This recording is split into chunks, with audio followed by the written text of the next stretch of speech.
All right, we're going to call the special meeting for August 22nd, 2022 to order. All trustees are here. We will start with public comment. Next on the agenda, can y'all hear me? Can you hear me? How about now? My button's on. Can you hear me now? We're going to need this microphone tonight. How about now? Is yours working, Colin? Can you hear me? Can I use yours? Absolutely. Can you hear me? All right, here we go. Is that better? Oh my gosh, how about that? Hit it? All right. Next on the agenda is the public comment period of our board meeting. While public comment is an opportunity for individuals to directly address the Board of Trustees, it is a limited forum. Individuals wishing to participate must complete the request to speak form and submit it to the Executive Director of Communications, Nicole Lyons, at least 15 minutes prior to the start of the meeting. By completing the request to speak form, each speaker has acknowledged they will abide by the decorum protocols stated on such form. Thank you. Pursuant to board operating procedures, the board has allotted 30 minutes for public comment period, but the time may be adjusted at the board president's discretion to allow for the orderly conduct of the board's meeting. Tonight we have 10 speakers for this session, so we will have 3 minutes each speaker. If groups wish to speak on the same topic, the board may ask, but is not required that a spokesperson be appointed to speak for the group. This is not the forum to present allegations of employee misconduct, requests for employee discipline, lodging personal attacks, shaming, demeaning specific GCISD employees, or unnecessarily disclosing private information about GCISD employees or students. The board will only consider personal or student complaints that remain unresolved after they have been addressed through the grievance process and when they have been placed on the board agenda for hearing or action. Please see the GCISD board policies DGBA, FNG, and GF. These policies are designed to secure a prompt and equitable resolution of complaints and concerns by allowing for a full hearing and investigation. Each of these procedures allows for an individual to redress grievances with the Board of Trustees.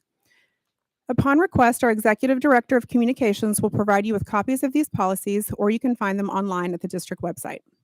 In accordance with the Texas Open Meetings Act, the board may not deliberate or decide any subject that is not included on the meeting's agenda and may not respond to comments made or questions asked during the public comment period. If an issue mentioned is listed on tonight's agenda, board members may respond to comments when the agenda item is considered later in the meeting. Please understand that allowing speakers to make statements during the public comment period is not an endorsement of those statements by the board or the district. The statements made by an individual speaker are the opinion of that speaker and not necessarily the opinion of the board, individual trustees, or the district. We will call persons to speak in order we receive their forms. So the first speaker is Laura Lehman, please step to the microphone and state whether you are a resident of GCISD. My name is Laura Lehman. My pronouns are she, her. I'm a resident of GCISD. The proposed budget reduces the tax rate for the district significantly and raises the fund balance in order to make the bond payments we must make this year. This is a bad idea. The fund balance serves multiple purposes. It is a healthy fund balance that has enabled our excellent ratings with the credit agencies. It is the fund balance which has provided us with a contingency fund for emergencies like repairs that need to be made after the big freeze of 2021, major equipment failures on any of our campuses. It provides us with the ability to address unforeseen circumstances without compromising the quality of instruction, unlike other districts in the state. This board has already shown that it has no regard for the district's finances. You forced through a budget that was only balanced by compromising the quality of instruction and resorting to financial chicanery. Ms. Lehman, we're discussing tax rates Correct, and tonight, I'm on and point. we're Thank you. expecting to talk about board operating procedures that as well. omitted $4 million of expense. You are treating the district administration as an adversary with the board president's decision to hire separate legal counsel to sit through every board meeting and every meeting with the district administration. We even had to hire a professional photographer to take board pictures because the ones taken by the communications department were not glamorous enough. And now, for a paltry reduction Lehman, are you aware you're violating of decorum? $200 in property taxes, you want to impede the ability of the district to operate in the future. People's taxes will go down much further when their homes are less valuable because we are no longer a destination school district. Our finance team has been a careful steward of the fund balance and in fact has added it to 14 out of the last 16 years through sound and responsible fiscal management. Please pass a realistic budget that preserves the integrity of the balance and the ability of the district to continue to provide a superior education to our kids. Thank you. Thank you. Our second speaker is Lauren Zafros. Please step to the microphone and state whether you're a resident of GCISD. I am a resident of GCISD.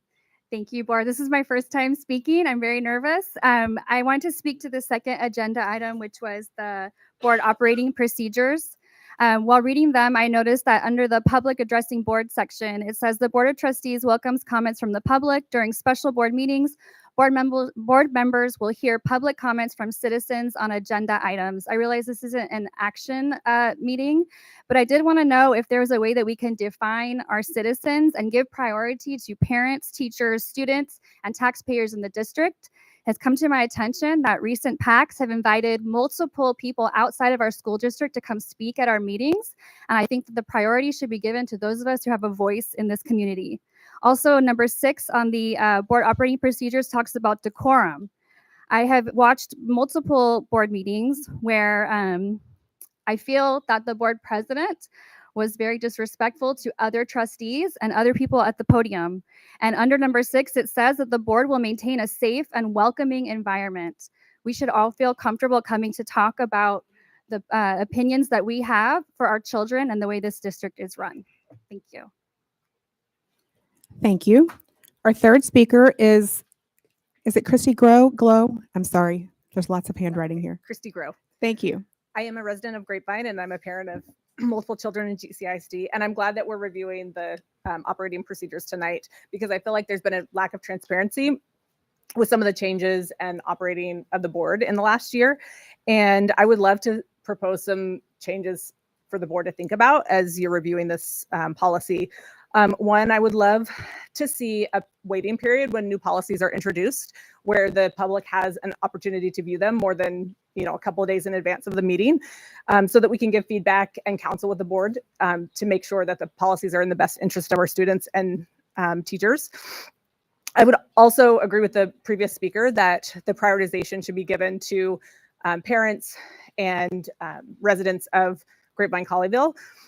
And if people outside of the district need to weigh in on an issue, that a separate agenda item be proposed for those people to have an opportunity to weigh in.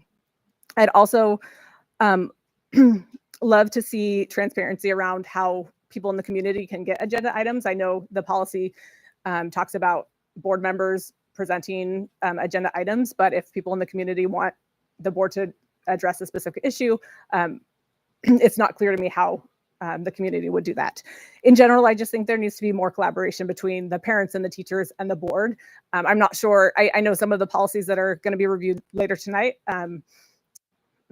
mentioned meeting with teachers and administrators, but it's not clear who's included in that. And it doesn't seem like there's a good way for parents who want to be involved to volunteer to be part of those policy writing committees. So I appreciate the time. Thank you.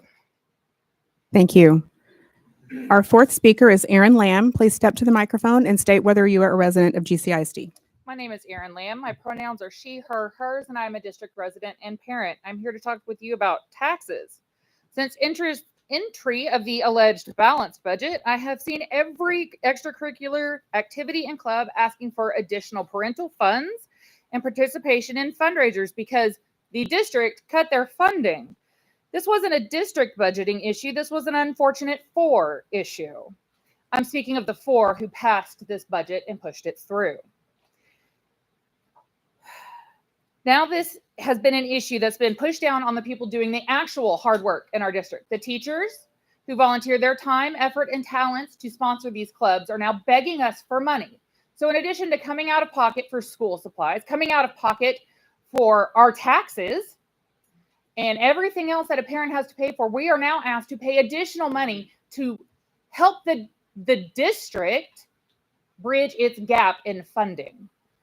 Despite your claimed win of increasing teacher pay, our district has over 40 vacancies for teachers, over 20 vacancies for paraprofessionals, 3 vacancies for assistant principals, and 3 vacancies for librarians. A third of our existing vacancies are for SPED positions, some of the most vulnerable children that each of you should be serving. Decreasing the tax rate will not result in a win for our district students, teachers, and staff.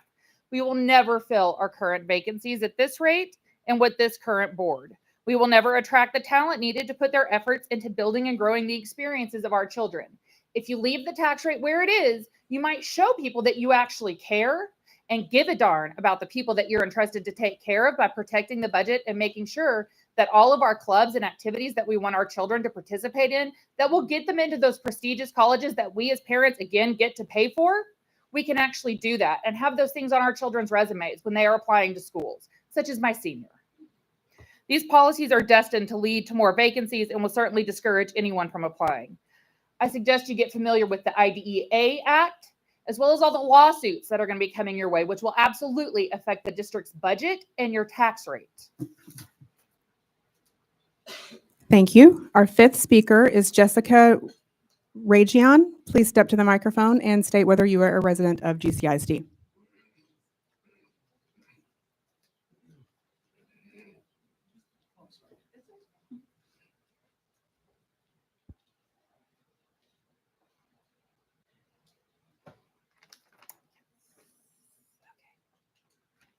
Good evening and hello. My name is Jessica Ragian. You were very close, and I do live in GCISD. I am a resident and a parent. In the board operating procedures draft posted with tonight's special meeting agenda, there is the following statement, which can be found in section 8, line 6. Board members shall not make derogatory comments about personnel or fellow board members. According to Merriam-Webster, the definition of derogatory is expressive of a low opinion. Oxford Languages defines it as showing a critical or disrespectful attitude. When people with differing opinions and agendas are brought together for discussion, this is true for the school board, it's true for work, it's true for home when my husband and I discuss finances. Things can get very heated and exchanges can be challenging, and there can be some in-the-moment derogatory things said towards each other. While intentional or not, I believe most on the current board have had those moments when their words or statements could have been kinder and more respectful to each other. I would like to call out one thing specifically, and that is something that I don't understand. I understand the heat of the moment, but I don't understand this. In 2 separate opinion pieces posted on the Dallas Express website, Trustee Braun has repeatedly made derogatory statements regarding current board members. In touting her perceived accomplishments of the majority board, she takes every opportunity to tear down and belittle the, and I'm using her words, old guard. It is one thing to say something in the heat of the moment that is unkind or disrespectful in a board meeting. It is entirely something else to sit down at a computer, type something out, edit that, and then submit those words that express a critical and disrespectful attitude towards an opposing viewpoint to a third-party source that covers, and I quote from their website, the city of Dallas and Dallas County. It's not even Tarrant County. I will conclude this portion of my time by saying to all trustees, do better, be better. There are children standing outside. There are children watching at home. There are adults in this room that can also use this letter. Do better, be better. Be the example that you want to see in the adults and the students in GCISD. If you want to brag and boast about what you have accomplished, have at it, go for it. But there's no reason to drag the other side through the mud on this. Okay, let's be better than that. And then in my last 20 seconds regarding the agenda item of tax rate, unless that extra 10% or that 10 cents that Trustee Braun stated in her August 10th opinion piece, unless that 10 cents is immediately going to go to Austin and is going to be a part of recapture, keep it here. I'm tired of paying for all the extra stuff that the teachers and the campuses need to do their job. Thank you. Our sixth speaker is Janet Yaney. Please step to the microphone and state whether you are a resident of GCISD.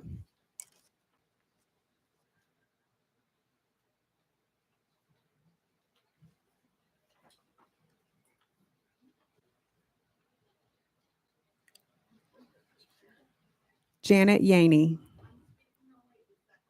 You're not speaking at this one? Okay.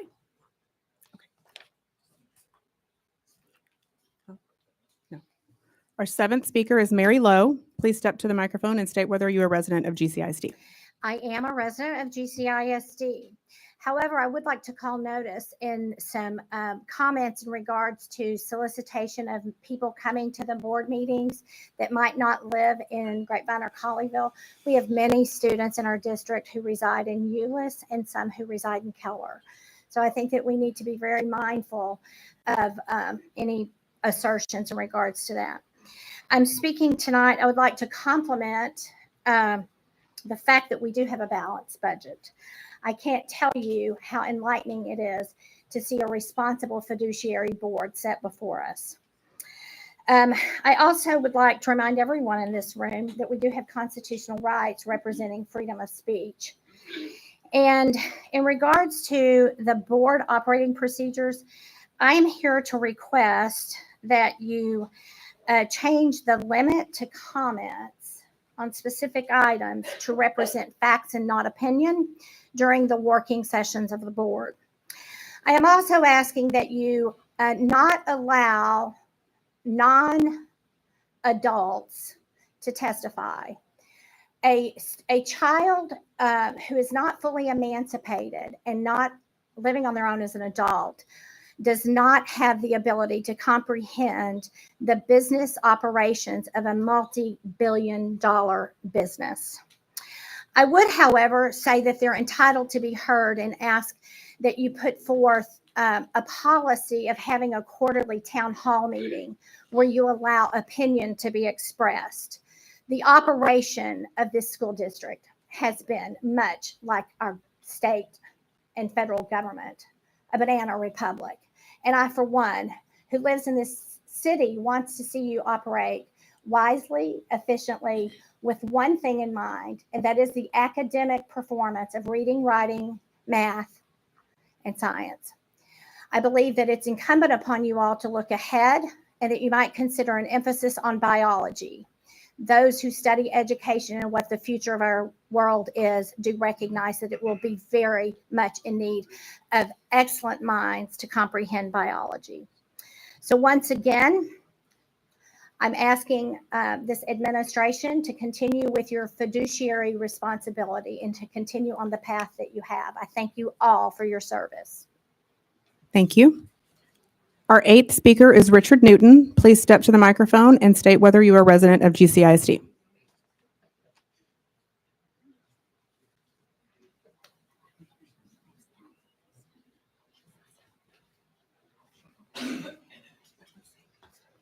Good evening. I'm Richard Newton, and I do live in the district for GCISD. My first comment, I hadn't planned to say this yet, but I have made this comment for years ago, actually. I really recommend that you guys get a bigger meeting room. There's many, many people outside. I couldn't get in. I wasn't sure how I was going to get in for the speaker. And I'm not being critical. It's just a need, I think, that's important to allow people to be here and listen and comment so everyone can hear it.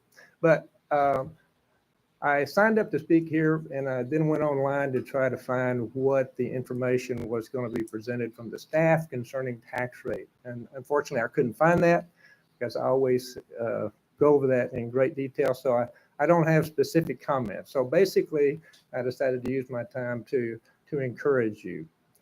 I think that you are doing a good job in driving fiscal responsibility, and the strategy of being fiscally conservative is important. And I know from my experience of many years being mayor of a city, that takes a lot of work. And I have seen you guys do a lot of work trying to understand and get to the right position.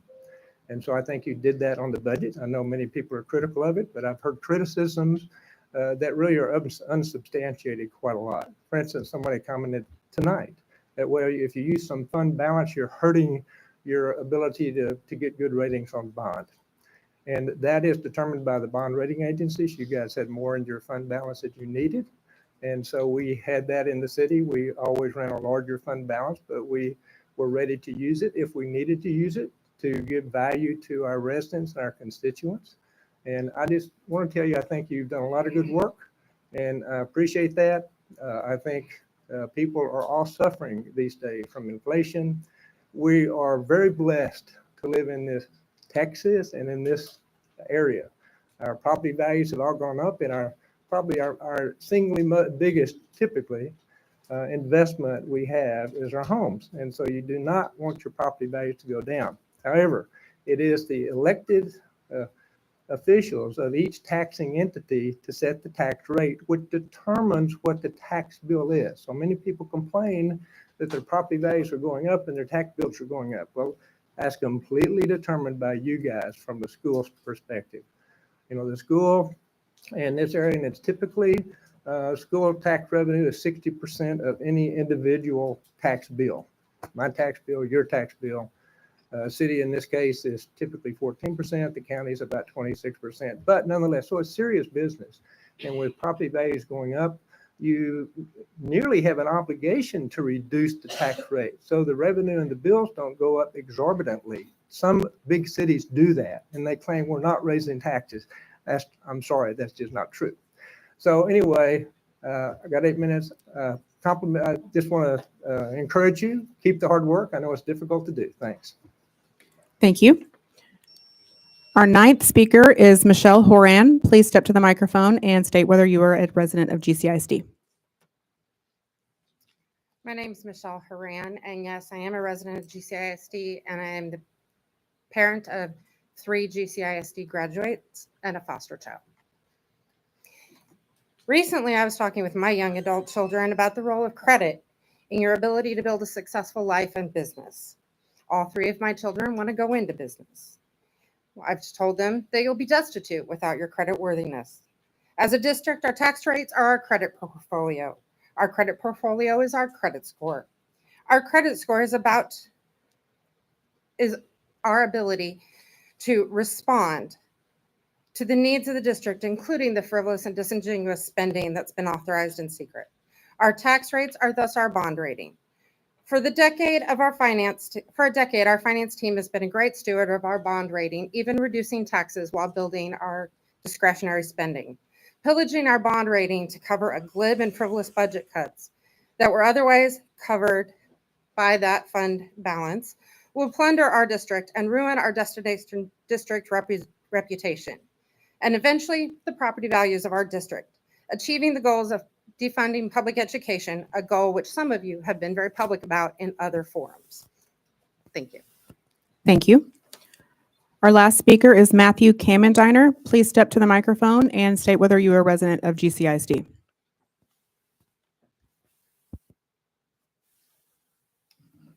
Hello, my name is Matthew Cameroniner. I'm a resident of GCISD and have two daughters in elementary school.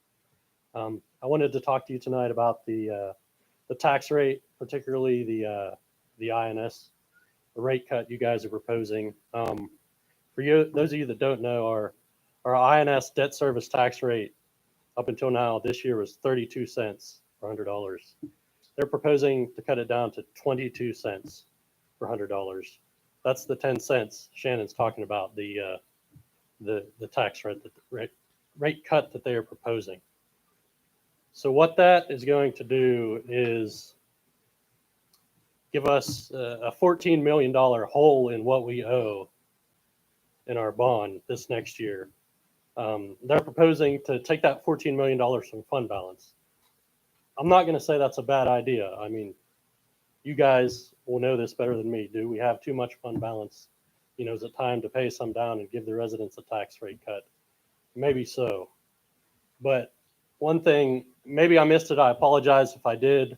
I didn't hear you guys discuss that in the June meeting. I heard it presented, but I didn't hear any discussion amongst yourselves. I'd like to hear just some talk amongst yourselves, some reasons why this is a good idea, why you think it is good or bad, some back and forth. You know, just what I see, it seems like it's too much. You know, cutting some doesn't seem like a bad idea, but the 22 cents is going to bring in somewhere around $42 million. Next year, our bond payment goes down a little bit. It'll be about $41 million for the next 10 years. So that's it. That's the floor. There are no more tax rate cuts after that, more than likely. If our property values go down next year or in the future, they may have to raise taxes to make our bond payments. And I know there's a few of you up there who think the Lord will strike you down from heaven if you suggest a tax rate increase. So I'm not confident that you have the stomach for that. So that's just what I wanted to say. I wanted to bring it up. I hope you guys discuss the INS rate a little bit here. I think, is it in September you approved the rate? I just want to hear some more discussion. When I looked at the budget, it was just a big red flag to me, and I'm concerned about it. Thank you. And the budget is available online, 2022-23 budget. It's right there. Thank you. Thank you. This concludes the open comments of this meeting.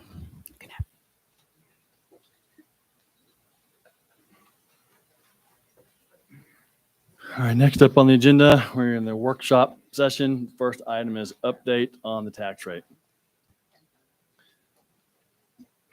We'll ask our CFO, Diane Mooney, to present this portion of the meeting.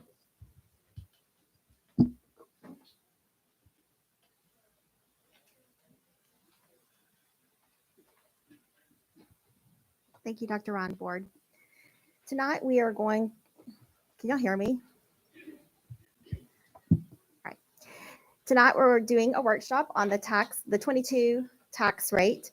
The board will formally adopt the 22 tax rate during the September board meeting. So tonight is just for discussion of what is currently being proposed.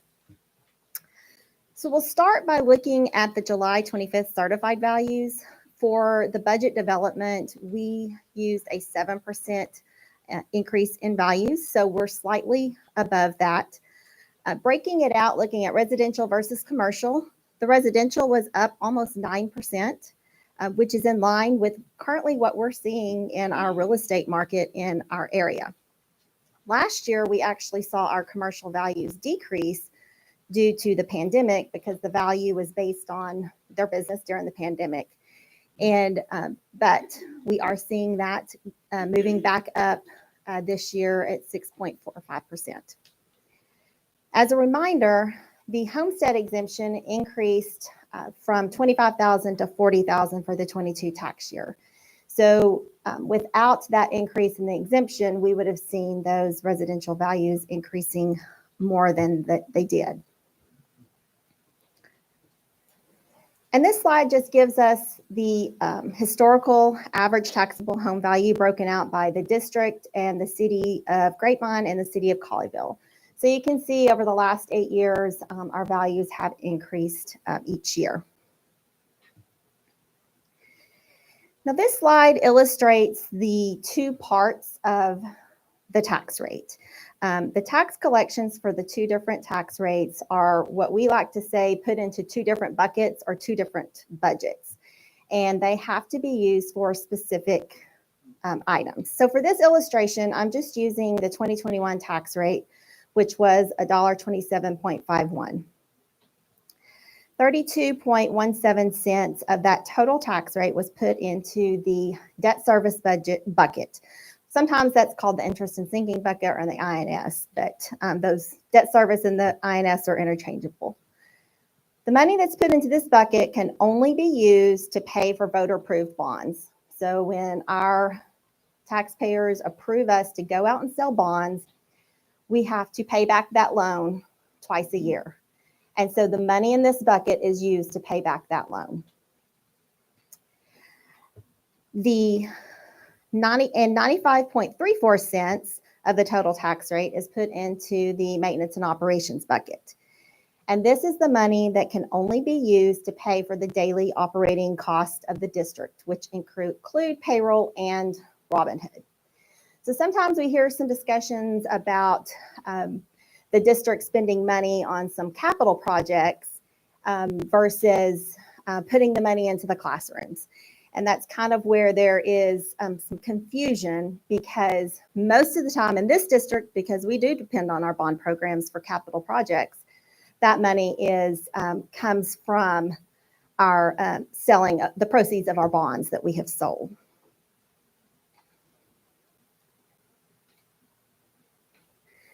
So let's first talk about the maintenance and operations tax rate. This tax rate is broken up into two tiers. Tier 1 is the majority of the tax rate, and that is calculated by the state. The district has no control on this tax rate. The district submits the July 25th certified values to the state, and they calculate what that tax rate will be. So based on the values that I presented in the previous slide, the M&O tax rate for 2022 will be 86.91 cents. This is a reduction in the prior year Tier 1 tax rate of 4.43 cents. This is part of House Bill 3, tax compression, where the state is providing tax relief to taxpayers for increasing property tax values, with the state making up the difference. The Tier 2 tax rate is considered the golden pennies. And for 21, we used 4 of those pennies, and we're proposing to use another 4, so that would not be a change. So overall, the M&O tax rate would be reduced that 4.43 cents based on the maximum compressed tax rate calculated by the state. So it's important when we're talking about tax rates, tax values, to understand how that impacts the state funding. You guys are familiar with this slide. We look at this slide a lot because when you're looking at overall state funding, you have to look at taxes, state allocations, and recapture. So I included this slide because I want to show that our property values did increase from what we used for the budget. And so on line 2, you're going to see our taxes did increase 3.1 million. But I also want to point out on line 5, our recapture also increased about 3 million. So this is the important thing to remember, really the difference between a school district and other governmental entities is that our funding is based on a formula that really is not in our control. The taxes are really not in our control. The funding's not in our control. And so I want to point out line 3, that's our formula transition grant money that we are currently receiving. And as long as GCISD is receiving formula transition grant money, our funding is stagnant at $8,470-ish per ADA. It doesn't matter that we have increased property values and we're collecting more taxes. That is our funding. It is a set funding per ADA. Increasing our ADA would increase our funding. Increases our taxes, does not increase our funding. And one thing to point out is that that formula transition grant with the current law is set to expire at the end of the 23-24 school year. So let's walk through the structure of the M&O tax rate. So we talked about tier 1, that's the maximum compressed tax rate set by the state, that's 86.91. Line 2 is the tier 2 golden pennies. Currently, we are levying 4 of those golden pennies. We have to levy those pennies in order to receive that formula transition grant money. Line 3 is 1 more golden penny that is available to the district. The thing with golden pennies is that they are not recaptured. But because we are a formula transition grant district, if we were to levy that 5th golden penny on line 3, it would be offset by a reduction in formula transition grant money. So really, on the maintenance and operations side, the only thing the board has control on is that 1 golden penny on line 3. So the maximum M&O tax rate that the district could levy for 2022 would be 91.91 cents. Now, the board does have the ability to go out and ask voters to approve additional pennies. And that is also defined and set by the state. Line 5, there are 3 tier 2 golden pennies that would be available, no recapture, but a portion of those tax collections would be offset with a decrease in formula transition grant. And then line 6, the board could ask the taxpayers to approve 9 additional pennies, and they call those copper pennies because they are recaptured at over 50%. Really, it's a set amount per WADA that the district would be able to keep with those pennies. So just to talk about that 5th golden penny on line 3, formula transition grant I mentioned, if we were to levy that, it would offset that formula transition grant. But just for discussion purposes, I do want to point out that in the last legislative session, the state did put a cap on formula transition grant allocation, and it's at $400 million for statewide. Based on preliminary numbers, I believe that the state will be under $400 million, and so we should receive all our formula transition grant allocation. If for some reason statewide, all the districts receiving formula transition grant money, if that need exceeded $400,000, then the state would come back and prorate our money and our allocation for that and reduce it. Okay, so next let's talk about the debt service tax rate. This slide compares the adopted 2021 rate to the proposed rate, which is a 10-cent reduction. And this is what we built the budget on that was approved in June on a decrease in the tax rate of 10 cents. So here is just a slide that compares the current budget to the projections. And really, line 1 is the only one that changed. That's the tax revenue. And that's just based on those increased property values. We'll collect about $624,000 more in tax revenues, but all other areas of the debt service budget will remain the same. Just as a reminder, in line 5, we will prepay $6.8 million in bonds. And in the projection column, because we are collecting a little bit more tax revenues, we'll be using about $13.4 million of fund balance to meet our debt obligations. So it's always important to look at the impact of a tax rate change on the fund balance because our fiscal year ends June 30th, but we always have a large bond payment that's due in August.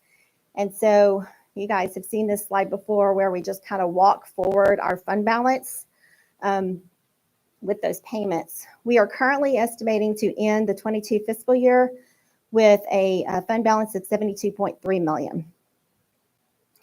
We made a payment in August of 22 of $42.5 million. So we're estimating our fund balance at the end of August to be almost 30 million, a little bit less than 30 million. So when you take what is in our fund balance and look at what percentage that is of our highest bond payment, our fund balance is about 61.87% of our highest anticipated bond payment in the future. So let's walk forward through 23. So we're projecting a fund balance for June of 23 at about 58.9 million, but we have a August 23 payment of about 34.4 million. So a projected ending fund balance in August of 23, at the end of August of 23, would be about 24.5 million. So looking at a percentage of our highest anticipated bond payment, that would be about 58.34%. It is recommended that we keep between 40 and 50% of our highest anticipated bond payment in fund balance. And so we would fall within that range with the current plan of using the tax rate of 22.17 cents. So there's another piece that we really have to look at and important to look at when we're reducing the debt service tax rate, and that is the impact that we'll have on future bond programs. You guys are aware that we heavily depend on our bond programs because we do not have the money in general operating to address capital needs. And that also includes technology. So if you recall back in May, Josh was here and he presented the bond capacity based on, I don't remember, we had like 10 options of tax rates and kind of what that would look like on the capacity of the next bond program. And so I asked Josh to update the bond capacity analysis with the 10 cents, which is what we used in adopting the budget, but also updating it with the July 25th certified property values since those did go up. These are just some of the assumptions that are used in the analysis. I think it's an important reminder to everyone that we structure the bonds to repay the bonds in line with the useful life of the projects. So for example, we don't pay back on a bond for 25 years for computers that have a useful life of 5 years. We structure those bonds so we are repaying those bonds back in a shorter time frame for those shorter capital assets. And also this analysis includes paying the bonds in 25 years. Okay, so some of the other assumptions used in this analysis is a bond program for May of 2024. And also it includes no increase in the debt service tax rate at that time. So you can see here, there's a few other assumptions such as interest rate and other revenue sources that Josh has factored in here as well. So this slide just gives you the impact of a future bond program for May of 2024 with a 10 cent reduction, a 10.5 cent reduction, and an 11 cent reduction in the INS tax rate. You can see line 9, that's the yellow line there. That is the total capacity for a bond program with the various tax reductions. So with a 10 cent reduction in the tax rate, our projected bond capacity would be 75.9 million. But it's also really important because in this district, we have to pay for our technology with our bond funds, is to look at line 6. That is what our capacity would be for technology. So with a 10 cent reduction, our capacity would be about 1.8 million. for those bonds that would be repaid within 1 and 5 years, which would be a majority of technology. I mean, we could put some of our technology on a rotating schedule. Some of it might fall in years 6 through 10, but you can kind of see there that that's what the capacity would be for our short-term assets, including technology. And then you can see on line 9 and line 6, those amounts decrease with each reduction in the tax rate. But I do want to point out that these 3 options are still including prepayment of bonds in February of 2023 of $6.8 million, and then next February, which is a smaller amount. So let's discuss the impact on the taxpayer for those changes in the 22 tax rate.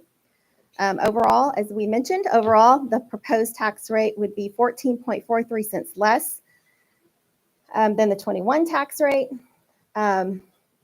So we know property values increased, right? So I wanted to just show a comparison that would truly be apples to apples. So I took the 2022 average home value for the district, which is $433,505. I calculated what the taxes would be using the 21 tax rate versus what the taxes would be with the 22 proposed tax rate. And you can see there the annual savings would be $626.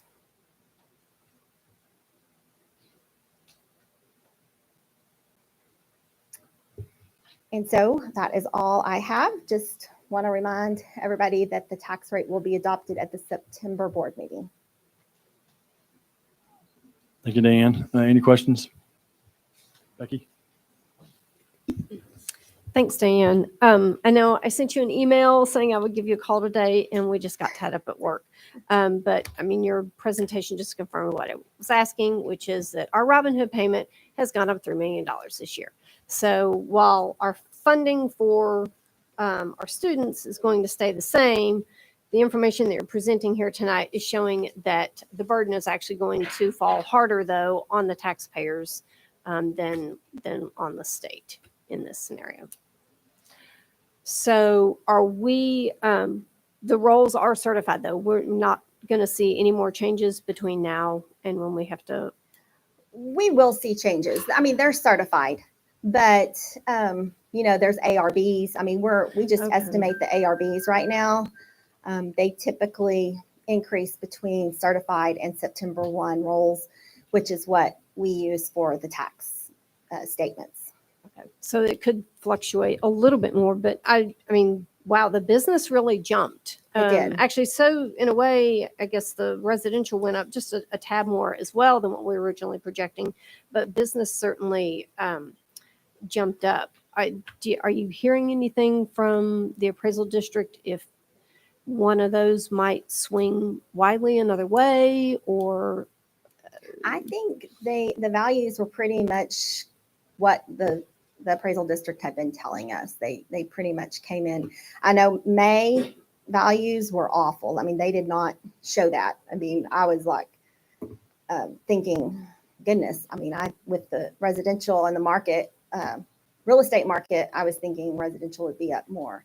Mm-hmm. But it did, once they finalized and certified everything, it got back up. I mean, you can see we're really close to what we had projected. Yeah.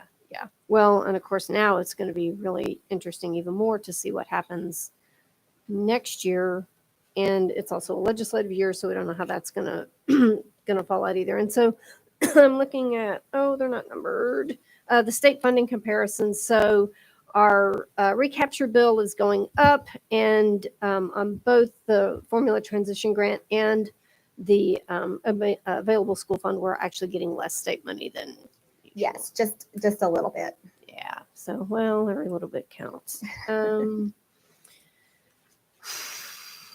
So really what we're looking at here is on the average home value, and your slide there showed that actually kind of varies pretty widely from across our community.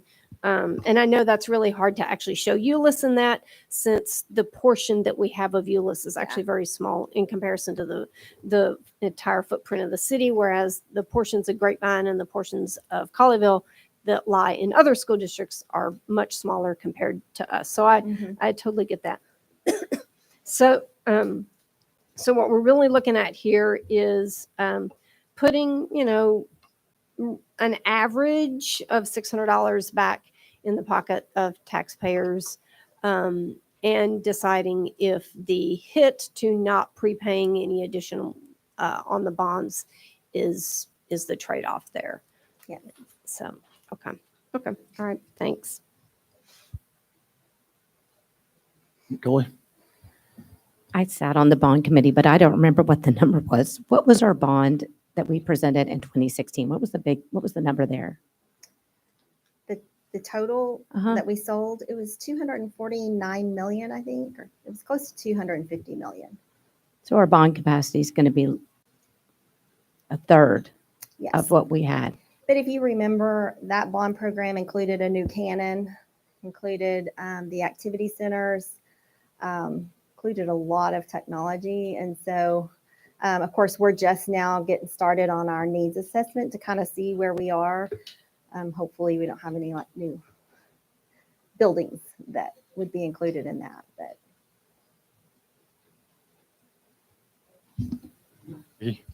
Yeah, so that's an interesting point, though. I mean, we really need the 600 hall of Grapevine High School to stop collapsing. That would be nice. And I know that Colleyville Middle School, when we start looking at some of our buildings that are really, really dated and how it's impacting the educational opportunities for our students, that building is it's problematic on occasion. So I know the original bond back in 2016, we actually told the taxpayers that we could raise the rate as much as 12 cents, and we never even got close to that. The most we did was it was 7. 7. Yeah. So, and now we're actually looking at the possibility of being below where we were when we passed that bond in the first place. Yes. I guess another thing to kind of keep in mind too, though, is we are going to be heading into another legislative session prior to, or I guess really in conjunction with our needs assessment. So, thinking about some of the security things that have been floated out there. And when you start talking about 17 campuses plus our additional facilities, that money can add up very quickly.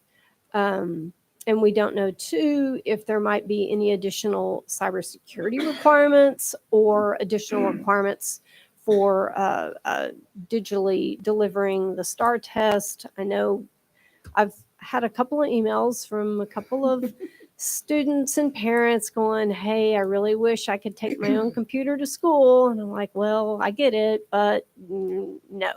So the district is issuing one for a reason, and that's to protect our network and protect each of the individual devices the students have.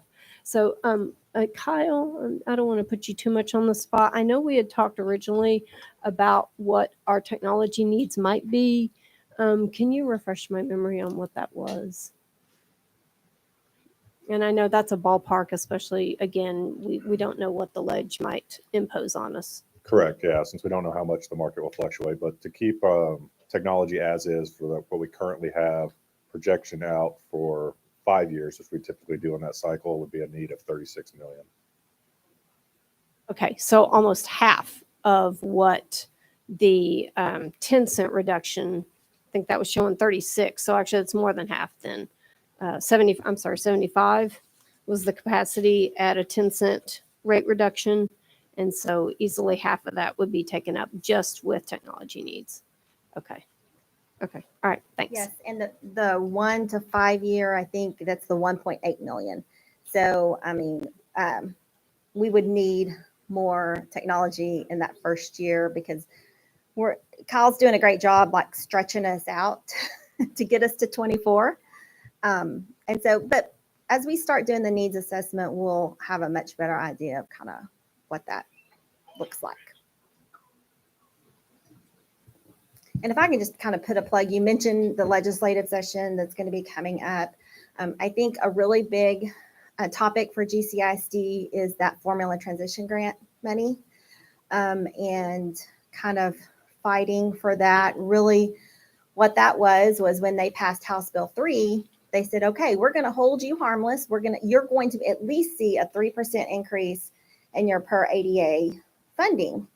So we're going to give you formula transition grant money, thinking that as property values went up, that formula transition grant amount would come down. It is not coming down for GCISD. And so we did what the state had asked us to do. With that additional money, we put it into compensation. So that's in our budget for compensation now. And then to, kind of not fulfill that responsibility and to phase it out in 23, 24, when school districts are still depending on that, that would be a huge financial cliff. And so that really needs to be, I think, a topic for GCISD during the legislative session next January. I would just like to state that when you go out to ask for a bond, the taxpayer isn't agreeing to pay back more than they're agreeing to pay back. And so when you're overtaxing almost 18 cents more, I don't think that that's what the taxpayer is agreeing to. And if they are, then it needs to be known that that's what they're agreeing to. So that's why you can have a bond and not have to raise taxes, because they're overtaxing you.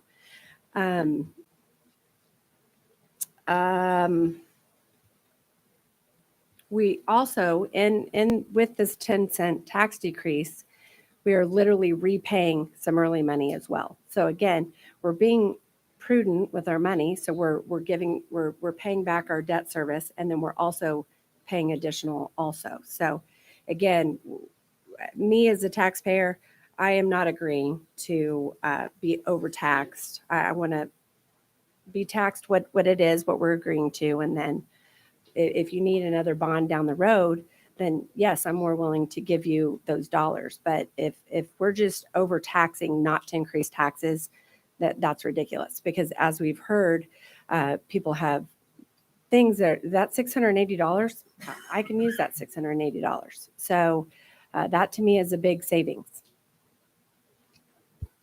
Ray? I just had a question on, you talk about needs assessment, and Kyle just told us his estimate. We're making a decision next month. Are we going to have the other departments give us some ideas of what the needs assessment on their areas are, so we can make a right decision about these 10 cents or not? I mean, the needs assessment will not be done by then. No. So I mean, that's going to take a month. I mean, that's going to be months of work. So and then putting together a committee and. So it would be a great idea to start thinking about ballpark figures or something like that for next month, because we're going to make a decision that is pretty interesting in terms of going from a 250 million bond capacity to a 75 million bond capacity, and half of that, maybe a little bit, not half, but 36 million will be on technology alone. It will be good for not only the trustees, but also the community to understand the limitations that we put ourselves into if this 10 cents of reduction is approved. So this bond capacity analysis is done assuming there is no tax rate increase when we do another bond program. And it also is just assuming values are flat. I mean, he did factor in the July 25th for this year, but after that, it's just flat. So those are two things that would change that capacity, is if we did ask the voters to approve additional tax pennies to pay for that, or if we did see values increase. Trustees need to understand what are we going to be able to do and not be able to do if 10 cents are cut from INS. We know for a fact, Cal told us that this will be enough to pay for technology. That would take a little bit less than half the money. So we have this other $38 million that we will be able to use. If the needs are 40 or 45 or 50, we need to understand that. And I know the needs assessment will take months, but the decision is going to be made next month. So we have to have some sort of ballpark idea Well, of what the things that we. The ballpark for technology is between 36 and 37 million. If we do a May 2024, it jumps up to 47 million if we push it out to a May of 2025. Yeah. But so good. We have, I don't know this what's up now, but we have the Kyle's ballpark. Great. There's the other ones that we need, like ACs, ACs, and other stuff, the big items that we usually spend money on Yeah, bond. I just don't know bonds. that we'll, Yeah. I mean, we'll have Okay. that. And I think that this is off. Something happened to the sound. So. One more question. Boy. So this, we can come to our taxpayers and ask them for additional funds if we come up with a bond that's $250 million. So this is not, this is just leaving it the same, but parents can decide what's important to them in 2024. Whenever we do the bond, they can decide if there's a value to doing, increasing their own taxes at that moment. Is that correct? That is correct. Okay, good. So with the last bond program, I think we told them it was going to be 12 cents and it ended up being 7. But yes, you are correct. Dan. Yeah, for me personally, I think right now with inflation going through the roof, I think it's good for community members to get a tax reduction. Additionally, I think one thing we need to consider as a board and also put into the calculation for paying down debt is you have your capital budget fund. Right now, we're sitting on $12 million of unallocated funds. I think about $5 million we need for an emergency fund because we can have winter 2020 or 2023 pop up, just like, Snowmageddon 2020 or whenever that was, 2021. I think we need to point out too on these assumptions, they're using a 5% interest rate. The current market rate's 3.75%. So just by changing your variable there, you can get a bigger bump in your capacity. So I think last time we did this at 3.75, it was around 110 million. So right there, you're picking up $35 million, or whatever the math is, 75 to what I say, 110. Yeah, so there you go. And so I think what I would like to see, at least maybe in the next week or two on one of the board updates, is just to have the bond guys go back and say, give us some scenarios of 3.75% to 5%. Because even last year, I think we thought realistically it'd be 4%. So maybe I mean, I don't know if you've seen the rates, but they're climbing. They're going, yep, they are. Pretty quickly. Right. And we're looking, I mean, we're looking in May of 2024. So it's just not having a crystal ball, but we can certainly provide those estimates. Yeah. And like Coley said, I mean, we can always increase the rate up if we need to, depending on the amount we need. Like, I personally think we're going to need a bond down the road, which is shocking to hear from me. But when you just see the financial and the way things are working, you're going to need something. I don't think you need 250 million because we're not doing a Mac a pack, Canon, and we found 45 million of unallocated funds. So I think there's a little fluff in there we can carve out. So you're looking at maybe 125, 140. And then you just go back to the community, see what you need. I think another thing that would be great is we get a tax cut now, maybe next year we still have the tax cut. So then I think it's about 14 million bucks of savings you're getting. So 28 million bucks over 2 years, you're saving the community.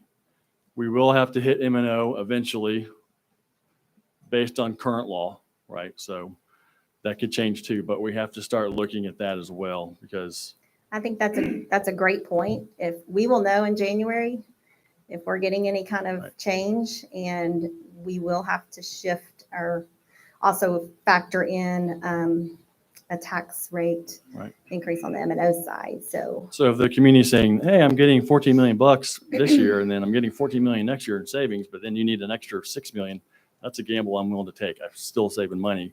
We're still meeting our needs on our M&O side and still paying off debt on our INS side with a little extra, like an extra house payment. So I think we got to start having these conversations and start thinking about that. So thank you for putting this together. Any more questions? All right, thank you. Next item on the agenda is board operating procedures. Anybody have any comments?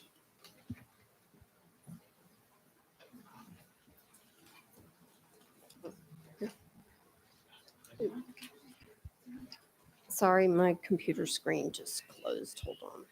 If there's somebody else, go ahead. I'll go. I didn't know if we would be interested in addressing just time constraints possibly for our meetings go so long. So I didn't know if we'd be interested in on informational items that we, maybe put a time frame like 2 to 3 minutes per trustee. It would be amendable. So like we could, if we needed more time for stuff just to keep the ball rolling. So I just thought I'd throw that out. Well, and I have a comment on that. I believe, because I was reading Robert's rules, that we each get 10 minutes per topic. And then once everybody's done speaking, we get another 10 minutes. So we'd be amending Robert's rules and not using that guideline. On informational items? Is it 10 minutes? Okay.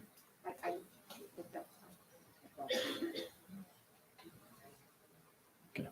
So you would say you would consider us amending stuff on informational items to lower limits just for the sake of the community and the administration, because I mean, they have to stay here until 1 in the morning sometimes. And I think we need to be more cognizant of their time and just get them home earlier, because they got to get up the very next day and go to school at 7:30 or sometimes even earlier than that. So I would suggest that limiting public comment or limiting comment among trustees is just, I think that we all need to be able to express our opinions in this moment. I think that the administrators who work here want to know how we feel, and being able to fully express those. I don't know if there should be a time limit. Nobody's going to filibuster. well, I guess one of my concerns that I always see is we get board packets 3 days in advance before releasing them. So we get 6 days to get questions in. And a lot of times, some of the questions I see here are questions we could have actually sent in via an email, got our questions answered, and then just ask additional questions that pop up in the moment. And so I think we kind of need to get back to that. I don't have a problem with, because I think 10 minutes is a long time. I agree with you. I mean, we send in questions if we have them, unless they pop up. I don't have a problem with lowering it down to a few minutes, because I think we can get it all in, I don't know, 4 minutes, half of that, 5 minutes, something like that. Our community doesn't see our board questions, though. So the stakeholders here don't get to see those questions answered. So I think sometimes having them asked in a public forum provides an opportunity for everybody to hear. Yeah, I think a good way for that, though, is we can just once we get the answers, you just put in the agenda packet. And so that's what I was going to say. Send them out to everybody, so then everybody can see what we have asked. So, I mean, I'm in favor of, doing like a 3 minute, do an informational item and do a 3 minute limitation. You speak once, you get your 3 minutes. And then what we could do is, in theory, I guess, once everyone's spoken once, got their 3 minutes in, we can then just do a show of hands right then and there to extend the time an additional amount. And obviously that would go to each trustee. So if we said an extra minute or an extra 2 minutes, there you go. So I think that's something we should put in our procedures. So I'm absolutely not in favor of limiting any trustees with the amount of time that they have to speak. This is the only opportunity that board members have under the law to meet and to ask questions. As some of the stakeholders this evening already pointed out, we're talking about multi-millions of taxpayer dollars. I'd like to point out, too, that the board packet is not finalized 6 days prior. There continue to be changes to the board packet up until the time that it is posted on Friday evening. At that point, then there's a mere 72 hours to go through the packet. And, now it's all digital, so we're not killing trees. But previously, when these things were printed out, we were talking a 3-inch binder of documentation to go through. And so I don't believe that it's feasible for some of these items that we go through, to be able to go through all of that in 2 hours. And I don't agree at all with limiting trustee comment when this is the only opportunity that trustees have to get together to be able to legally speak to each other about what is on the board packet. I think this is an issue of transparency, and I think it's also, as somebody mentioned earlier this evening, an issue of free speech as well. What I would like to see is that trustees could request things on the agenda, take it all the way down to the 3 days in advance. Same as the requirement for posting the agenda. I think the 6 days can sometimes prohibit trustees from being able to request things that need to be on the agenda. It doesn't allow us to be responsive to the community. And I would like to see that changed, that 2 board members may make an agenda request at least 3 days prior to a board meeting so that it mirrors the posting requirements for that. I'm just curious on why I think some individuals have been on this board for multiple years, and we're just now getting new guidelines and new time periods on posting. So to me, that's just makes me really curious on why that's happening when it's been that way for quite some time. Yeah, I would not be for that. I think you just do the 6 days. It's been policy for years that way. It's been working since I've been on the board. So I would disagree. Well, and the time it takes to build it out and all the steps that have to be taken. So I think just consideration again of administrators' time, board members' time. I think 6 days seems like a good number. Except that, I mean, items are changing in board book on an hourly basis in some cases. And so, I mean, even trustee time is not being respected with regard to when these items are being posted. Either they're posted 6 days in advance and we have that time, or we don't. But some of this stuff is being added at 4:30 on Friday, not 6 days in advance. And I think that's disrespectful of trustees' time if we're at least making the lip service to it's 6 days prior. So it's either one or it's the other, and we need to adhere to that. I think in the interest of transparency and openness and being a body corporate that is supposed to be working together, that providing for more flexibility is actually important rather than less. So I guess we don't have a consensus on that. So are we good with just how they are currently, and then we'll just reconvene at a later date? Talking about the board packet, Yeah. Casey? Yeah, it looks like we're done. So what we'll do then is we'll just reconvene at a later date, hash this out just for the sake of time. It's 7:13. We got another meeting to start up. Next item is adjournment. Do I have a motion to adjourn? Coley. I move we adjourn. I second. All those in favor, show of hands. 7-0.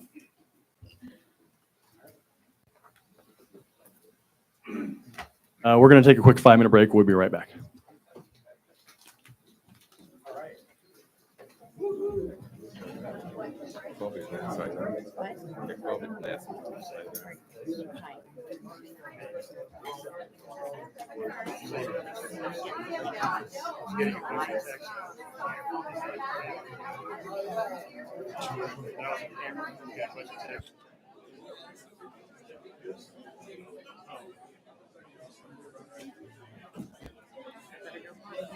Yeah, no, he's gonna stop in between the forums. Do I call? Because we have 116, 96. One- Look, when I look, I'm still winning. So I got $20.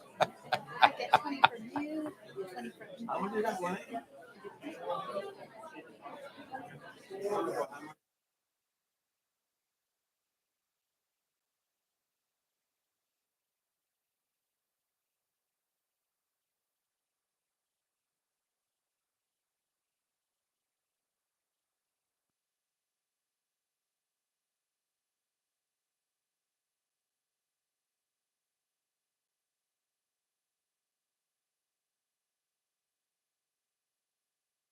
Can you hear this? No, see, my microphone's not working. I know, mine isn't at all.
Can you hear me? Oh, I'm working now.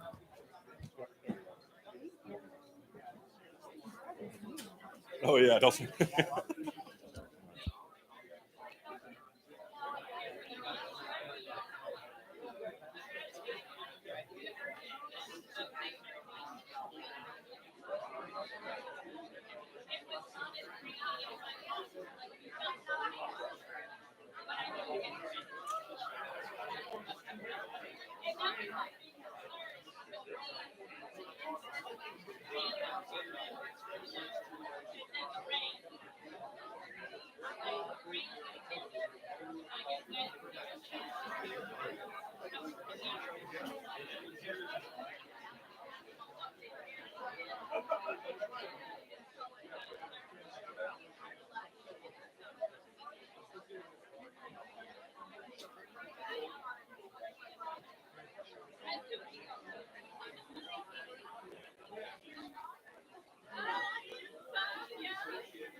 All right, we will call the meeting to order at 7:24.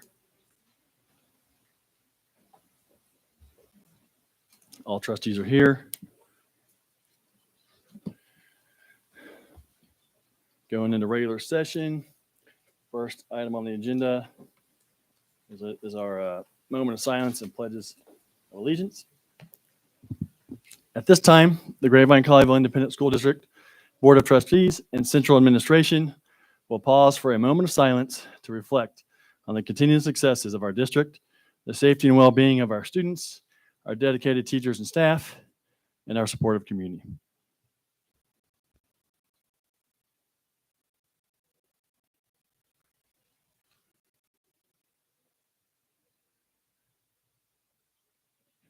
Thank you. Please join me as we stand together for the U.S. and Texas pledges led by Trustee Jorge Rodriguez.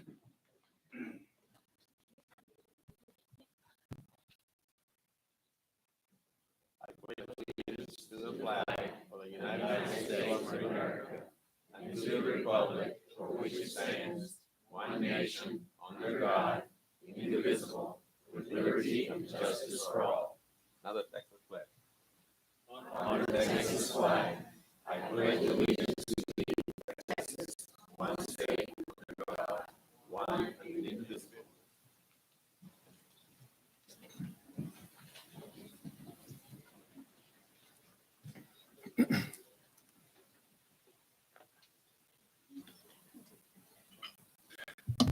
Before we continue this evening, I would like to remind everyone in attendance that this is a time and place for deliberation through which the Board of Trustees conducts the business of this school district.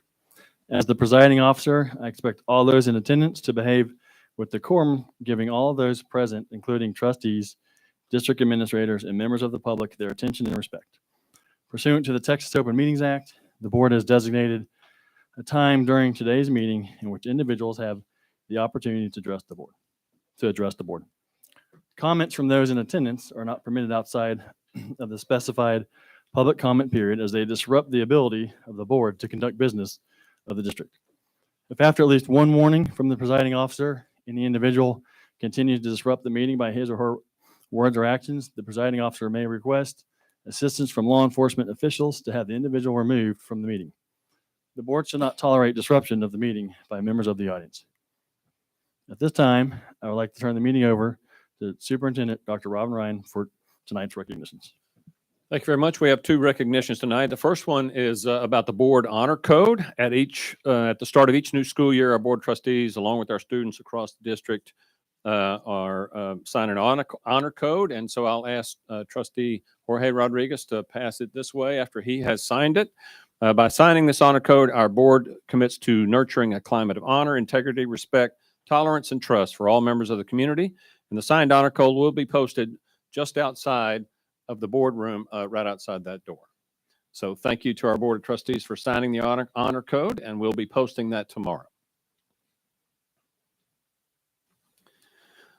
Our only recognition tonight is a very special thank you to someone who has dedicated his life and his service to not only being a law enforcement officer, but also doing that at Colleyville Heritage High School. So our recognition tonight is a very special thank you to Corporal Gary Moore, who dedicated 25 years of service to GCISD.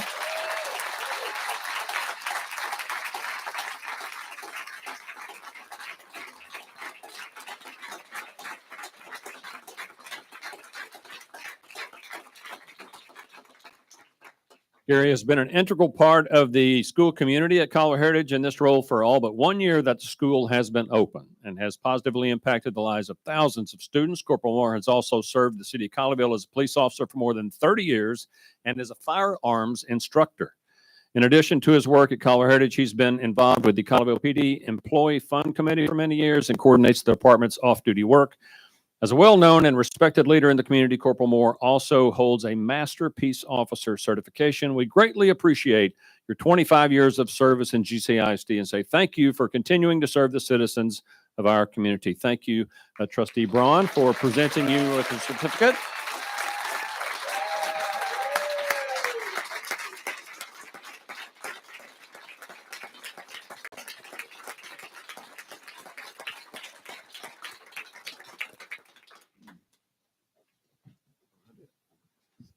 Nicole, did you get your pictures? Okay, good.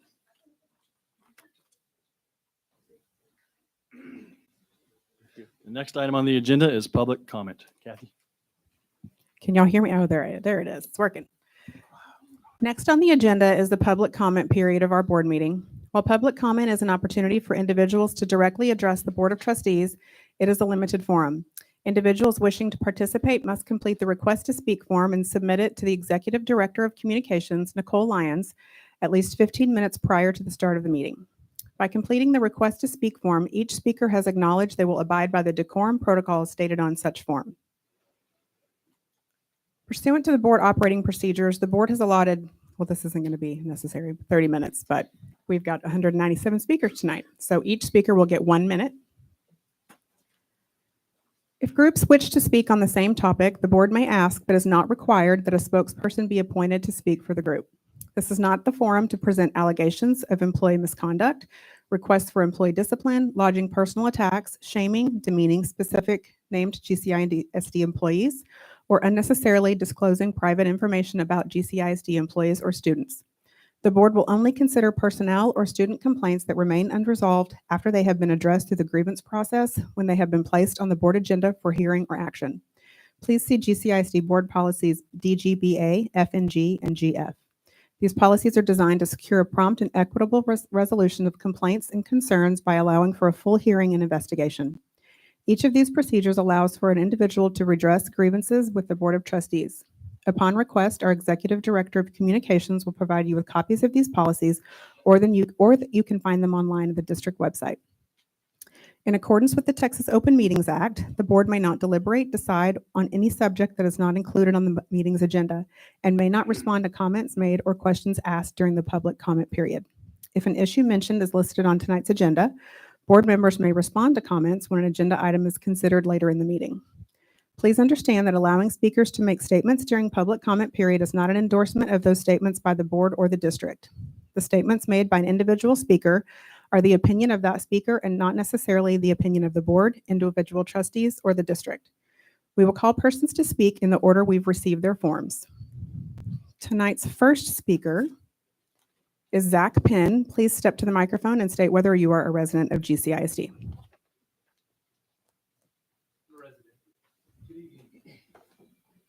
might need to push the button, Zach. Press the button at the base.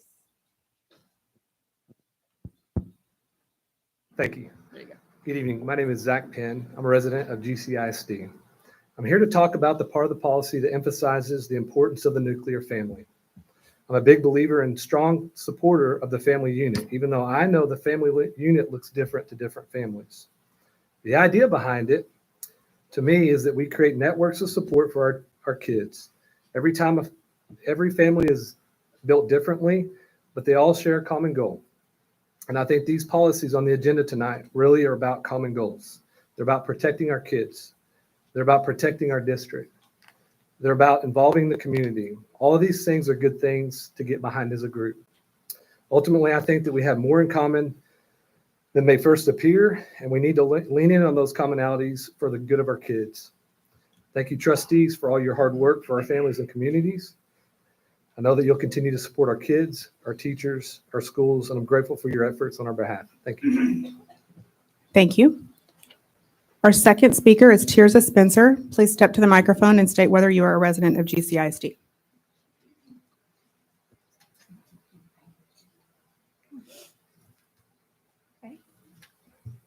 Hi, my name is Tirza, and I am a resident of GCISD. I'd like to speak in support of GCISD's policies following the law. I actually wanted to mention all of the laws that are mentioned in the policies on the agenda, so we'll start with federal and state laws. 47 U.S.C. 254H5, Texas House Bill 3979, Texas Penal Code 43.21, 43.24A2, 43.24B, the Texas Administrative Code 4.1, Rule 13, and all of those are laws followed in the policy. They also follow Texas Education Code, Chapter 16, Section 28A3, Section 28A4, Section 29.906, Section 33.0834C. They also follow case law and Board of Education v. PICO. They also follow technology law for the Children's Internet Protection Act, and they also follow the guidelines from the Texas Education Agency, the Texas State Library and Archives Commission, and the GCISD Code of Conduct. Thank you for the team that put these together, and thank you to all the trustees who will vote to uphold the law. Thank you. Our third speaker is Robert Smullen. Please step to the microphone and state whether you are a resident of GCISD. My name is Robert Smullen, and I'm a resident of Colleyville. I'd like to affirm the board regarding the due diligence that you've really put in place regarding bringing alignment to state laws that are reflective of our community values and will significantly eliminate frivolous lawsuits while addressing two fundamental issues, one being the safeguard of our kids, and number two, clear direction for students or for teachers.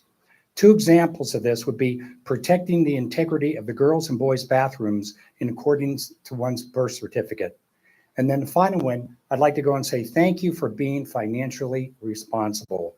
Raising teachers' pay at GCISD, which has been accomplished, now brings us 100% compliant with the marketplace.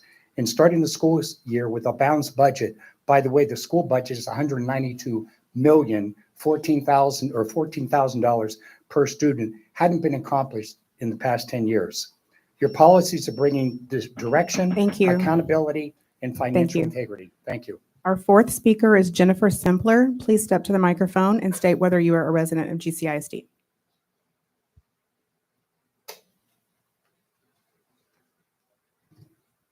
Hi, I'm Jennifer, and I am a resident. First, I'd like to welcome two of our new trustees, Mrs. Bradley and Mrs. Nakamura. Thank you both for your desire to improve our schools. We're here tonight to show support for our trustees and these new policies. I represent just one voter in a majority that wants to see things done differently. We should want to stand out as a district who listens and acts on behalf of families that live here rather than conform to the trends of society. The newly elected board, I believe, plans to do just that. These policies tonight prove that they are delivering on their promises. These policies reflect the values of the people who elected them, which is the majority of GCISD.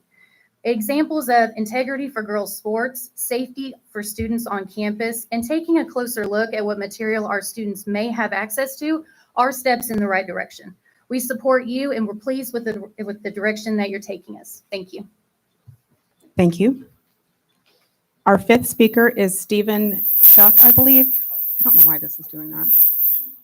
Please step to the microphone and state whether you're a resident of GCISD. Stephen Chaco, I'm a future resident of GCISD. Just want to say how blessed, I want everybody to know how blessed you guys are in this school district. My business is based in Fort Worth ISD, and I dealt with Fort Worth ISD growing up all my life in some of the worst school districts still to this day. That's because they allowed the wokeism in. They didn't allow the wokeism in this school district. You guys have huge value here.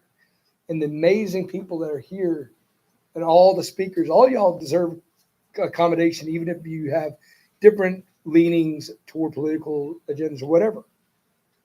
This is a great school district. This is a great group of Americans standing up for their kids, the most valuable asset in their world. Thank you for letting me speak. And I just wanted you guys to know that count your blessings. Count your blessings where you're at. Thank you very much. Thank you. Our sixth speaker is Cindy Howard. Please step to the microphone and state whether you are a resident of GCISD. Hi, I'm Cindy Howard, and I am a resident of this district. My father was an Army Ranger in World War II who climbed the cliffs of Normandy. He fought against the racist ideology of the National Socialist Party. He fought for freedom based on the principles of our founding fathers that all men are created equal. History shows that many colonies passed anti-slavery laws, only to have them overturned by King George III. When listing the original grievances in the Declaration of Independence, Jefferson included the king's imposing of slavery as one of them.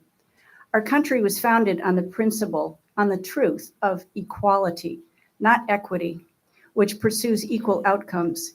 Equal outcomes infer that certain people groups are not capable of achieving. I propose this is racist. All men are created equal. We need to fortify equality, not equity. Pass the proposed policies tonight. We need them. Thank you. Thank you. Our seventh speaker is Jeff Hall. Please step to the microphone and state whether you are a resident of GCISD.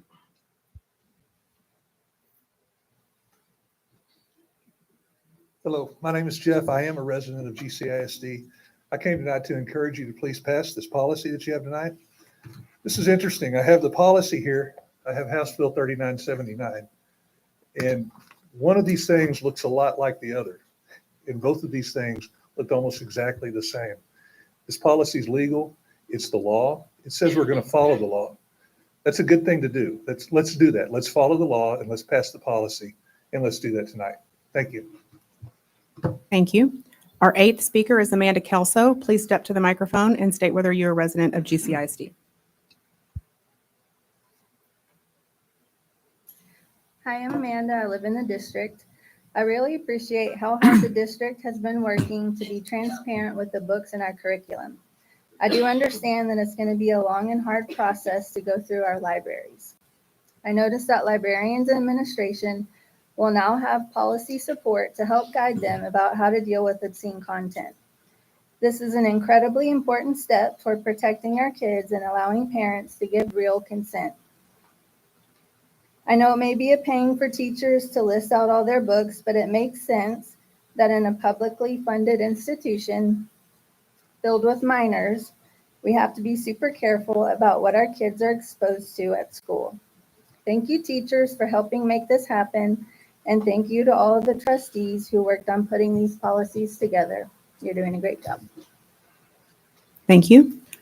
Our ninth speaker is George Dotson. Please step to the microphone and state whether you are a resident of GCISD.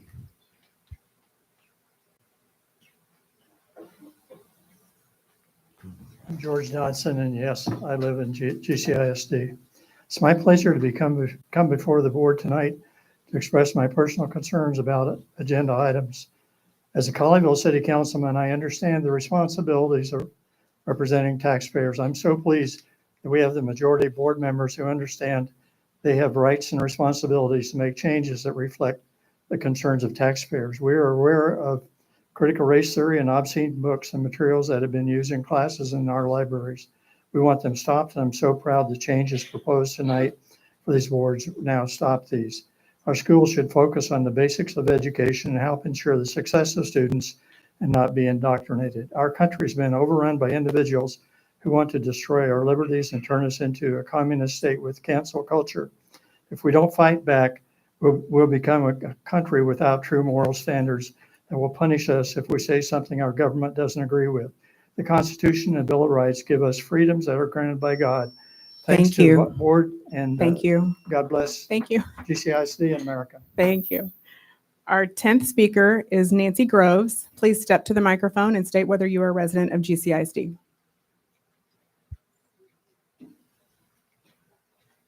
I'm Nancy, and yes, I'm a resident of GCISD. I just wanted to get up here to encourage our trustees for all that they're doing. The policies on the agenda tonight give me a lot of hope for the direction of our district. I know that most people won't appreciate the effort that has gone into them, but just wanted to say thank you for your hard work. Thank you. Our 11th speaker is Megan Decker. Please step to the microphone and state whether you are a resident of GCISD. Hi, my name is Megan Decker, and I'm a resident and a graduate from GCISD. I graduated Colleyville Heritage, and I have kids in the district. And I'm here on behalf of Grapevine Elementary School. I'm the president-elect of the PTA, and we have a book vending machine on you guys' docket. I'm asking you to vote yes. My youngest was a kindergartner in 2020. He missed out on countless parties. He missed out on field trips. He missed out on a lot of programming. Last year, we were so blessed to do a reading partnership, and we did a readathon, and we did a one school, one book operation. And he just fell in love with reading, which is so great for my mama heart. He just fell in love. We're proposing that we do a book vending machine that will partner with teachers, that they get set reading goals, and every student would be able to get a golden coin once they completed that and receive a free book. Books are important. They're what takes you into multi-cities. They take you international places. They take you to magical lands. You can become a wizard in your books. You can't do any of that if you don't have the opportunity for a book. Thank you. Thank you. Our 12th speaker is Mario Cordova. Please step to the microphone and state whether you are a resident of GCISD. Hello, good evening, trustees of the board. Dr. Ryan, my name is Mario Cordova, and I'm a resident of GCISD. First, I just want to say I'm pretty excited that everyone showed up here for the passage of this new policy. But I am here to express to the board, my thanks, my appreciation for listening to me and other community members that have brought ideas over this last year. I've consistently suggested to the district that we've needed some new policies, and you're here this evening delivering on just that tonight. I think these policies give parents, teachers, and administrators clear guidelines to follow. This kind of guidance is just what we need to make sure we're consistent and fair moving forward. I know it took a lot of work and thought, but you guys really nailed it by putting it together. These policies will help GCISD put them on a path to an exemplary district. So I thank you very much for the time and your willingness to serve. Thank you very much. Thank you. Our 13th speaker is Clarence Drennan. Please step to the microphone and state whether you are a resident. I don't know why it's doing that. GCISD. Hello, my name is Alan Drennan, and I am not a resident of GCISD. I'm a GOP precinct chair in Grapevine. I have 875 homes in my precinct, which are residences in GCISD. I've talked to many of the voters in those homes. They and I are in accordance with the policies presented to the board that are up for your consideration, and I rise to speak for those policies. Thank you very much. Thank you. Our next speaker is Debbie Simon. Please step to the microphone and state whether you are a resident of GCISD.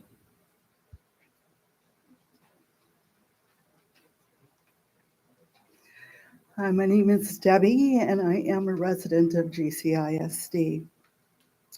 I'm here tonight to support the policies on the agenda. To me, the most important policy deals with teaching controversial subjects. It is crucially important that this district never promote anything regarding gender fluidity in our schools. I am well versed in the idea of gender dysphoria. I have a lot of it in my family. And I know it's real. I also know that this topic should be handled by parents at home and not in the classroom. The idea here is to let the value of the child's family be the primary guiding influence for their children. I'm not seeking to dismiss anyone who experiences gender dysphoria or those who are transgender. What I am saying is that parents and legal guardians are the only people with the right to discuss these topics with their own children. The policy that you're proposing tonight gives that right back to the family. Thank you for respecting our values. Our 15th speaker is Diane Rostowski. If I said that wrong, I completely apologize. She's our 15th speaker. Please step to the microphone and state whether you're a resident of GCISD. Good evening. My name is Diane, and I live in Colleyville. I'm here tonight to show my support and appreciation to the school board, who is attempting to ensure a quality education for the students of this district. In today's environment, there are countless distractions, some confusing. So while in the classroom, I believe it's important that students focus on education, learning the basics with minimal politics and coercion. As they grow and mature, students will begin to understand their options and can then better determine and communicate their life choices. The ability to comprehend a situation and communicate effectively is a must to accomplish goals in and outside of school, and to become a positive contributing member of society. I believe these revised policies will help students and our district. Thank you. Thank you. Our 16th speaker is Tina Ferguson. Please step to the microphone and state whether you are a resident of GCISD. Hi, I am Tina Ferguson, and I'm a longtime resident of Grapevine. I'm a business owner, and I own real estate here in the city. I moved here 30 years ago with my husband specifically for the schools. I have 2 kids that went to the school, had absolutely no issues, and I appreciate that. I have a granddaughter that's coming up to kindergarten in 2026, and I want the same opportunities for her. So I'm just here today to say thank you, and I support all the policies on this agenda, and I appreciate it. Thank you. Thank you. Our 17th speaker is Erin Van Zynd. Please step to the microphone and state whether you're a resident of GCISD. I'm a Grapevine resident, a former teacher and adoptive parent, raising 5 children. 3 have special needs and 2 others receive GT services. Much of our life is centered around loving vulnerable people, and we feel that we've adopted into a community that was supportive of this calling. When I read about the policies and I watch and attend school board meetings, I keep thinking this is not love for our family. This is hurtful to our most vulnerable children, to the ones my God called me to love. It is hurtful to those with special needs, to those with GT needs, those who are LGBTQ+.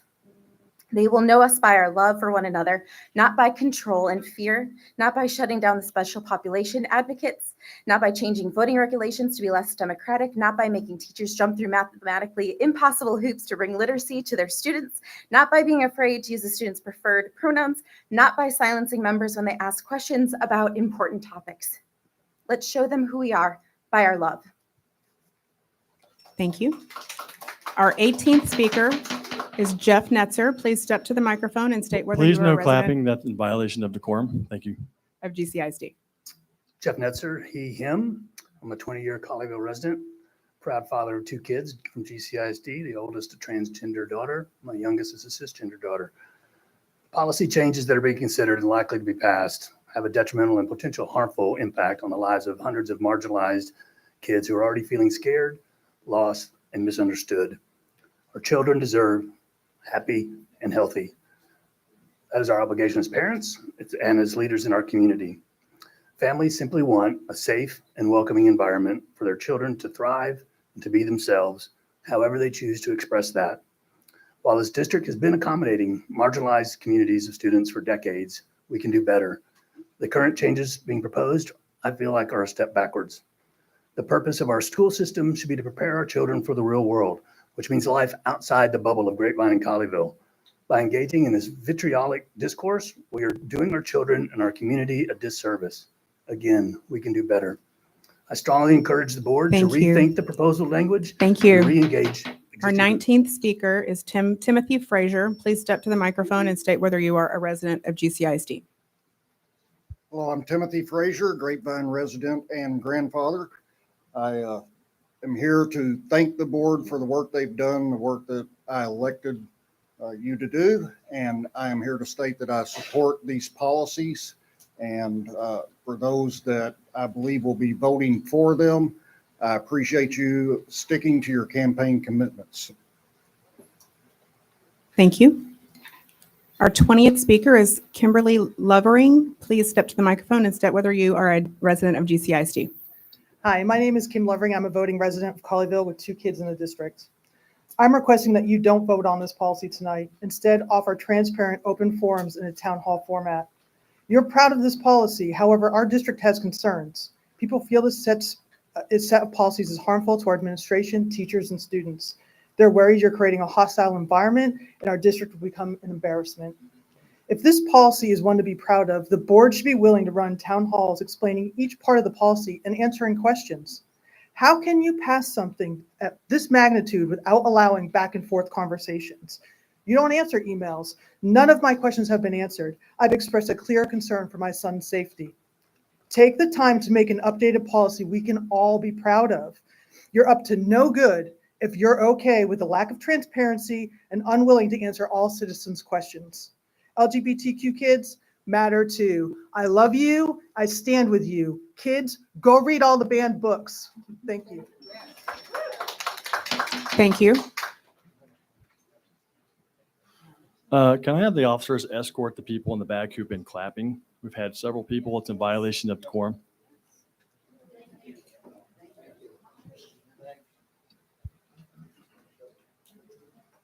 you explain to me who? Just that guy right there in the gray shirt.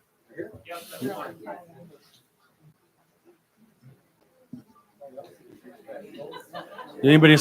Anyone else clapping in the back? Okay, thank you. Who just yelled there? That's your first warning. Please don't yell again.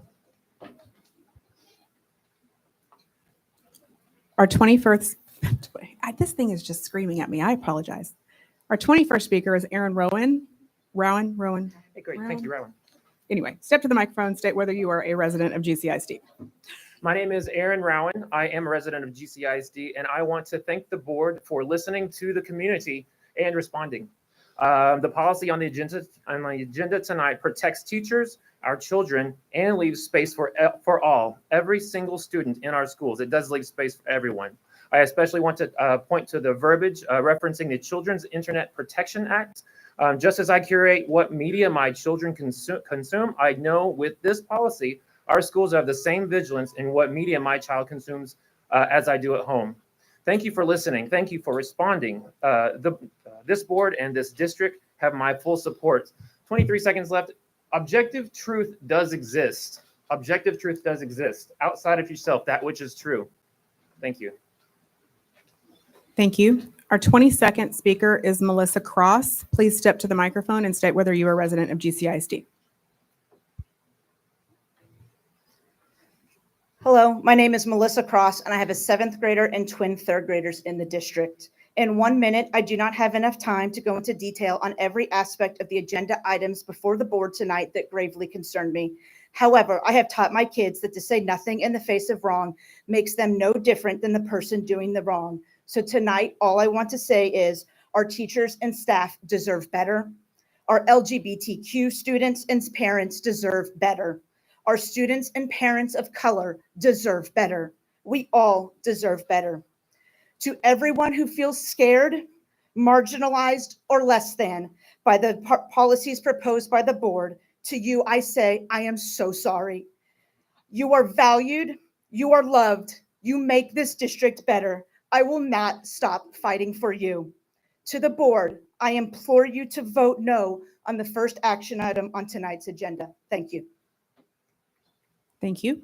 Our 23rd speaker is Jesus Salinas. Please step to the microphone and state whether you are a resident of GCISD. Good evening, everybody. My name is Jesus Salinas. I am a resident of GCISD. I have 2 kids in the district, 2nd grade and kindergarten daughter. So another one said the past is a blueprint to create the future by educated choices we make in the present. I am saddened to say that the choices that we're making today are not creating the future for our kids. You guys are supposed to be assisting our kids to have a bright future. And I'm not talking about just you guys. I'm talking about the community. You guys are responsible for our kids' future, and you're robbing them of that. You're indoctrinating them, not giving them the full facts of history, of human decency, of equality. Somebody just said a few minutes ago, equity. That's not what we're for. Equality. You're marginalizing the kids in school. You're marginalizing minorities. You got to do something about this today, not tomorrow. Thank you. Our 24th speaker is Jamie Weatherall. Please step to the microphone and state whether you are a resident of GCISD.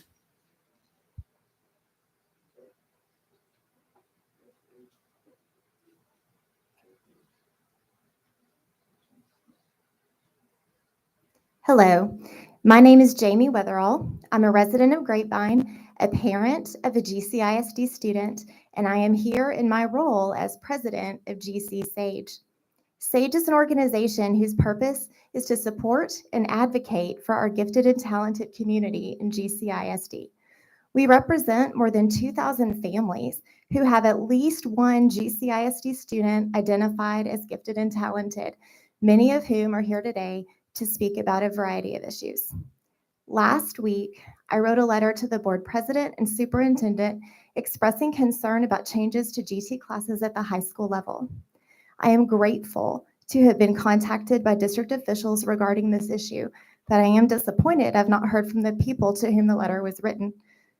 SAGE has partnered with GCISD for 12 years, and so this lack of communication has been troubling.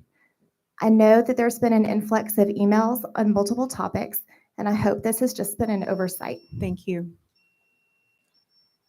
Our 25th speaker is Kimberly Gunderson. Please step to the microphone and state whether you are a resident of GCISD.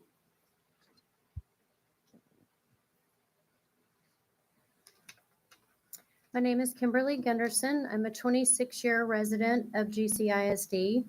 I've raised both of my grown children in GCISD K through 12. As someone who has lived, worked, and volunteered in this community and school district for almost 3 decades, I strongly support the policy additions and clarifications on the agenda. As an independent school district, it is incumbent upon you as an elected board member to restore parental rights and reflect the community values. As residents and voters, we understand some of you have been berated and subjected to attacks, both public and private, by people who are threatened by your resolve to do just that. But we want you to know we support you and we thank you. Thank you. Our 26th speaker is Melanie Hoffman. Please step to the microphone and state whether you are a resident of GCISD.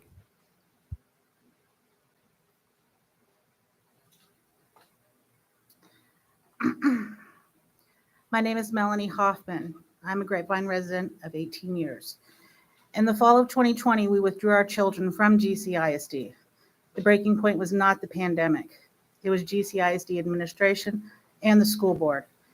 It was lack of leadership, instruction, and support to teachers and parents who desperately wanted to be involved in their children's education and were denied. During the past 2 years, I have homeschooled our children with success. I networked and met some amazing people that have contributed to our journey. Among those is Tammy Nakamura. We knew Tammy was a core component to get things moving forward on the path to being a tried and true school district. After the initial house cleaning and restructure, we made the decision to re-enroll our children back into GCISD. And for the first time in 2 years, we walked through the front door of a GCISD school last week, holding hands with Mrs. Nakamura.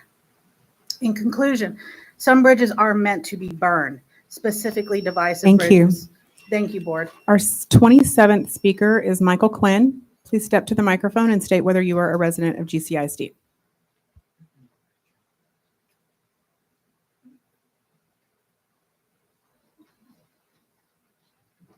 All right, I'm going to cut to the chase. The new board policies claim transparency and clarity, but have neither.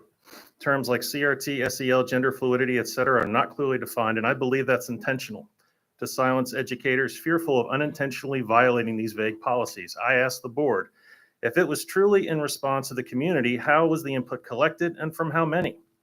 How are students supposed to understand different viewpoints in a pluralistic society if their First Amendment rights are routinely violated by the removal of books?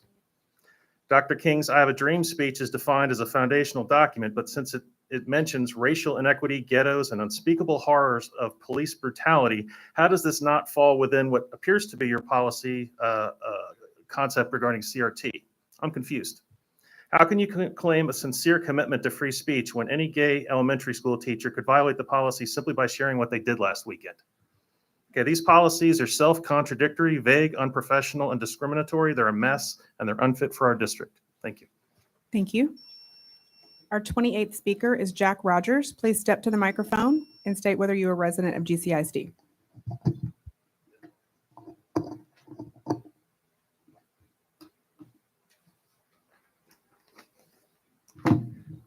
My name is Jack Rogers, and I'm a class of 21 graduate of Grapevine High School. I use he, him pronouns. As well as many former classmates, I'm horrified by the recent proposed policy changes. Coming through the school district, I had the benefit of having an amazing, diverse group of teachers who had a huge impact on the person I am today and introduced me to my love of reading. One of my favorite parts of any class growing up was the class library reading time. Now I hear that not only are we banning books, but we're requiring individual teachers to check books before they put it in their class libraries. No book makes your child gay or transgender. No book changes the fact that our country was built on the backs of enslaved peoples. I can't believe that y'all think young adults can't handle books with thought-provoking ideas and challenging subject matter. A quote from the Kite Runner, there is only one sin, and that is theft. Whether you tell a lie, you steal someone's right to the truth. Thank you. Thank you. Our 29th speaker is Leanne Races. Please step to the microphone and state whether you're a resident of GCISD.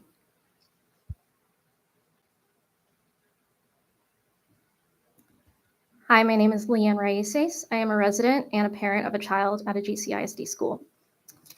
I'm disappointed in the lack of transparency and the failure to consult district community members and local education experts in the proposed policy changes.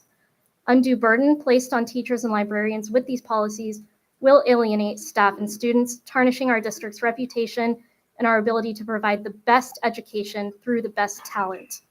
Diluting the factual history of our nation, downplaying slavery and the oppression of civil rights that harm Indigenous and Black populations to this day diminishes the quality of our children's education. School should be a safe place for all students. Refusal to acknowledge the existence of non-binary and transgender members of our community violates Title IX discrimination laws and endangers LGBT students who already face risk of suicide 4 times higher than that of their peers. Personal tenets do not negate a person's existence. I ask that this not be voted on until due diligence is conducted Thank and you. you've gotten to know the heart Thank of you. this community. Thank you. Our 30th speaker is Kathy Ives. Please step to the microphone and state whether you are a resident of GCISD.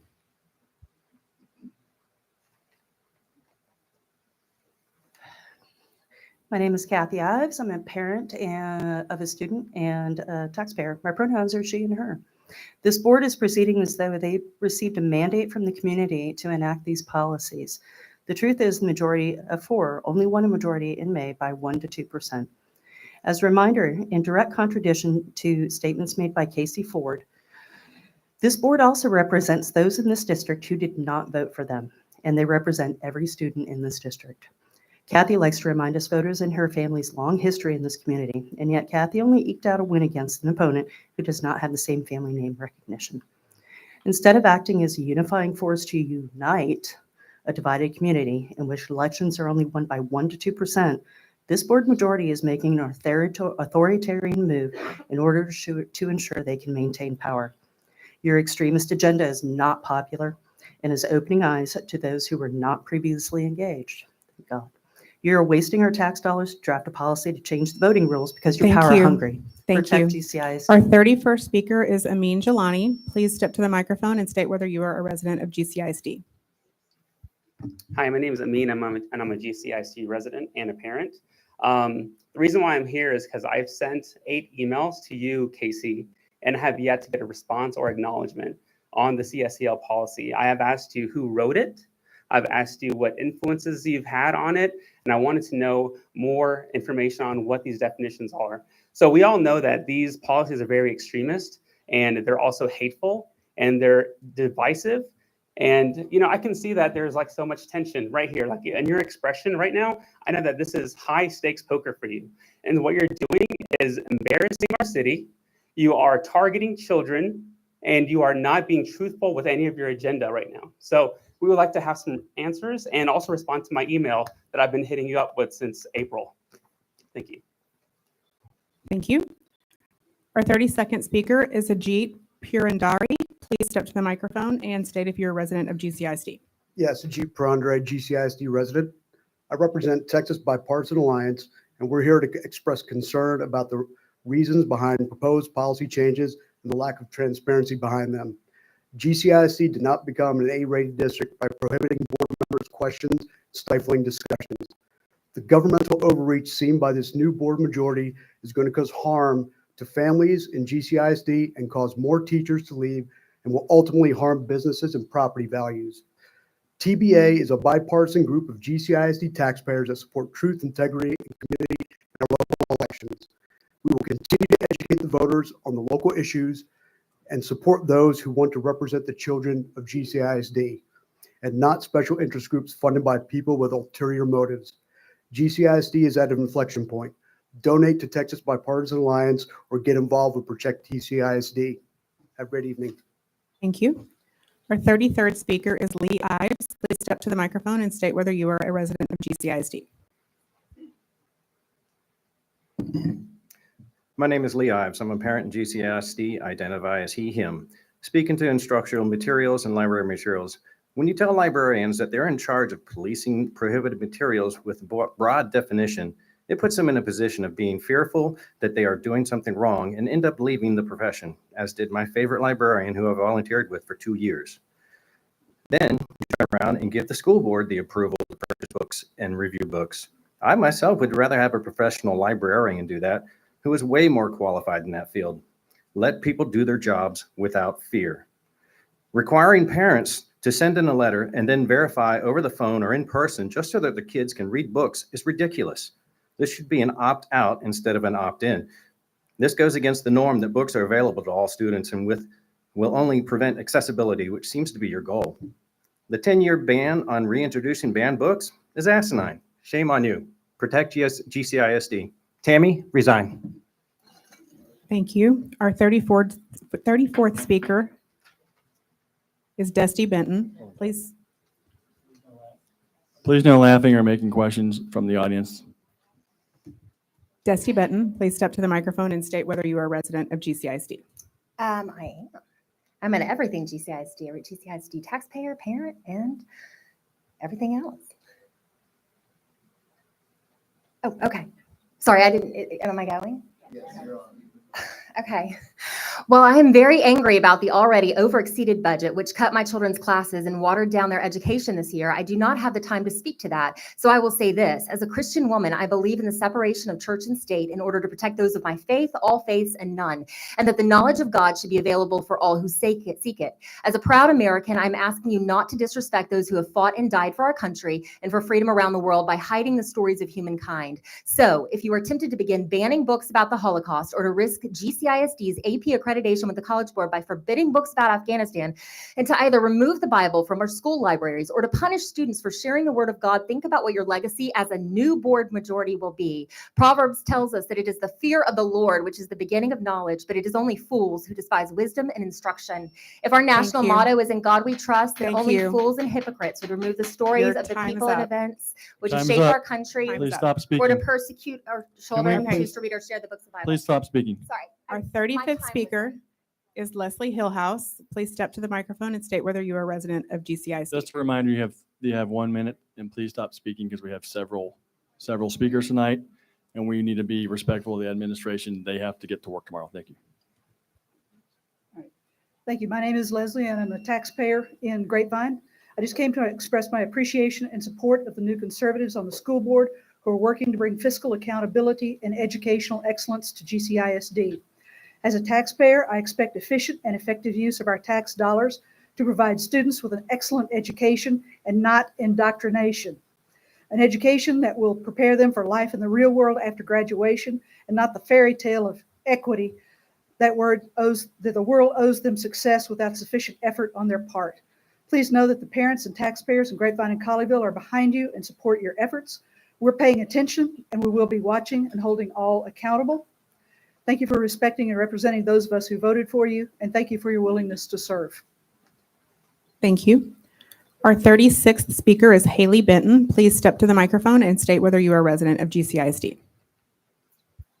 Hi, my name is Haley, and I'm a junior at Grapevine High School. I'm sure that everyone in this room is familiar with the phrase "E pluribus unum," or "out of many one." This used to be the motto of the United States and is still on our currency. This phrase was used by our founding fathers and came from the society democratic government emerged from. Thanks to the exceptional Latin course that was provided to me, I understand its meaning and its history. Unfortunately, this will no longer be available for other GHS students. History and language is where we find patterns over centuries. One reason these subjects are taught in our classroom is to learn from those who have gone before us. A written language keeps us together as a society. Out of the many school districts in Texas, it is GCISD's stellar programs and implementation of AP classes that makes this district truly #1, one I am proud to be a part of. I also appreciate having a voice in an education that belongs to me, not an agenda. Thank you. Thank you. Our 37th speaker is Dawn Diaz. Please step to the microphone and state whether you are a resident of GCISD.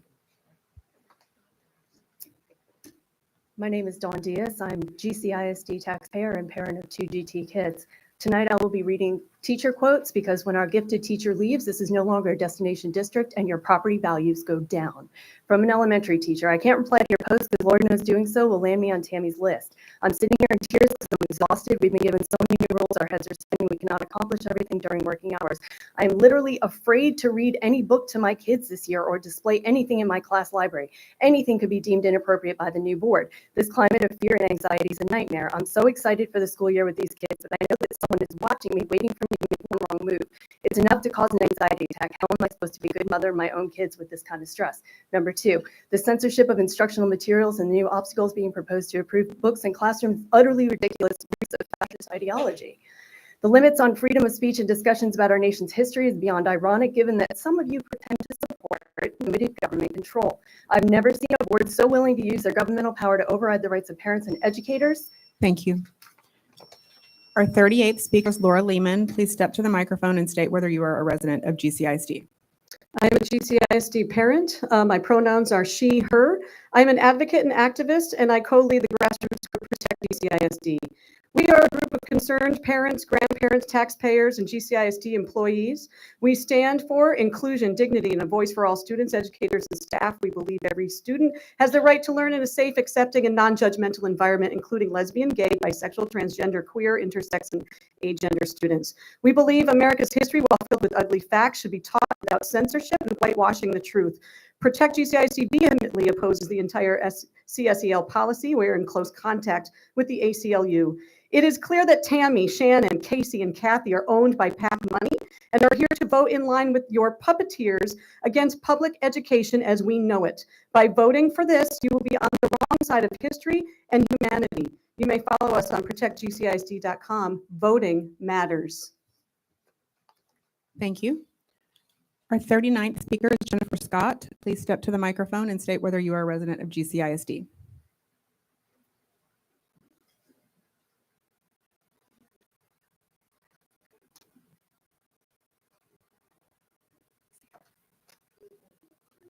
Okay, yeah, let me skip ahead. Yeah, thanks. All right, we're going to move ahead and go back. The 40th speaker is Melissa Kritz. Please step to the microphone and state whether you are a resident of GCISD. My name is Melissa Kreitz. My pronouns are she, her. I'm a resident of Grapevine, and I have been a parent in the district for over 10 years now. I know you'll be hearing a lot of opinions tonight regarding the 36 pages of new policy you're considering passing. To make it clear, it's garbage, but I simply don't have the time to enumerate the whys for you. You know the whys already. So I'd like to address the students, families, and staff members who are being targeted by these proposed policies. Please know that the hate you are feeling from these discussions is not the majority views of your community. You are perfect, and there are so many people who love and support you. What happens here tonight is politics with goals completely unrelated to who you are and who you love. To the GCISD staff, I'm sorry. I'm sorry this is happening to you, and I thank you deeply for continuing to show up for our kids despite the incredibly hostile environment that has been created for you. You are loved and appreciated. To the board, do your jobs. Listen to the people who actually live here. Thank you. Is Jennifer Scott back in the room yet? Okay. Our 41st speaker is Caroline Kreitz. Please step to the microphone and state whether you are a resident of GCISD. Hello, my name is Caroline Kreitz. I live in Grapevine. I attended OC Taylor, CMS, CTMS, and 1 year at Heritage High School. I transferred to another district this year because of the culture and fear that you continue to create. I have something to say.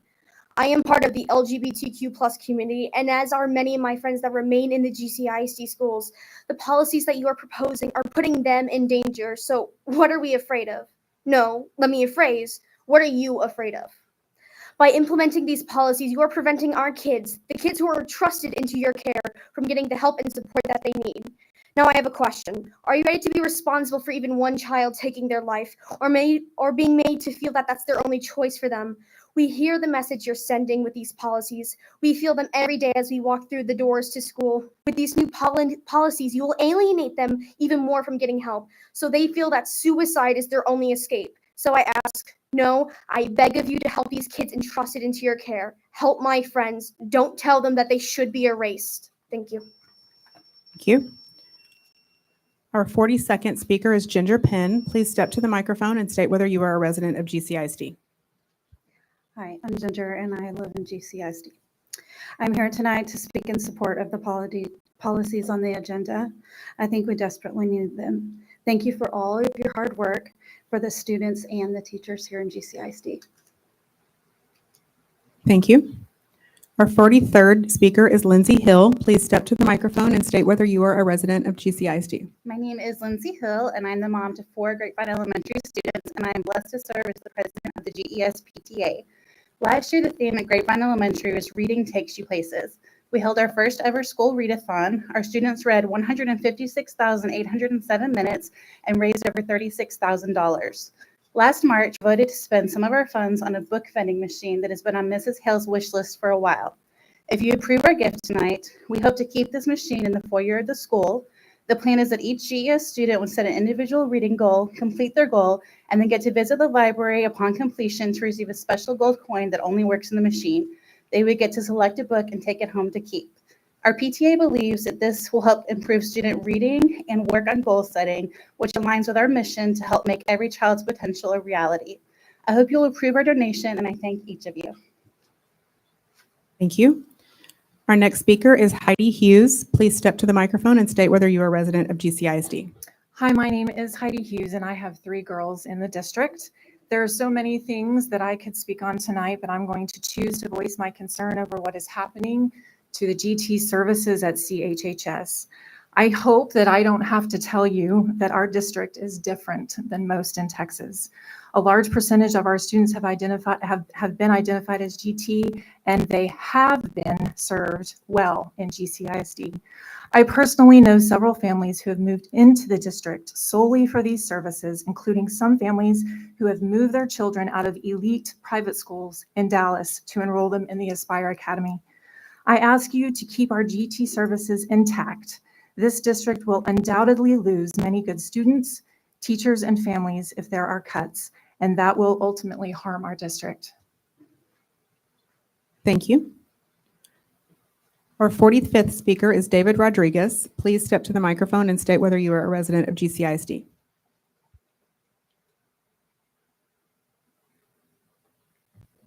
Hi, my name is David, and I am a resident of the district and a native son of this great state. I'm here to speak in support of the policies on tonight's agenda, which are fundamentally important in protecting our daughters, our sons, and the values of this community. Many times, leaders are quickly elected and quickly forget about the people they were charged to serve.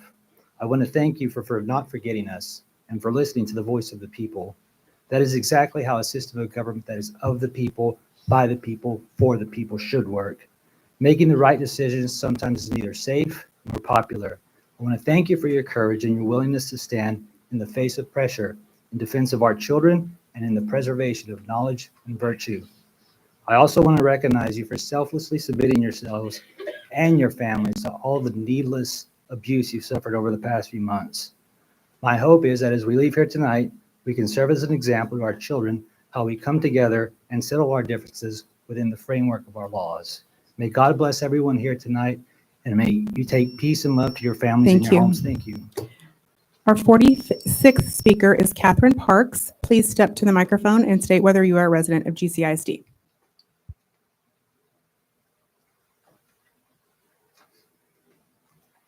My name is Catherine Parks. I'm a district parent.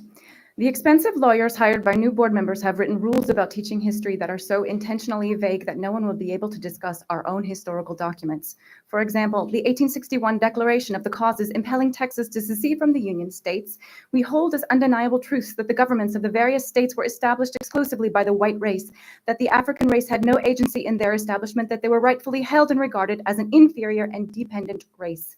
Under new rules, we can no longer discuss facts about how documents like this one are connected to lynching, the civil rights movement, and the present day. New board members do not care about your history if you're not white. They are erasing and devaluing the lives and history of every Black and brown student in our district. If you don't acknowledge the whitewashing of history, you don't have to do anything about it. The cruelty is the point, and our kids will suffer from it. Protect GCISD.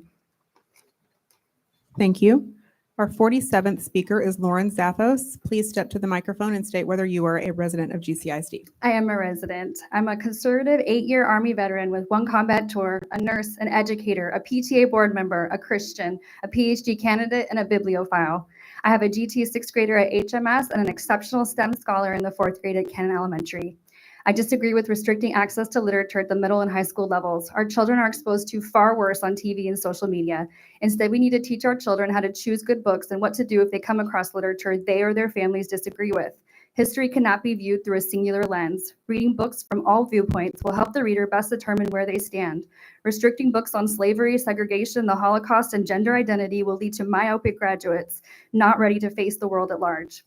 Many of us Texans believe in gun rights. Just as simply having a gun in your home will not force your child to use it inappropriately, a book will not turn your child LGBT, but it might help them if they already are. Special interest groups back 4 of our trustees and recently claimed that they are the majority. If that is true, then prove it by leaving school board elections as a majority vote instead of changing the rules to plurality. Thank you. Our 48th speaker is Christy Grow. Please step to the microphone and state whether you're a resident of GCISD. I am a resident of GCISD and a parent to children in the district. I first want to express my opposition to the proposed shift from a majority to plurality vote for the school board members. If the board is concerned about the inconvenience of runoffs, then I urge the board to consider ranked choice voting instead. Moving to a plurality system makes it very easy for wealthy individuals to buy school board seats by funding dummy candidates to dilute out the vote. Please vote no. On policy change 6A, I'm appalled because fundamentally these changes are telling educators that the board doesn't trust them. Examples include requiring teachers to keep an updated list of their personal classroom libraries, explicitly stating a teacher should not discuss widely debated and controversial issues, explicitly stating to avoid any attempt to coerce or persuade students to adopt the teacher's point of view. Frankly, these policies are insulting to teachers and administrators. When I have questions about something going on in my child's classroom, I talk to my child, then I talk to my child's teacher, and while I've never been unsatisfied at that level, I know I could go to the administration if I needed to. These policies you're proposing are unnecessary and open our teachers and staff, who already are overburdened, to doing work that has no value to our children's education and will lead to more educators leaving our district. Lastly, I want to thank all of our wonderful teachers who hold out despite the nonsense that members of the board feel the need to codify. Thank you. Please protect GCISD, Thank our you. teachers, administrators. Our 49th speaker is Robin Swindle. Please step to the microphone and state whether you're a resident of GCISD. I am a resident of GCISD. Pronouns are she, her. I have 2 children in the district.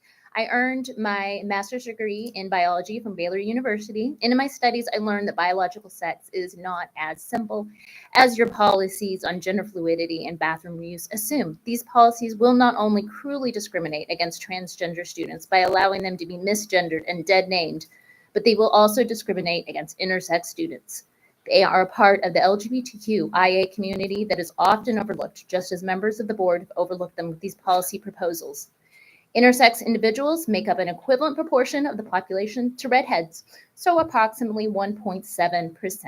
Based on these numbers, we can safely assume that there are dozens, if not hundreds, of intersex children in our schools. These policies do not serve them. Science does not support a fixed binary model of biological sex or gender identity. Protect GCISD students by voting against these policy proposals. Thank you. Our 50th speaker is Alex Stuckey. Please step to the microphone and state whether you are a resident of GCISD. My name is Alex Stuckey. I am a GCISD resident. I have a 7th grader and 5th grader currently in the district, and my pronouns are he and him. I ask that the board pull all the board policy changes proposed for this evening. When I read them all together, they are number 1, an assault on many marginalized groups, and number 2, implore us as a community to stick our collective head in the sand about historical inequities and persecutions that persist to this day. The purpose of a school is to educate, be a safe space for kids to engage with ideas, help kids realize their potential, and for them to discover characters in literature and history that they can relate to. These changes directly contradict all of these. My family moved to this wonderful school district 8 years ago because of the schools. Now we watch in horror as it is being systematically dismantled and replaced by an agenda that isn't loving to all of our students, our teachers, and our community. I plead to the board as a parent, citizen, and as a Christian that we table these changes until everyone has had enough time to engage with them and inform any new policies on these topics. Thank you. Thank you. Our 51st speaker is Kimberly Davis. Please step to the microphone and state whether you're a resident of GCISD. I'm a 13-year GCISD parent and former trustee. Public school is for the public, just like the fire and the police department. They don't discriminate or judge, they just serve, as should we.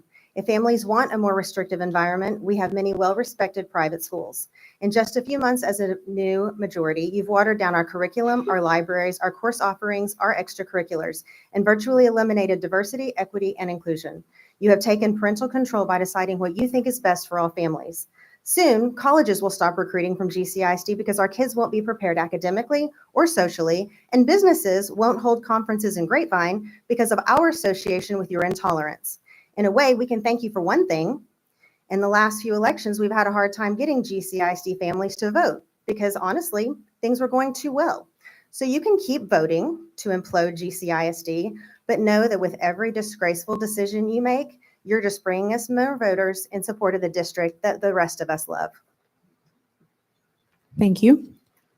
Our 52nd speaker is Aaron Lamb. Please step to the microphone and state whether you are a resident of GCISD. Hi, I'm a GCISD resident. My name is Erin. My pronouns are she, her, hers, and I'm a GCISD resident. I'm an ally as well as we all should be. These proposed policies are hateful, discriminatory trash, just like the people who wrote them, and the unfortunate 4 who will likely vote in favor of them. Which lawyer will handle this litigation, Casey? How many tens of thousands of dollars are you willing to spend of taxpayer dollars to settle up with the families that you are openly discriminating against? Censorship is hardly synonymous with transparency. When I posted on Strong Schools that Trump flags didn't make me a Republican and pride flags won't make someone gay, I was promptly blocked and deleted. Just like Kathy deleted my comments from her public Facebook page, which is against ethics and the law.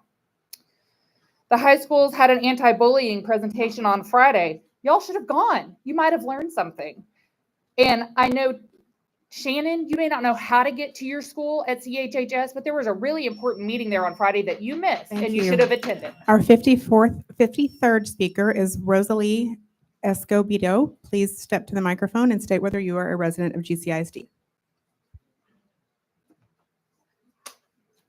Hi, everyone. I'm Rosalie, and I am a resident of Grapevine Colleyville ISD. I'm also a precinct chair for the Republican Party, and I represent a lot of people in my area, several of whom are in this room and are very concerned. I'm here to support the policies on the agenda this evening. Some of the most important guidelines in these policies are not teaching race theories, gender fluidity, and identity. Children should be able to go to school without having their purity tarnished by propaganda being taught under the guise of curriculum. Thank you all for having the courage to serve and to stand up for our children. I wholeheartedly back the new direction that the board is taking, and I stand behind them fully. God bless you all. Thank you. Our 54th speaker is Larry Lehrman. Please step to the microphone and state whether you are a resident of GCISD. My name is Larry Lehrman, and yes, I'm a resident of Colleyville. I'm here to put my full support behind the policy. I have many reasons for doing so, not the least of which is that I want the students of this district who look like my very widely diverse grandchildren and godchildren who I've talked about before here, and 3 very close members of my family who are gay. I want them all to have equal opportunities to succeed, indeed flourish. I don't want them marginalized. I don't want them discriminated against either direction like we've seen in the district over racially divisive policies in the last few years. Thank you. Thank you. Our 55th speaker is Kathleen Lehrman. Please step to the microphone and state whether you are a resident of GCISD. My name is Kathy Lehrman. I am a GCISD resident, and I've reviewed the policies and on the agenda and am in favor of them to protect children. Thank you. Our 56th speaker is Rosalba Pina. Please step to the microphone and state whether you are a resident of GCISD. Buenas tardes a todos. Me llamo Rosalba Peña y vivo en Yules. Quiero decir que apoyo las políticas de esta agenda. Es muy importante que protejamos a nuestros niños. Las cosas más importantes para mí es que tengamos un cuidado en los libros que tienen contenido sexual. Libros como este dañan las mentes de los niños. Quiero que todos los padres puedan escoger lo que es apropiado para sus hijos. Gracias a todos los líderes que han hecho esta política. Pienso que va a ayudar a todos los niños. Así que a los miembros del board que crearon estas nuevas políticas, agradezco infinitamente que ustedes sean un ejemplo a nivel nacional de cómo un distrito debe de cuidar a sus hijos.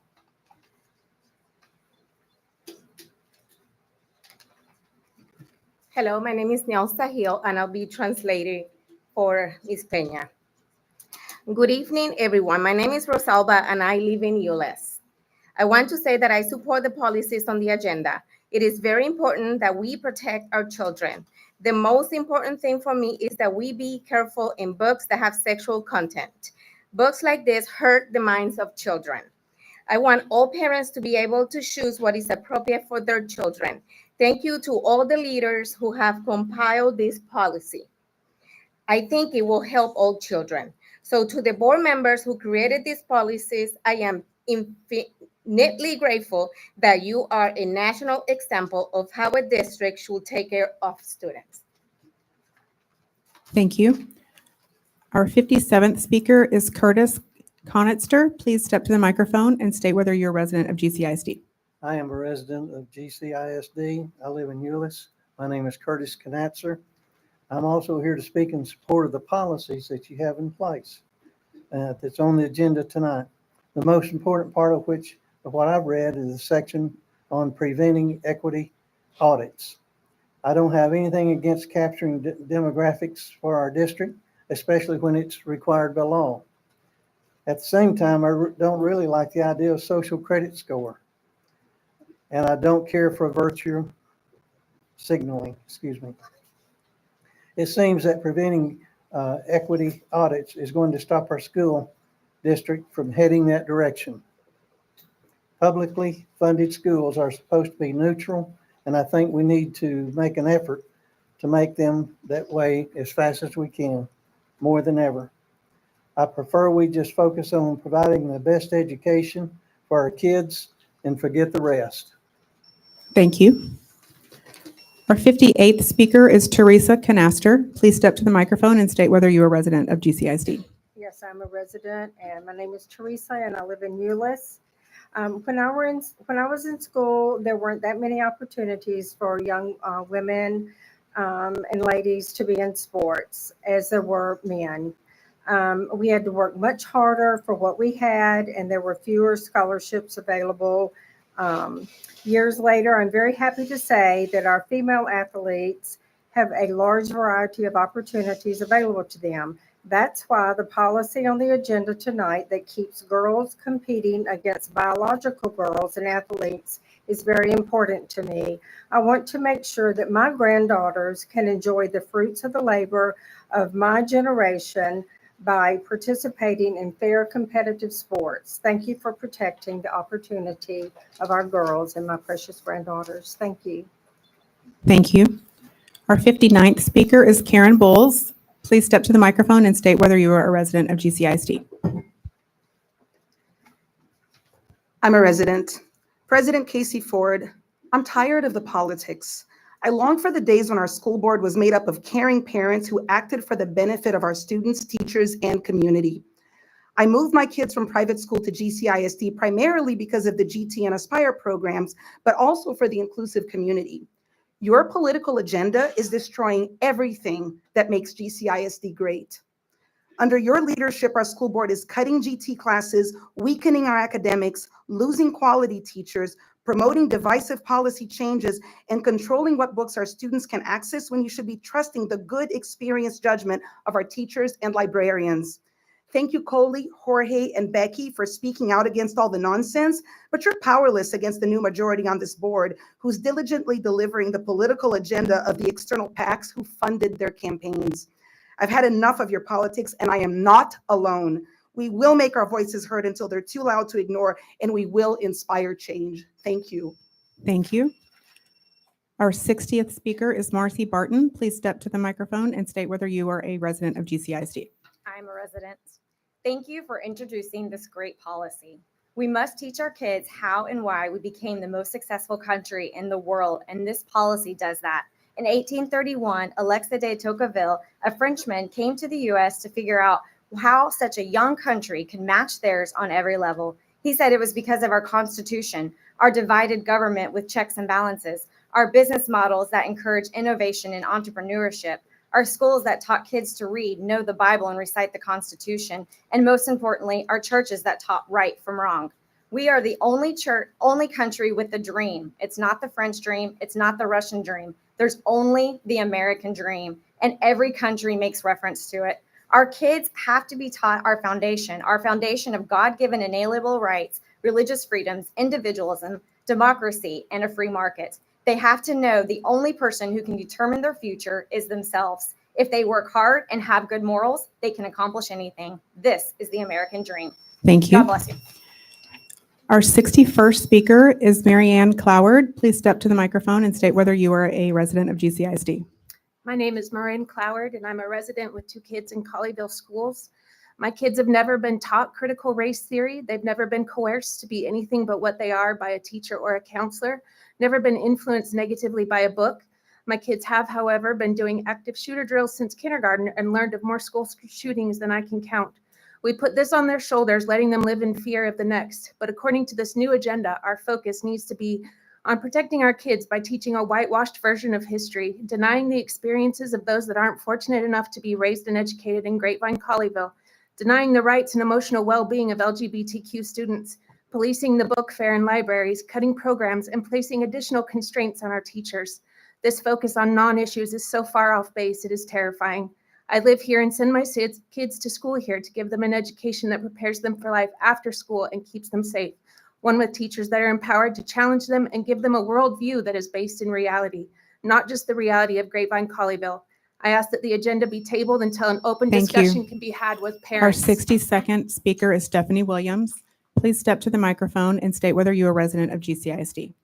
My name is Stephanie Williams, and I'm a resident of Colleyville with children in GCISD. Today, I would like to discuss the 23% of students identified as GT in this district. We moved here 8 years ago specifically for the GT and math telescoping opportunities for which all of my children have now benefited. My younger two children are currently thriving in 7th and second grade Aspire. My oldest, who is ranked in the top 10 of the Colleyville Heritage Freshman Class of 2025, began his first day at private school today after it became evident that the opportunities for educational advancement were not what we expected. This past week, as numerous Colleyville Heritage GT students were deprived of their GT-only classes without any advance notification or communication as to why, my oldest received multiple texts congratulating him on, quote, getting out when he did. We believe in public schools. We believe and support our GCIS teachers. But ultimately, we must do what's right for our children. We can do better for all our students, for all our teachers, and for our community. Please vote no to tonight's policies. Thank you. Our 63rd speaker is Jenna Stephen. Please step to the microphone and state whether you're a resident of GCISD. My name is Gina Stephen. Pronouns are she, her, and I'm a resident. I'm reading a statement on behalf of Ashley Beal, the president of the GCISD Diversity Advisory Council that meets quarterly with district staff and PTA parents from every campus and with students from our high schools. Our bylaws state we should communicate feedback to GCISD trustees and administration. Because this policy was written and revised without community feedback, I request that you postpone the policy vote and convene a new, more inclusive committee. On page 28, your policy denies unconscious racism or sexism and prohibits researching disparities. Page 18 limits access to above-level books. Many readers read above their grade level.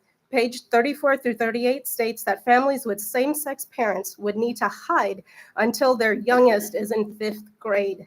We want transparency, collaboration, and unity for all in GCISD. Thank you. Thank you.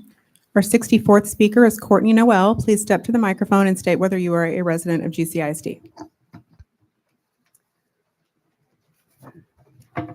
Howdy, I'm Dr. Courtney Noel, and I live in GCISD. I'm speaking for the liberty to read age and maturity appropriate books chosen by students and against the excessive library controls and many others that the proposed CSEL policy revisions would impose. I'm reading a statement from my friend Roxana Totazan regarding her experience with banned books, who has lived in GCISD since 2003. She has two children that attended GCISD, her youngest being a senior this year. Her quote says, "I grew up in communist Romania and some books were not allowed, but my parents and I managed to read a lot of those books. People would Xerox copy them and they were borrowed between friends and family. One instance, my parents and I were reading the same book, sometimes at candlelight, because electricity would stop after 6 p.m. When we moved to the US, we thought that not being able to read the books that we want is behind us. In my experience, the more you read, the better person you are." End of quote. I say, don't hide in the dark, let the light of knowledge shine. Thank you. Thank you. Our 65th speaker is Tammy McNatt. Please step to the microphone and state whether you are a resident of GCISD. Hi, my name is Tammy. I am a resident of GCISD. I have grandchildren who are going here after my children graduated from GCISD. I just want to state that I do support the policies that will be voted on tonight. And I thank all of you very much for your time. I realize you volunteer, and I thank you for everything that you're giving to our children. Thanks. Thank you. Our 66th speaker is Janelle Dubois. Please step to the microphone and state whether you are a resident of GCISD. Hi, I'm a GCISD resident and parent. My pronouns are she, her. Nothing prepared me for what I felt as I read the pages of GCISD, a modern day tragedy. 36 pages of policy, anti-books, anti-gay, anti-teacher, anti-history, anti-anything other than white Christian nuclear families. Shannon boasts about saving the teacher's time, yet she's going to vote to make them catalog every single book on their own dime. They'll second guess each one, scared of making Tammy's list, then Casey will still find fault with them because he rules with an iron fist. Heaven forbid a book might shed light on a different perspective, a different life. Why would we open the eyes of students so that they could see just how wonderful accepting everyone could be? You sit up there and you pretend that if you pass Don't Say Gay, you'll be victorious and all our problems will go away. But you're forcing people back into the closet. Are you ignorant or are you proud of the pain you caused them? Erasing marginalized people and events from our teaching doesn't make them disappear, but it breeds a culture of hate and fear. Bullying and teen suicide will rise. Are you ready to own our demise? Teachers and students, I'm sorry we failed you, but we won't again. We'll vote them out, reverse the policy, and make it a bad memory. But to the majority, your legacy will remain a skid mark on our history, nothing but a shit stain. Our 67th speaker. Please no offensive language. Next time that's a warning for you. So next time you'll be removed. Our 67th speaker is Lynn Smullen. Please step to the microphone and state whether you are a resident of GCISD. Yes, my name is Lynn and I am a resident of Colleyville.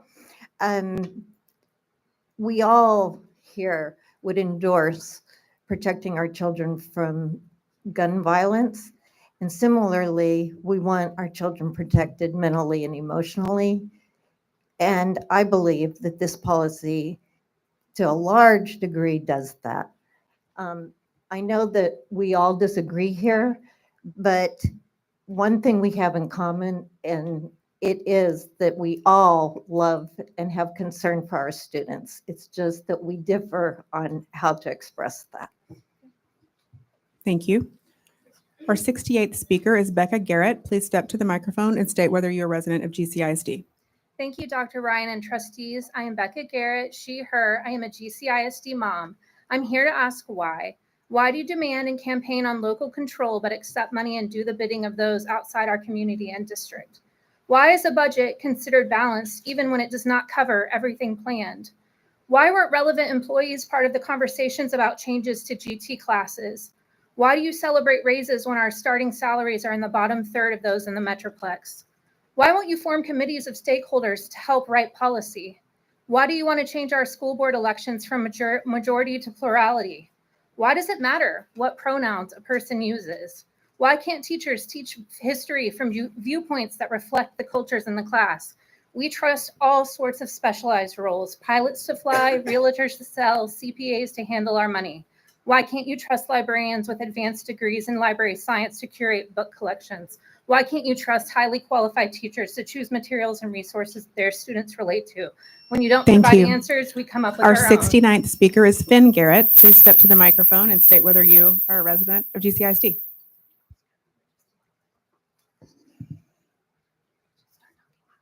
Hi, my name is Finn Garrett, and I am in 4th grade at Doves Elementary. I wanted to come here today because I like reading books.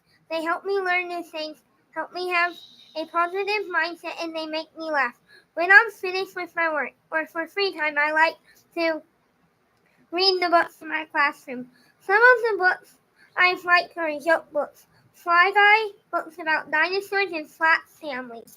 My mom said the trustees are changing some rules to make it hard for my teachers to keep books at school. I think this is a bad idea because kids want to read books.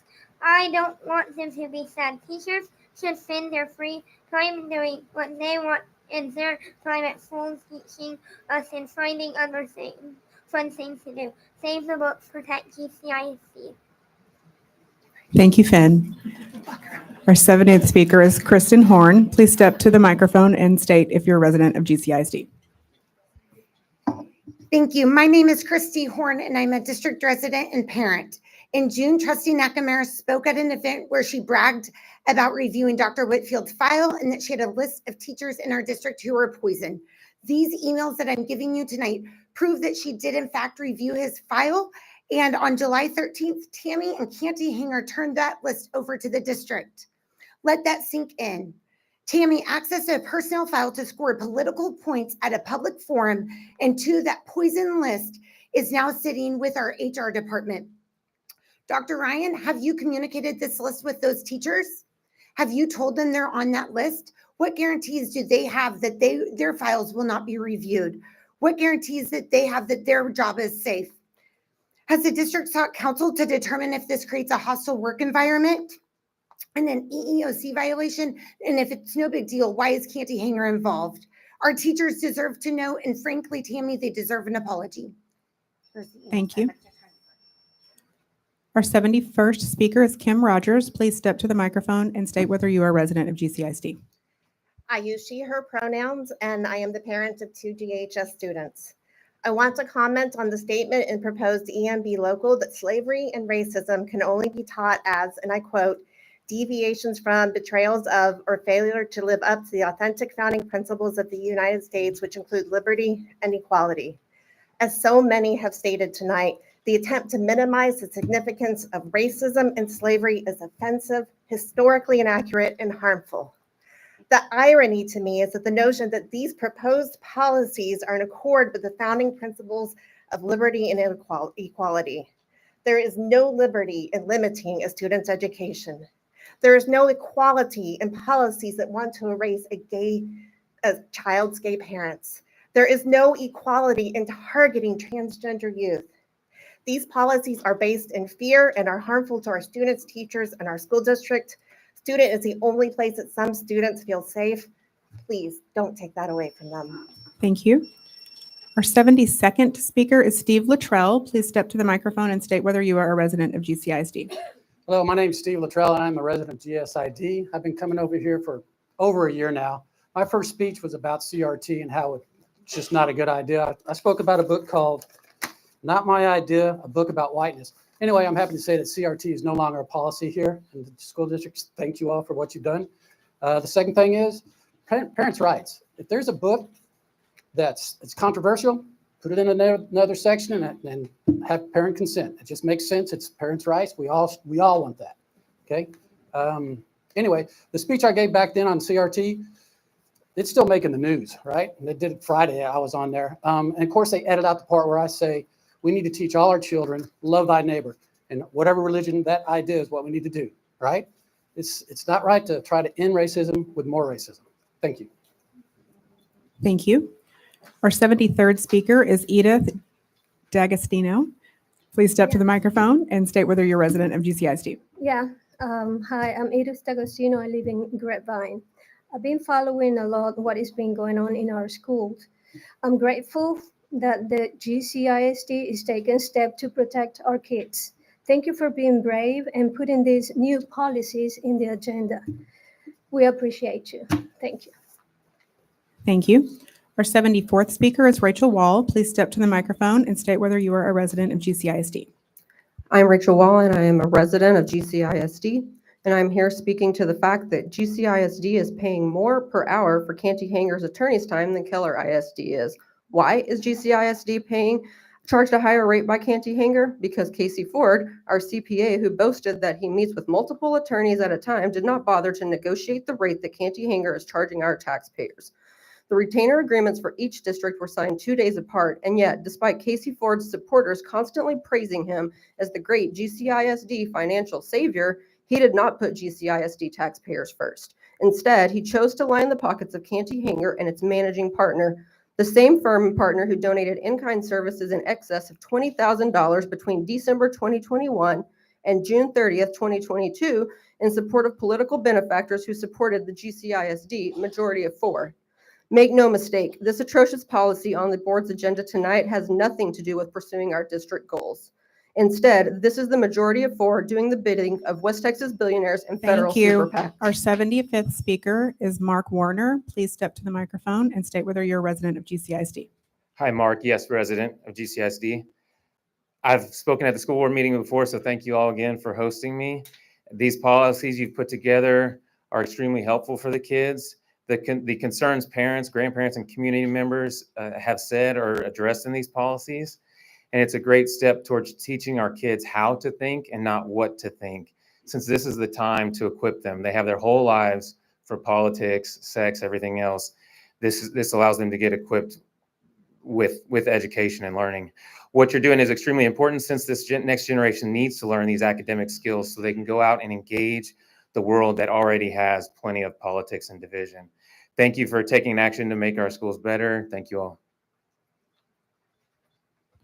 For future reference, if y'all have a document you need to hand, please hand it to Kim Hutto over there. Thank you. Our 76th speaker is Charles Kurilko. Please step to the microphone and state whether you're a resident of GCISD. No, I'm not a resident of GCISD, but I am a concerned parent that this will happen, that I'm glad that this is happening now, and hopefully it happens to my school district as well. But this is my first time speaking at a board meeting, but after some of the things I witnessed going on in our schools, I felt like I had to speak out. I think our public schools should be neutral and a safe space for all of our kids. That means no CRT, no obscene materials, and no gender ideology. I think parents should be allowed to make the choice for when their children are ready to hear about these things. I think that's the most teachers are good, that most teachers are good people, and they just want to teach their subject matter and give the kids the best education they can. The policies on the agenda tonight make it clear who is responsible for what, and I think that will do a world of good for our community and our kids. Thank you very much. Thank you. Our 77th speaker is Megan Orler. Please step to the microphone and state whether you're a resident of GCISD. My name is Megan Orler. I'm a current GCISD resident and senior at Grapevine High School. I recently applied to University of North Carolina at Chapel Hill, and one of the main supplemental essays I had to write asked me, if I had to change one thing in my community, what would it be? I submitted the following. One thing I wish I could change about my community is the current divisive atmosphere. People are very polarized in my community, especially when it comes to local politics. In the past couple of years, the school board has become very split, and people have brought personal political affiliations into it. In my opinion, political categorizers have no place on our school board. Our public schools need to serve all children from all political spectrums. I believe the school board should be more about making our schools better for the kids, not the parents. Moreover, I believe that decisions should be made by a group of knowledgeable people who know exactly what issues our schools face. For example, a board member who only has kids in the elementary school should not be making decisions for the high school, as well as someone who hasn't had kids in our schools in decades and who hasn't volunteered recently in our schools. Our school board does not need to be dominated by politicians. Rather, it should be dominated by parents who want the best for their kids. Thank you. Thank you. Our 78th speaker is Ella Hallen. Please step to the microphone and state whether you're a resident of GCISD. My name is Ella Hallen. I'm a GCISD resident and a junior at Grapevine High School. When I heard about this recent proposal on prohibiting any discussion regarding gender fluidity, I immediately looked into it. I noticed that in the policy it stated that, quote, gender fluidity means any theory or ideology that espouses the view that biological sex is merely a social construct, unquote. I believe that this statement in particular is inaccurate. The words gender and sex are often used interchangeably, and in this case, they were. This lack of understanding just shows how little the district cares or researched about gender fluidity, and yet still created this proposal. Many already feel that they have to suppress their gender expression in public in fear of discrimination. Setting this proposal in motion would support that same suppression. Schools everywhere and in the GCISD realm are supposed to make everyone feel included and safe. Those in charge must reevaluate this proposal and the potential damage that it could cause. I hope that regardless of where you stand on the political spectrum, you set your affiliations aside because this is not a political subject. Thank you. Thank you. Our 79th speaker is Yolanda Pizor. Please step to the microphone and state whether you're a resident of GCISD.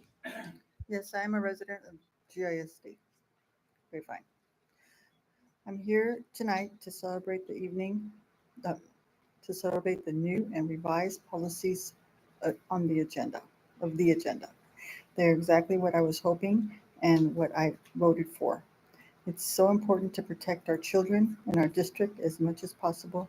I especially appreciate how the policies integrate existing laws such as administrative code and how they defer to other authorities when appropriate, like the Texas State Library and Archives Commission. I can tell you all put a lot of thought into making these policies, and I think they're just great. Good job, and keep it going. Thank you. Thank you. Our 80th speaker is Michelle Hudak. Please step to the microphone and state whether you are a resident of GCISD.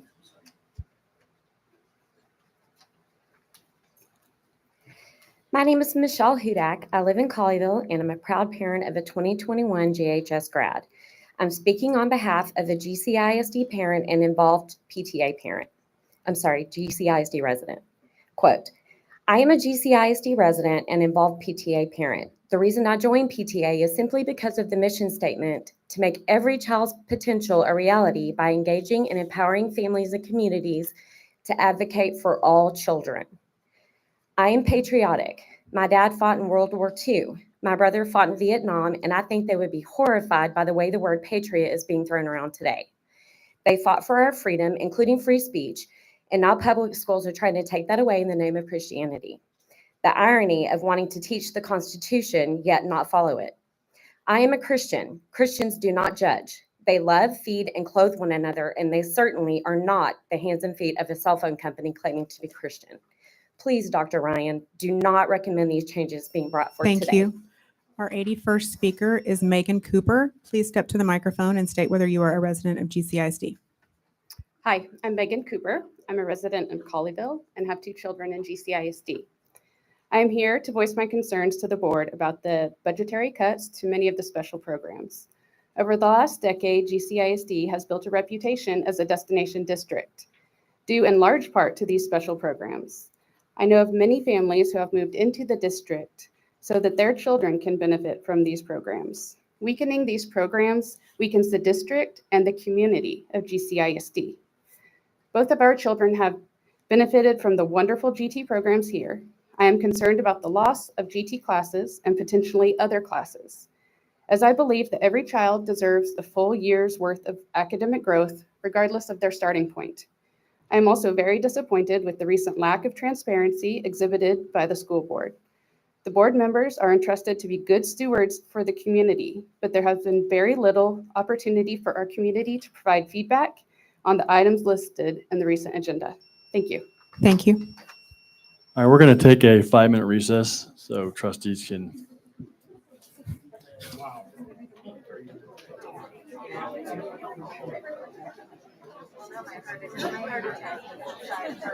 Hey, Carl.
All right, we are back in session at 9:10. Our 82nd speaker is Jocelyn Baruti. Please step to the microphone and state whether you are a resident of GCISD.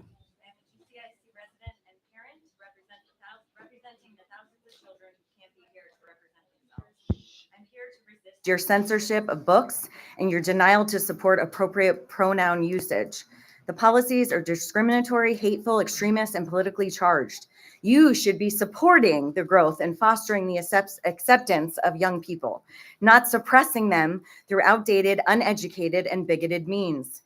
When you tell youth that their school and community do not support who they are at their core, that they should hide and be ashamed of who they are, you will only create generations of isolation and mental health struggles, including mainly suicide. Your censorship of books that bring to light the realities of history in the modern world is rooted in controlling your political narrative and keeping our children in the dark, stunting their development and opportunity for them to build a better, more accepting, more inclusive world. Protect GCISD. Thank you.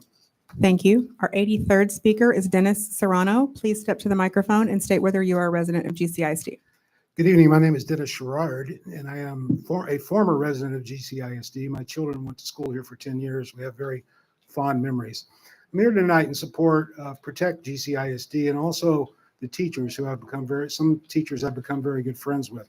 I have concerns about the policy as written, particularly around teaching the controversial issues, also particularly relative to CRT and systemic discrimination ideology. The intent, I'm sure, was to be very prescriptive relative to what those topics mean, but it's very vague in terms of what it doesn't mean. As an example, the forced relocation of the Indians from South Carolina and Florida to Oklahoma, will that fall within the SDI realm or not? It's very important that we do not diminish the teaching of history and our cultures and the good things as well as the bad things that happen across our lifetimes and our histories.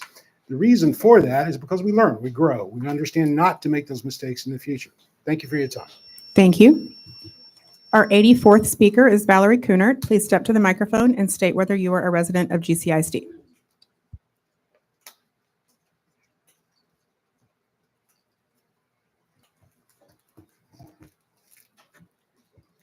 Yes, I am. Pronouns she, her. In 3 short months, the new board majority has and is making the following changes to GCISD's culture known as LEAD 2.0, Plan and Picture of Success. You have built barriers to limit access, dismantled opportunities for learning by slashing teacher headcount and budgets, reversed the design of learning environments by stifling expression of, for, and by students, no longer encouraging the development of the whole person, physical, emotional, academic, and social. Discriminated against cultures, eliminating the fostering of a safe learning environment, suffocating student voice to engage and show ownership in work while diminishing student, teacher, and staff engagement, with lack of transparency, choosing to either not respond, dictate, be generic and vague in communications. This is not the GCISD I knew 1 year ago, nor where my children grew up attending school. Respectfully, protect GCISD. Thank you. Our 85th speaker is Myra Brown. Please step to the microphone and state whether you are a resident of GCISD. Ladies and gentlemen of the board, my name is Myra and I live in GCISD. I have the key writings of all the leading thinkers of CRT that because I live in a free market and capitalist country was conveniently and quickly delivered to my home by a little company called Amazon. All books are available at all time to anyone, and school is only one of the very small ways that we all learn every day. My view, personally, is that CRT is by definition oppositional, divisive, hateful, anti-American, anti-free market, anti-freedom, and anti-peace exhibit number 1. You may not agree with me. You may not want me teaching my viewpoint to your children, and I don't want you teaching your viewpoint to my children. So let's just take it out of the schools and put it into the hands of the parents, which is what these policies do. I urge you to vote for these policies. Thank you. Thank you. Our 86th speaker is Lori Payne. Please step to the microphone and state whether you are a resident of GCISD. Yes, I'm a resident of GCISD. I am reading a statement by my friend Lisa Jones, who is a GCISD parent and a licensed social worker. Dear members of the board, I would like to stand up for the students who will be negatively impacted by the policies being addressed. Our schools are not immune from racial bias. Pretending these issues do not exist and presenting a whitewashed version of history while forcing teachers to avoid these topics alienates those who are more likely to experience discrimination. These policies also target our LGBTQ+ students who are more likely to face increased bullying and more than 4 times as likely to attempt suicide than their peers.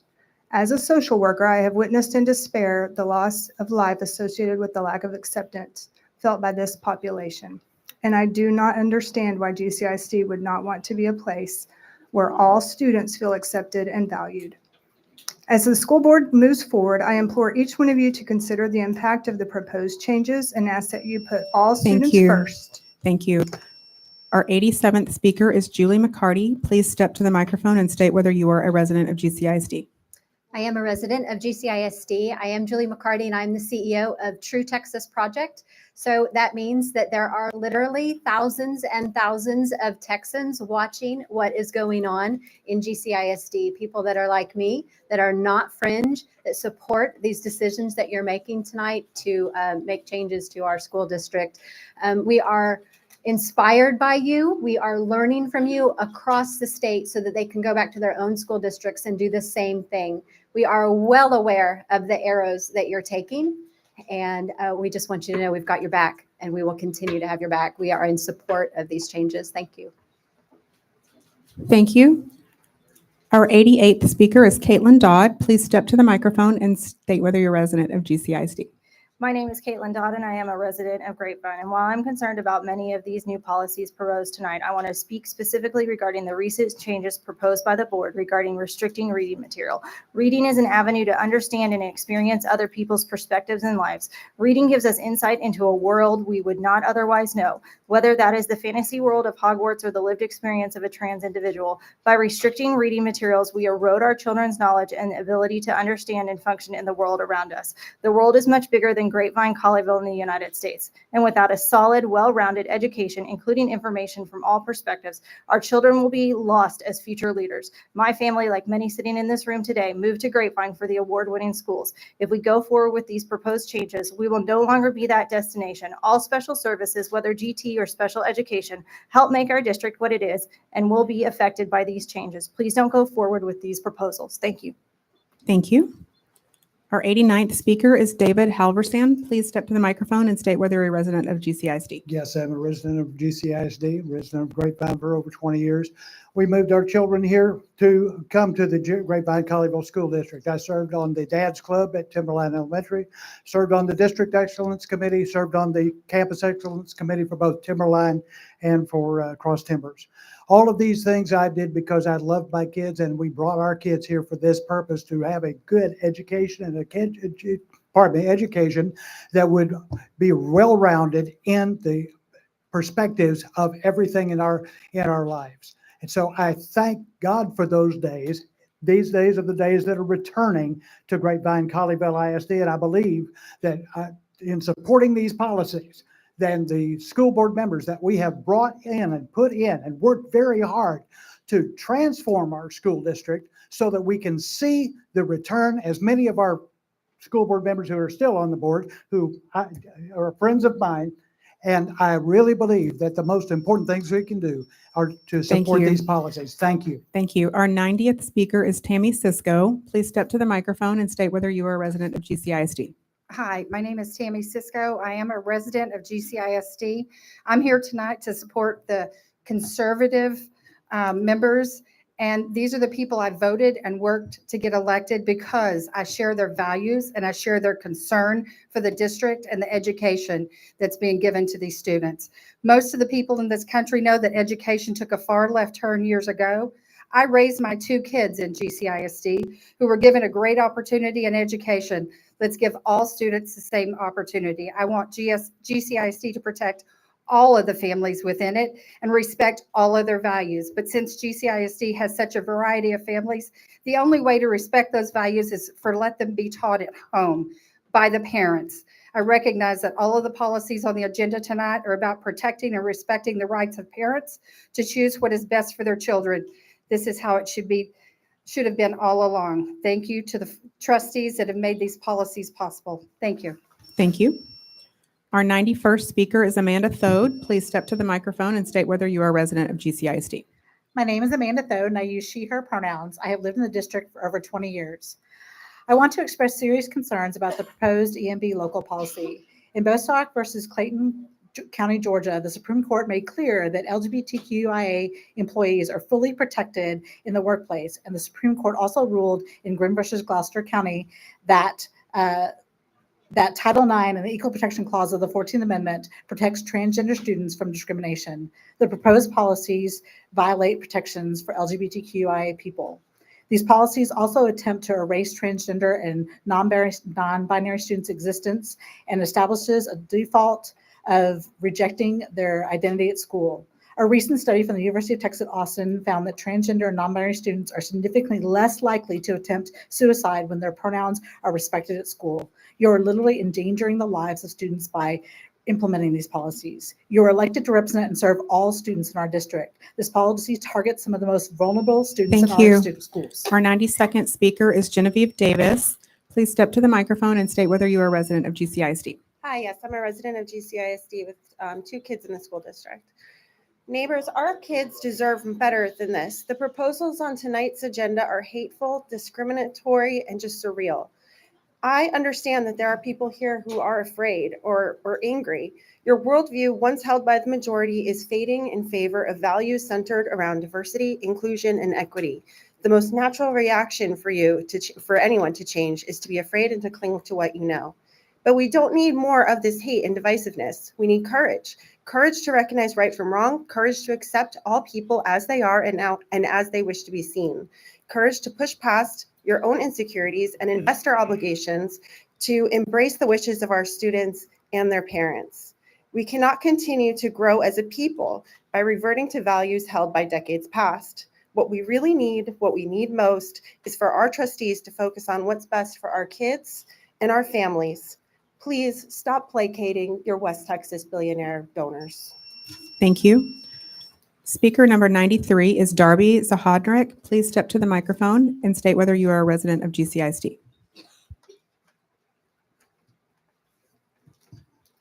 I'm Darby Zarodnik. My pronouns are she, her, and I am a GCISD parent. Per our district's website, the board believes that GCISD expects all members of our community to demonstrate respect, understanding, and sensitivity toward the feelings and beliefs of others. The proposed policies related to books in our schools do not reflect this core district belief.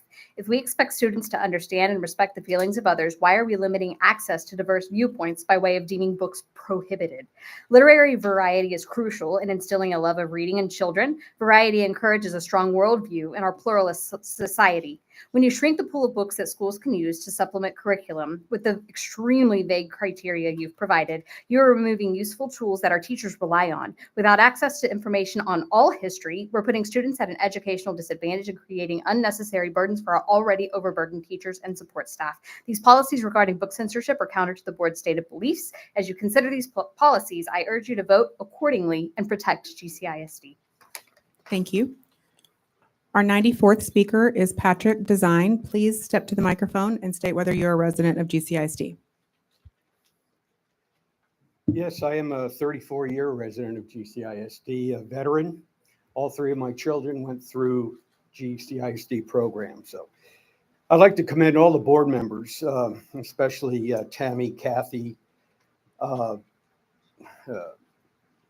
Nakamura, Kathy Spradley, for their tireless efforts to return education in our district to the basics required for a successful career. I can best sum up my last comment with the phrase, teach ABCs, not CRT. Casey, Shannon, Tammy, Kathy, I can't even begin to fathom all the slings and arrows that you must be having to endure. You're certainly over the target, gauging by the amount of flack you're receiving in the form of negative, hostile, derogatory, downright nasty texts and emails. If this is the type of behavior and disrespect is indicative of how folks who have the opposing views from ours would guide and mold the values of our young and impressionable students, then it only strengthens our resolve to do what is in the best interest of those Thank students. you. Once again, thank you. Our 95th speaker is Judy Booker. Please step to the microphone and state whether you're a resident of GCISD. My name is Judy Bucher, and I am a resident of GCISD. I became very concerned regarding the direction of the district after the last school board meeting.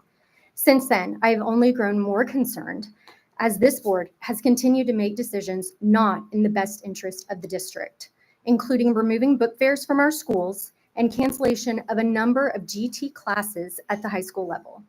These changes will directly result in the degradation of our school district, which was so highly rated prior to these new members coming on board. This will result in our property values plummeting and local businesses being boycotted.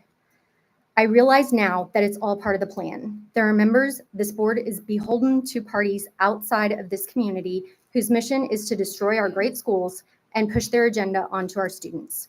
Stop with the politics and unscrupulous spending and start supporting our staff and students. Thank you. Our 96th speaker is Michael Sexton. Please step to the microphone and state whether you're a resident of GCISD. Mike Sexton, I am a resident here. Guys, table this. We've got 100 more speakers to come after this. Table it. You want community input. You all have said you want to talk to the community, be part of the community. You want to serve the community. Do that. It's obvious. It's blatantly obvious that this is very divisive and not even close to a majority idea. It's cruel. You're creating a caste system in the schools. You can talk about Santa Claus, but you can't talk about gay people to fifth graders. This is incredible.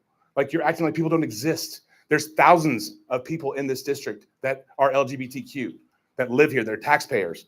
And this was brought up earlier, there's a 4 times more likely suicide rate in teenagers in LGBTQ, and now you're calling them out and saying, you're different, you don't belong here. That's not nice. That's not good. That's not Christian. It's all of you espoused to be. And for those people, for those kids and those people out there, I praise you because I am fearfully and wonderfully made. Your works are wonderful. I know that full well. Believe that. You are wonderful. Thank you. Our 97th speaker is Sarah Powell. Please step to the microphone and state whether you're a resident of GCISD. Sarah Powell, resident, she, her, hers. The policies on this agenda tonight are disgusting. You aren't afraid of the content of books. You're afraid of children who will learn to think for themselves and then disagree with you. You don't think that the LGBTQIA community will indoctrinate your kids. You're afraid that your kids who identify this way will feel validated and empowered, that they will learn about gender fluidity and queerness and realize that they are worthy of love. You aren't worried about your white child feeling guilty for being white. You're worried that they will learn about racism and condemn the mistakes of the past, including yours, that they will choose to live by morals that you have condemned. It is my sincere hope that they do just that, despite your efforts to destroy their education. Your job is to protect the most vulnerable of our student body, and you are doing the opposite with these policies, and my heart aches for these kids tonight. This is a quote from one of the teachers in your district. The teachers are scared. A lot of the best ones are looking for jobs. We can't do it anymore. Protect GCISD. Thank you. Our 98th speaker is Greg Weston. Please step to the microphone and state whether you're a resident of GCISD. My name is Greg Weston, and I have lived in the district for 33 plus years. I have 2 children who went through the district, K through 12, and the district did a wonderful job educating my kids in the core academics. I am here to voice my support tonight for the new direction the district has begun moving. I want to express my thanks to the board members for the work you have done so far, and to encourage you to continue your work in restoring GCISD to focus on academic excellence. In closing, I want to share a new book that I just started reading, America, A Redemption Story by United States Senator Tim Scott. The book is about hope and redemption. The work the new board has begun gives me hope for the district, and I believe puts GCISD on the right path toward redemption. Thank you. Thank you. Our 99th speaker is Linda Gardner. Please step to the microphone and state whether you're a resident of GCISD. Hi, my name is Linda Gardner. I am a resident of GCISD. I just want to say I'm in full support of the policy that is being put forth. And I also like to say to all of you to read the policy. because the things that you're saying are not in it. And as far as books go, we are not banning books. Books are not being banned. Parent consent. I've read some of the books. If we can't read the books in a school board meeting, but you want your kids to read them, they're obscene. So if you want your kids to read them, let them read them. But you should have parental consent. Thank you to the board members who answered my email, Casey, Shannon, Tammy, and Kathy. Thank you. We're at 100, guys. Our 100th speaker is Heather Elmer. I probably mispronounced it. It's all right. My Okay, name is thanks. Heather Emer. My pronouns are she and her. I am a GCISD resident. I'm also a mom to current students. I'm here tonight because I'm extremely concerned with the direction that this school district is veering. We moved here because this school district is lauded as one of the best. We were excited to be a part of it. I've worked in this school district. I was excited to be a part of it. I can't stand here tonight and say that I'm excited to be a part of it right now. It's so disappointing that our kids can't walk in to what should be a safe place for all of them. All of our families should feel welcome walking through our doors. All of our kids should feel that way. By banning inclusive books, which they are, by banning inclusive language in our schools, you're taking away representation. Representation is part of safety. If they are not represented, they don't feel safe. They don't feel safe coming to staff. They don't feel safe. By punishing the use of inclusive language, you're giving permission for racism and you. homophobic bigotry to enter these classrooms. Thank you. Our 101st speaker is Thomas Gross. Please step to the microphone and state whether you're a resident of GCISD.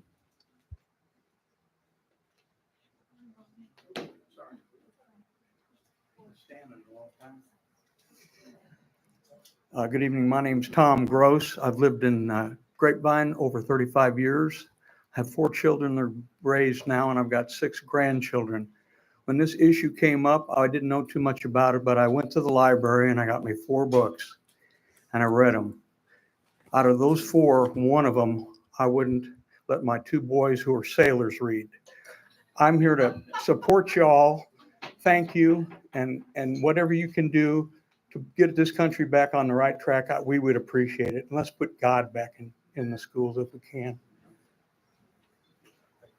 Please refrain from laughing. Next time I'll have to ask you to move. Our 102nd speaker is Mindy Russell. Please step to the microphone and state whether you are a resident of GCISD.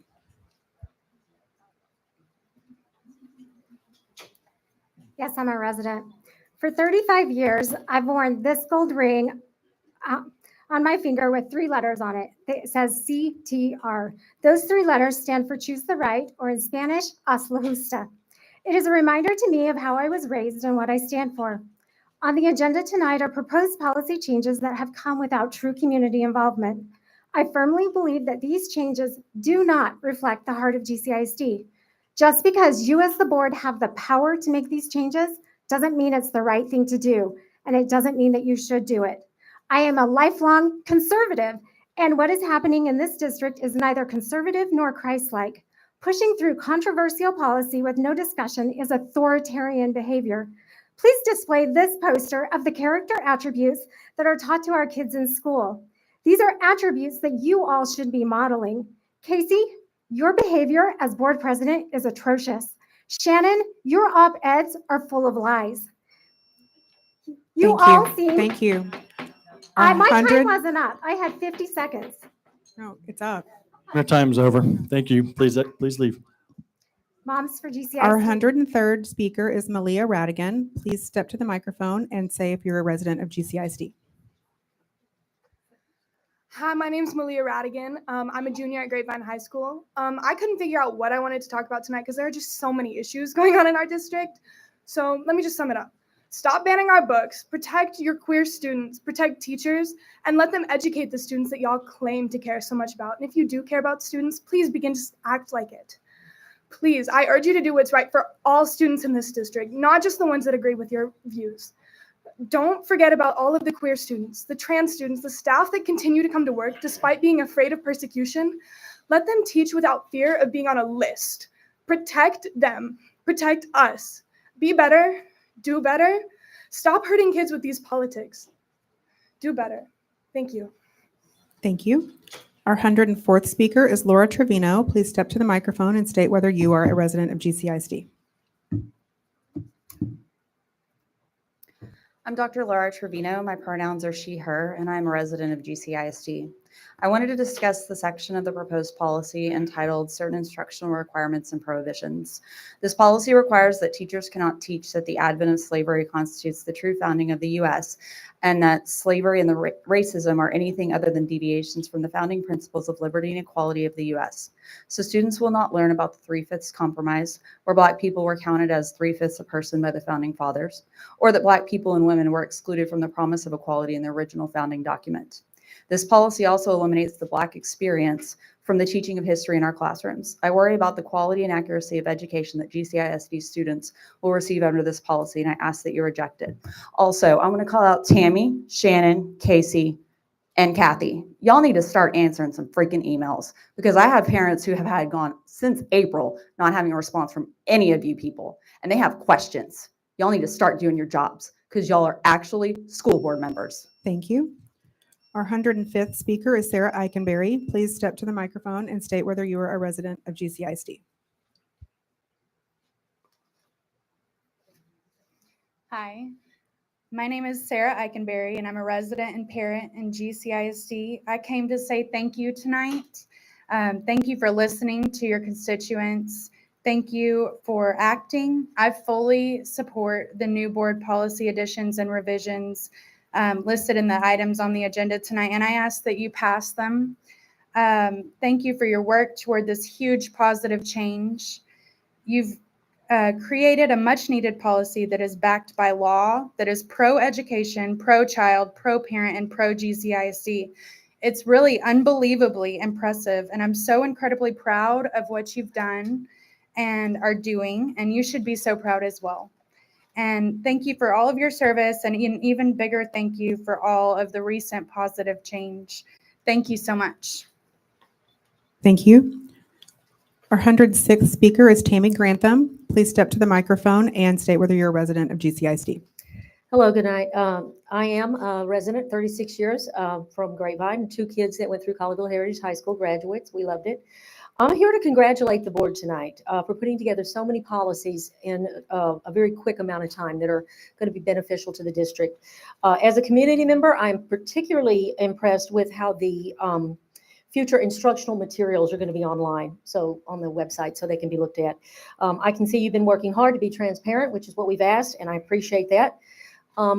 I only had 30 seconds, so I had this last 30 seconds, and I couldn't help but notice so many speakers tonight stating that they hadn't received their email correspondence, any correspondence back. So I couldn't help but say, well, I've sent over 12 to you, Ms. St. John, and you've yet to respond. Thank you. Our 107th speaker is Wayne Vi. Please step to the microphone and state whether you're a resident of GCISD. Good evening. Yes, I'm Wayne Vi, resident, and I want to thank you all. I know you're going to be here super late. I support everything that's in here. The biggest job is to protect the kids. The bathroom policy does that, the sports policy. As far as, banning materials, I think either side of speakers, whatever side they're on, everybody agrees there's a ton of stuff that's inappropriate for kids. So it's just a matter of where you draw that line. This policy gives parents input into that and a chance to review it. It makes common sense. So I thank you for that. I support it. And also, Carl and I want to give a shout out to Colleyville for the extra resource officers. Thank you. Thank you. Our 108th speaker is Mark Assad. Please step to the microphone and state whether you're a resident of GCISD. Mark Assad, I am a resident of GCISD for 20 years. Had 2 children go through the schools, both graduated from GHS, class of 2020 and class of 2021. I want to just thank all the board members, every one of you, for all your hard work. Dr. Ryan, thank you for everything that you do for our district, and the rest of your staff. You'll do exemplary work. I totally support all the new items that y'all are proposing tonight. I hope that y'all pass them and just keep our kids safe. Thank you for everything that you do. Just a quick reminder to the crowd, please keep comments, laughing, any gestures to yourself. Thank you. Our 109th speaker is Janet Pizer. Please step to the microphone and state whether you're a resident of GCISD.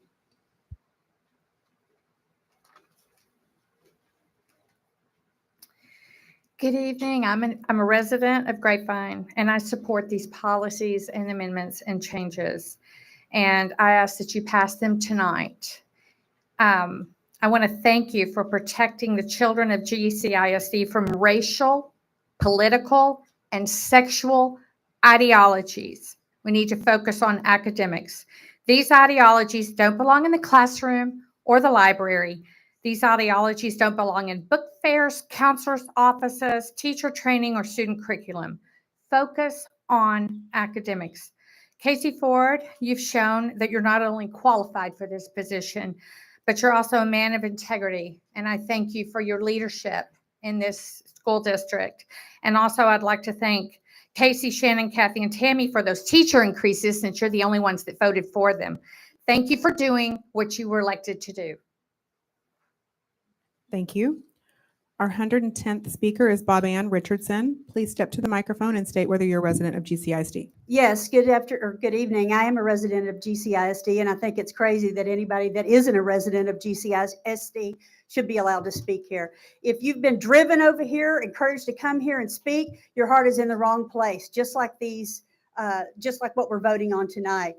These policies are definitely in the wrong place. And I also want to thank the board for showing your colors so quickly, so that we can quickly get those of you that we need to get out of office, because this is clearly not about the kids. I have a daughter that graduated in 2021 as a well-rounded student, could have flown here tonight if she would have had time to speak against these what's on the agenda tonight. I have a son in Aspire that's thriving.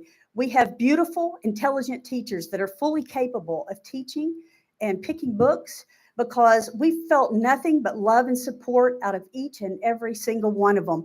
Our teachers are not broken. My family and my wife of 25 years is not broken. My family means something and should to all of you. Our 111th speaker You do not is embrace Christ's Jessica. teachings. You do not embrace Christ's teachings. Can I have an officer escort her out the room, please? Let me start over. Our 111th speaker is Jessica Raheen. Please step to the microphone and state if you're a resident of GCISD. My name is Jessica Rajian. I live in GCISD. I'd like to take a moment to shout out to all of the teacher friends that are watching at home who knew that they could not come tonight for fear of repercussions in their workplace. I am reading a statement prepared by a GCISD teacher. I am a teacher and parent in this district, and I am afraid to speak in person about something I strongly believe in due to fear of losing my job. This board has put unnecessary fear in the staff of this district, and it's devastating for people who serve our children daily. When I came to this district 8 years ago, I quickly fell in love with the community environment supported by Dr. Ryan and his amazing leadership. Unfortunately, in the past year, that community feel is quickly dwindling, and it is hurting our students and teachers. I would like to quickly address the topic on the agenda of how to address students by the preferred pronouns. We are taught as teachers that to gain students' respect, we must first show them respect. Students are not going to feel respected if we do not address them the way they prefer. It's time to show students in the LGBTQ community that they are respected, valued, Our and that they 112th matter. speaker is Christine Leathers. Please step to the microphone and state whether you're a resident of GCISD. Hi, Christine Leathers, resident and parent of GCISD, pronouns she, her.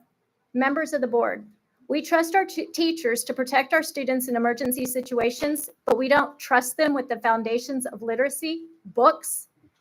85% of juvenile offenders have reading problems. 3 out of 5 in prison and 3 out of 4 on welfare are illiterate.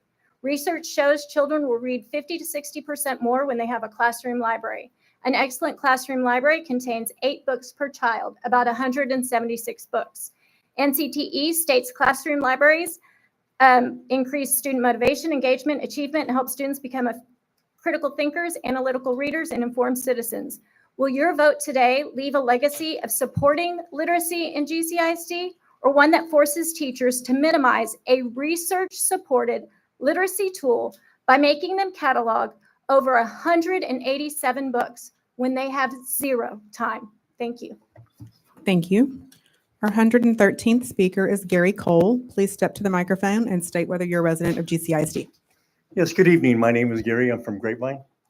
I'll keep it real simple and short. I support 100% of the agenda items this evening, and I wanted to thank each one of you sincerely for all your time and efforts. And I love the crowd you've joined tonight from all sides. It's nice to hear everything, but I support you 100%.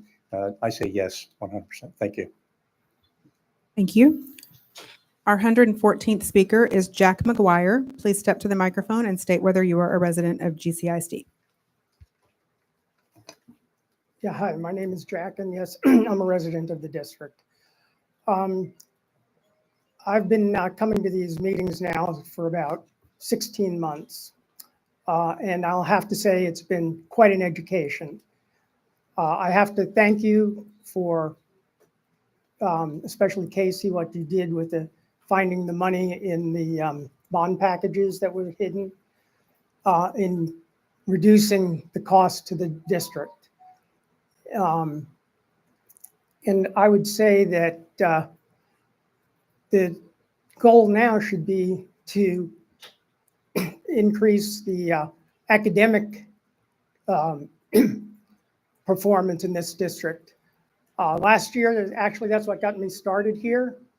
But anyway, we were behind from 12 until 21. We had dropped. Thank you.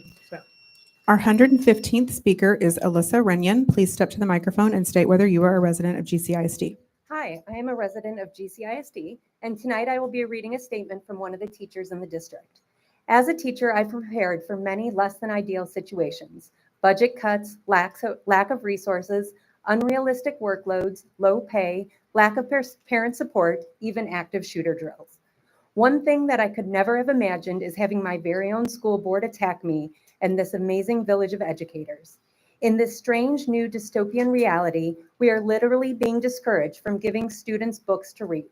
And I'm not talking about the Communist Manifesto, I mean Junie B. Jones and Dogman. You have created a terrifying storm of Fahrenheit 451 and the Salem witch trials, and it's the kids who will ultimately suffer. Please trust us to do our jobs. You claim to support us, but in reality, you have done nothing but insult us, belittle us, and push us away from the jobs we love. Shame on you. Dr. Ryan, Dr. Schnautz, Coley, Jorge, and Becky, Thank you from the bottom of our hearts. Our 116th speaker is Sarah LeBlanc. Please step to the microphone and state whether you are a resident of GCISD. Hi, I am a resident of GCISD and also a GCISD parent.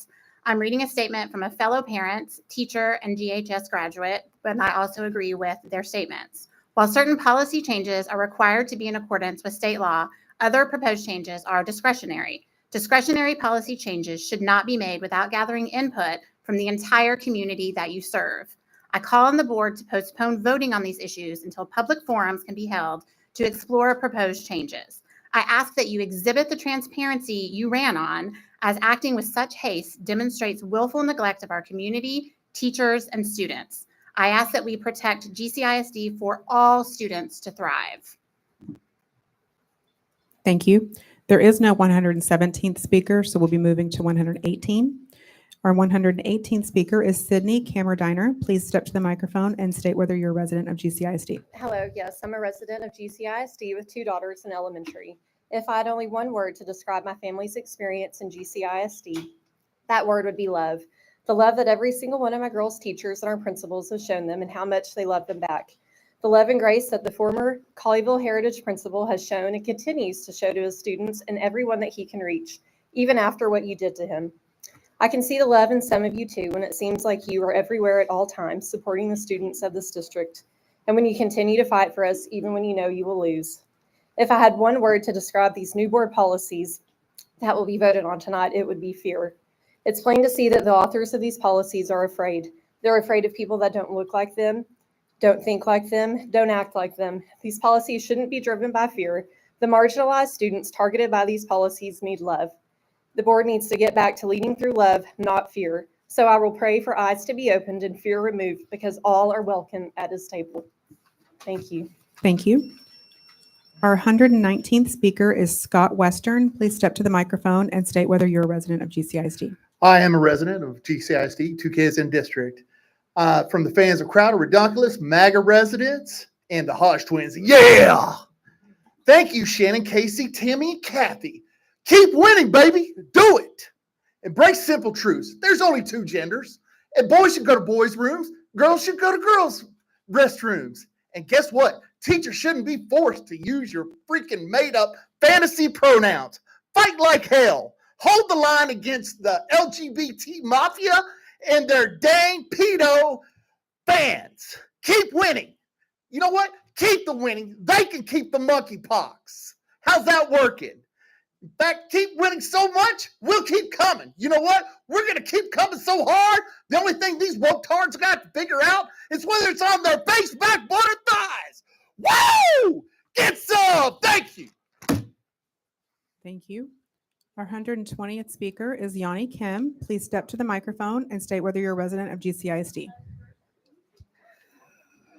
I'm a parent in GCISD and my pronouns are she, her. I have 2 teacher statements, one from a liberal and one from a conservative, in case anyone is interested. Quote, these new policies will hamper our graduates' readiness for college and a business world actively training in diversity and promoting respectful recognition of gender expression and racial sensitivity. The results of these policies will land them on the wrong side of an HR issue and may cost them jobs, promotions, and prestige, end quote. Quote, you pride yourselves on doing PIAs and think you know what's best for everyone. You ran on a platform of making staff salaries among the best. You lied. I won't defend the previous board, but that's in the past.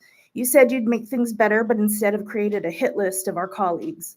Instead of addressing individual employees, you've created a toxic environment for all of us. I think I'm done with this profession.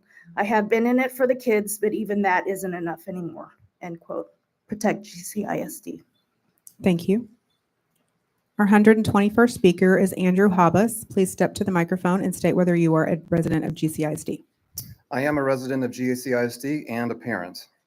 The leadership in this room continues to weaken our kids' education. Why? Because Tammy, Kathy, Shannon, and Casey are taking orders from outside extreme special interest groups. Patriot Mobile Action is a federal super PAC that spent over $400,000 to take over North Texas school districts, including Carroll, Keller, Mansfield, and now our own Grapevine-Colleyville district. So the result is our kids are being forced to act as pawns in their political game. The GCISD vision is supposed to be, and I quote, inspires, encourages, and empowers students to achieve their full potential in global society. Well, canceling book fairs, banning books, and defunding programs is not the way to do that. Stop hurting our kids. Thank you. Our 122nd speaker is Jason Allhers. Please step to the microphone and state whether you're a resident of GCISD. Good evening. I'm Dr. Jason Albers, pronouns he, him, a resident in GCISD with 2 kids in GHS and 1 that graduated from CHHS. I am a native Texan, as well as a board-certified family medicine physician. The proposed changes to policies with respect to gender identity have no basis in medicine or science.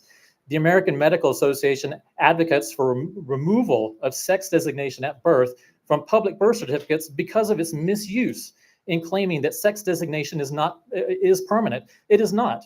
Many people do not understand the diversity of both physical sex characteristics and gender identity, believing them to be binary. They are not. Evidence shows that supporting LGBTQIA youth and reducing bullying can reduce absenteeism, dropouts, and suicide attempts. This includes using their chosen names and pronouns, which frankly is basic civility and Texas hospitality. The proposed policy changes go the wrong direction. They are wrong for our students, our teachers, our district. Thank you. Our Postpone these 123rd indefinitely. speaker is Tammy Polens. Please step to the microphone and state whether you're a resident of GCISD. Tammy Polens, 30-year resident and 16-year teacher in Grapevine, Colleyville. I left to teach in a district paying significantly more. I've never indoctrinated students, but if I could, it would be to know their math facts. Unlike some of you, I've abided by agreements to disclose conflict of interests and uphold confidentiality laws. When staff or board members do cross ethical lines, they should be dealt with individually through personnel or legal channels. Our children, teachers, and taxpayers don't have the capacity when one of you diverts $17,000 for his legal protection. This could have funded an additional 1% raise for almost 100 auxiliary staff for the year. Low pay threatening even lower pay if scores don't increase. Articles in faux newspapers and lists do not serve our students. Vilifying educators must stop. Replacing trust with fear must stop. Disrespecting educators must stop. Serving donors rather Thank than you. public education Our must stop. 124th speaker is Sean Tanner. Please step to the microphone and state whether you're a resident of GCISD. Hi, my name is Sean Tanner. I'm a resident of GCISD. And I simply want to say that conservative voters like myself elected conservative folks to protect our children from being indoctrinated. I think you've done just that with the policies that you have suggested for this year. Thank you. Thank you for doing your job. Thank you. Our 125th speaker is Ashley Tanner. Please step to the microphone and state whether you're a resident of GCISD. I am a resident of GCISD, and I want to thank you for doing the job that we elected you to do, and that is to educate and protect our children and not to use them as pawns in either political or otherwise agendas. And thank you for staying this evening late to listen to everyone. Good night. Thank you. Our 126th speaker is Joey Argenbright. Please step to the microphone and state whether you are a resident of GCISD. My name is Joey Argenbright, and I am a GCISD parent. I've been waiting 35 days for a response to my email. Today's agenda is full of red flags. Refusing to let teachers teach history as it happened, red flag. Creating a two-person book purchasing committee with two unqualified people making the final decisions, red flag. Demanding that librarians read every title before purchasing, red flag. Publishing classroom libraries on the school's website, red flag. Changing the requirements for an election, big red flag. This is just the tip of the iceberg of the 36 pages. There are many more red flags that pop up in the document. Did you really think that the agenda wouldn't be read by hundreds of parents? Do you really think these new policies are going to retain the best teachers and help fill vacancies? Do you really think this is going to fly under the radar? This has national media attention and lawsuit written all over it. This agenda proves that this board is embarrassing and out of control. Maybe you'll put your new lawyer to good use. These policies are ridiculous at best and have zero interest in serving the students and staffs of GCISD, and our kids Thank deserve you. better. Our 127th speaker is Jason Argenbright. Please step to the microphone and state whether you're a resident of GCISD. Hi, my name is Jason, and I am a student in the district. I'd like to start with Board of Trustees. What are you doing? You are putting so much unnecessary stress and hard work on our teachers. They already have hard lives, especially outside of school. A lot of my favorite teachers in the past couple of years have left the districts, especially in the last year, because of these new policies. Please, we deserve the best. We deserve the best teachers because we are the students. We love our teachers so much. We would really, we love them. We don't want to lose them. Please do not pass these policies tonight. Thank you. Thank you. Our 128th speaker is Tracy Bristol. Please step to the microphone and state whether you're a resident of GCISD. I'm a Colleyville resident. My pronouns are she and her. I'm a former GCISD parent, teacher, and PTA Volunteer of the Year. My daughter graduated in 2008 from Grapevine High, where she and her friends were stellar students, and they really loved their Latin class. Her high school boyfriend is now married to a man. Her best girlfriend is married to a woman. And her other dear friend and classmate, Lauren Bird, now goes by Jackson Bird and wrote a book called Sorted, Growing Up, Coming Out, and Finding My Place, a trans memoir. Do you have any idea how hard life navigating youth is for a trans person? If you read this former GCISD student story, you'll learn something. You'll learn compassion. You'll learn that, above all, no one indoctrinates, grooms, or teaches children to be gay or trans. So stop the witch hunt on our teachers and librarians. Let people be themselves. Let people think for themselves. protect this great district from narrow-mindedness, protect students and teachers from bullying. Thank you. Protect Our GCISD. 129th speaker is Janet Yaney. Please step to the microphone and state whether you're a resident of GCISD. I am a resident of GCISD. I had a student that was in GCISD until she finished 6th grade when I recognized the politics that were starting to be implemented. I have a statement on education because that's what I'm interested in. I'm not interested in politics in school. I have nothing against gay people. I don't want obscenity taught in school. I want kids to be educated. That's it. What their parents teach them is up to their parents. But I want teachers and administrators to stick to education. I'm going to read a statement I feel. Destroying a nation does not require bombs or missiles. It only requires lowering the quality of education. Lowering the quality of education results in patients dying at the hands of less educated doctors, buildings or bridges collapsing at the hands of less educated engineers, money lost and policies misdirected at the hands of less educated economists and accountants. Thank you.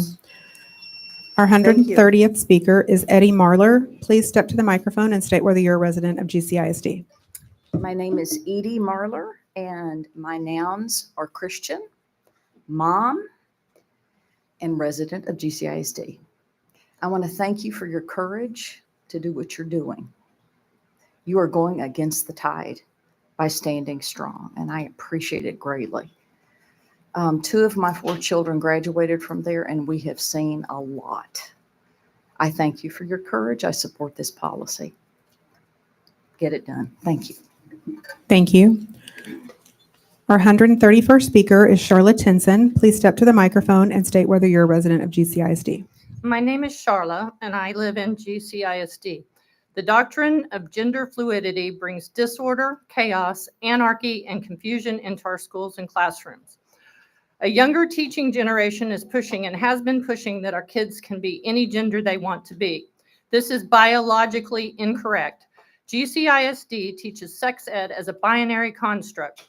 I have personal experience in indoctrination into the gender fluidity ideas inflicted upon my sons by certain staff in GCISD.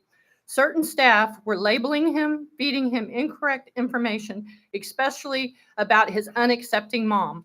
They gave him and other students unsolicited, harmful information from their personal libraries. In doing so, they exploited my son's gender dysphoria.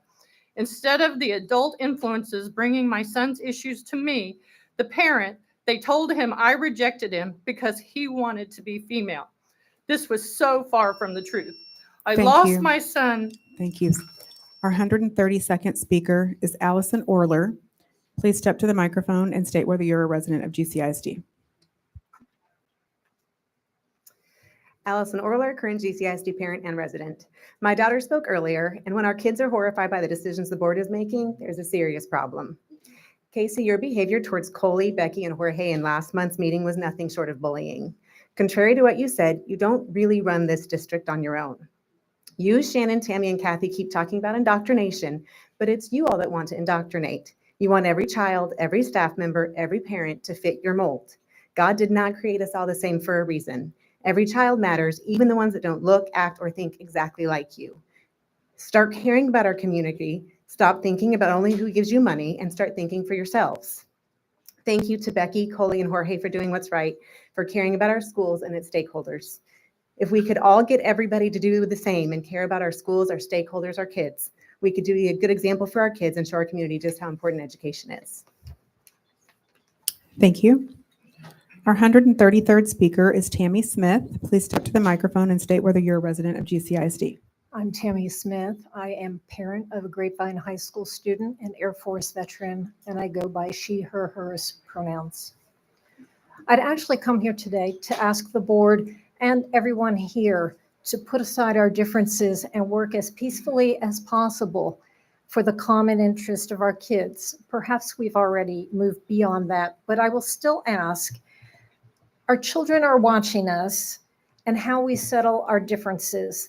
They're learning from us and how we treat each other. Let's show them how to understand each other with compassion by first peacefully bridging our own differences. If we want our own children to be safe and protected at school, we should want all the children in the district to be safe and protected, regardless of race, religion, or gender identity. If we truly believe in parental rights, we can find a way for families to decide which books are appropriate for their children. Thank you. Without taking that Thank choice you. away from Our families whose views 134th different from our speaker own. is Dr. Janelle Whitehead. Please step to the microphone and state if you're a resident of GCISD. Resident, Dr. Janelle Whitehead. I hold 2 full-time jobs, mother, business owner. I spoke last year in support of positive change and well-being for our community. In order to create positive change, we must all adapt and flow with it. Just like the flash flooding today, which shocked and stunned many native Texans. I call it a frog strangler. The shock of immediate change took many by surprise.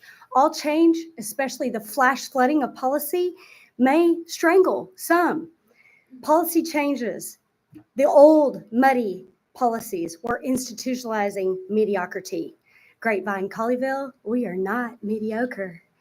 You should be acknowledged for your passion and dedication, for showing up, because we are promoting excellence. Instead of strangling others for their differences, embrace each other's passions and dedication to our community. Thank you. Aho. Thank you. Our 135th speaker is Jerry Walker. Please step to the microphone and state whether you're a resident of GCISD. Hello, I'm Jerry, and I am a resident of Grapevine, Colleyville for 25 years. I'm here to set the record straight once and for all. There is such a thing as a gay conservative, and that is me. I also want to make clear that gay people don't like these obscene materials in our schools either. It's just weird. So I'd like to speak in support of the policies on the agenda tonight. I think they're very important for protecting our kids, for my family's kids, my neighbors' kids. You know, they're all one of us, and we've all got to grow up with them. And thank you to all of the conservative trustees that I have voted for. Have a nice night. Thank you. Our 136th speaker is Julie Sims. Please step to the microphone and state whether you are a resident of GCISD. Yes, I am. And both my kids graduated from Grapevine High School. And I just want to say thank you to the board for putting this agenda together, for putting the policies together, for bringing back academics, excuse me, to the forefront. Thank you, thank you, thank you. I appreciate all that you're doing to put parental controls back in the school system, to address the inappropriate book issues in our schools. Those don't belong in schools. Parents can teach those to their kids if they want. That's their prerogative. Thank you. It doesn't belong in school. So thank you very much for addressing that issue, and thank you for protecting the kids and honoring the teachers. Thank you. Thank you. Our 137th speaker is Cynthia Kurgelski. Please step to the microphone and state whether you are a resident of GCISD. I am a resident. My name is Cynthia, and I've lived in Grapevine for 19 years. And both my kids went through elementary and graduated through the high school. And I'm here tonight to support the policies on the new agenda, and just to share that I believe that it's important for our kids to be protected and safe, as well as for the district. Thank you for everybody's hard work. Thank you. Thank you. Our 138th speaker is Linda Telford. Please step to the microphone and state whether you're a resident of GCISD. Hi, Linda Talford, Grapevine resident. When my husband and I moved to Grapevine over 30 years ago, we moved for several reasons: location and school district. And over the past couple of years, I've been paying closer attention to what's been going on within the district. And I'm here tonight to support and thank those that volunteer their time for positive change within the district. Thank you. Thank you. Our 139th speaker is Lindsay Shigult. Please step to, I'm sorry, Shigut, Lindsay Shigut. State whether you're a resident of GCISD. I'm a resident. There's a girl, and she's been struggling with her sexual identity. Her arms are a stark reminder of the pain she's feeling. She used to be able to talk to her school counselor, but after tonight, that's no longer an option. She's lost, she's sad, she's alone.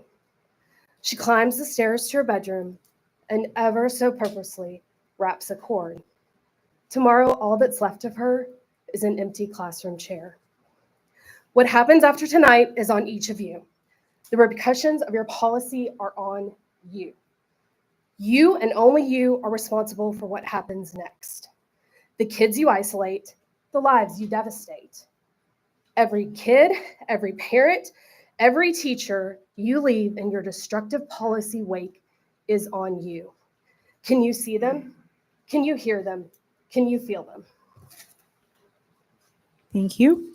Our 140th speaker is Mary Lowe. Please step to the microphone and state whether you're a resident of GCISD. I am a resident. To the board tonight, thank you.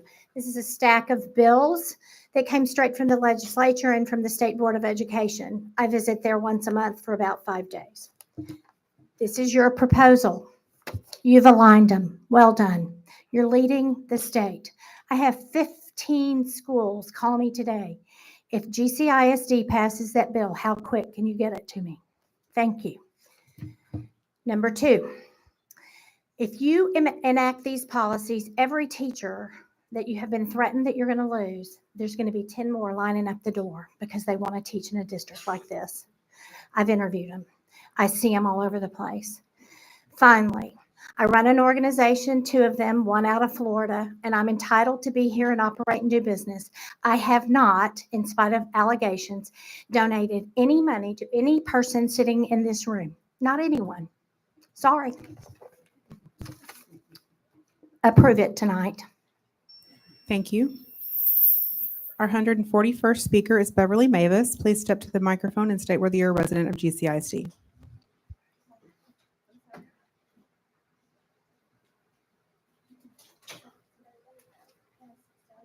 A little bit of traffic jam. I am a resident of Colleyville. My pronouns are she, her. A diversity, equity, and inclusion policy available online commits to providing a work environment that embraces and respects each individual regardless of race, gender, religion, age, sexual orientation, or disability. Develop goals and specific action plans that support social and racial justice internally and externally, focusing on firm-wide programs and on implicit bias. Promoting a more diverse and inclusive workplace where access to opportunities is available to all. These are excerpts from the DE&I policy for Holthouse, Carlin, and Van Tricht, accounting firm where Casey Ford is employed. And yet he sits here tonight refusing to make the same commitments to GCISD students. Dr. Ryan, please do not give your recommendation to this horrendous policy. Protect GCISD. Thank you. Our 142nd speaker is Camille McDermott. Please step forward and state into the microphone if you're a resident of GCISD. My name is Camille. I am a resident. Hello again, everyone. My name is Camille. I live in Euless, and I'm a mom to a GCISD 4th grader. I'm here to thank the board for writing a policy that protects my son. Last school year, my son was taught the meaning of non-binary by a GCISD employee at his elementary school. I've spoken here many times since then, pleading with you to create guidance for preventing the teaching of gender ideology to children, and now you have. Thank you for allowing me as a parent to prevent my 4th grader from being sexualized in his school. And no, children, don't read the bad books. Thank you. Our 143rd speaker is Richard Newton. Please step to the microphone and state whether you're a resident of GCISD. Hello, I'm Richard Newton, a Colleyville resident. I'm here to speak in support of most of the Board of Trustees that have taken heart to what the majority of our constituents desire, such as to focus on education, improve teacher pay, and ensure fiscal responsibility. I've reviewed the proposed policy changes and I support them. Thank you for being willing to make these important changes and be consistent with state law and the Texas Education Agency. Emotions run high on this policy change and other topics that you have chosen rightly to address. And in the heat of emotion, I've heard some people say things about it that are simply untrue. The simple truth is that the changes are basically common sense to most people and will drive consistency and less ambiguity for students. As a parent and grandparent, I believe the policy will go a long way to create a more stable, less distracting environment for our students and enhance the goal of education and achievement. Thank you. Our 144th speaker is Joe Costa. Please step forward and state whether you're a resident of GCISD. Yeah, I'm Joe, and I'm a resident of the Grapevine school system. Been voted in the Grapevine elections for the last 43 years. I want to thank the board for staying here so late. Much appreciated.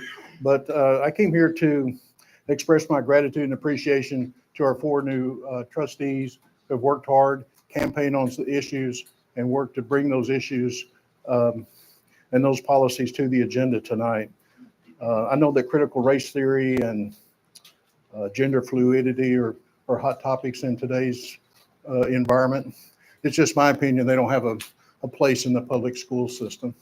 It seems obvious to me that to have a staff member, a teacher, or an administrator having a discussion about sex or sexuality with your kids seems grossly inappropriate to me. So in summary, I'd say thank you. Thank you to those board members that are doing what they said they would do and what they campaigned on. I appreciate it very much. And thank you to the school board. Our 145th speaker is Stanton Hoffman. Please step to the microphone and state whether you're a resident of GCISD. Hi, I'm a resident of GCISD, and I have a second grader at Dove. Today, I want to talk about dead kids. So let's start with some facts. 7% of all Americans, according to the latest Gallup poll, identify as LGBTQ. LGBTQ youth are 4 times more likely than hetero kids to attempt suicide, according to the Trevor Project. Let's do some quick math. We have about 4,000 high school kids here in GCISD. That means, statistically speaking, there are about 280 LGBTQ kids in our high schools. 45% of LGBTQ seriously consider suicide. Over 50% of transgender individuals do. Hopefully you can do the math. But if you can't, that means on average, 130 LGBTQ kids in GCISD seriously consider suicide each year. Do you want that blood on your hands? Or can you simply treat them like human beings? This policy is going to kill kids. Know that. Know that. Thank you. Our 146th speaker is James Elliott. Please step to the microphone and state whether you are a resident of GCISD.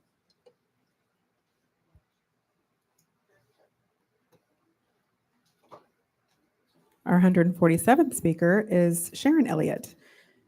Please step to the microphone and state if you're a resident of GCISD.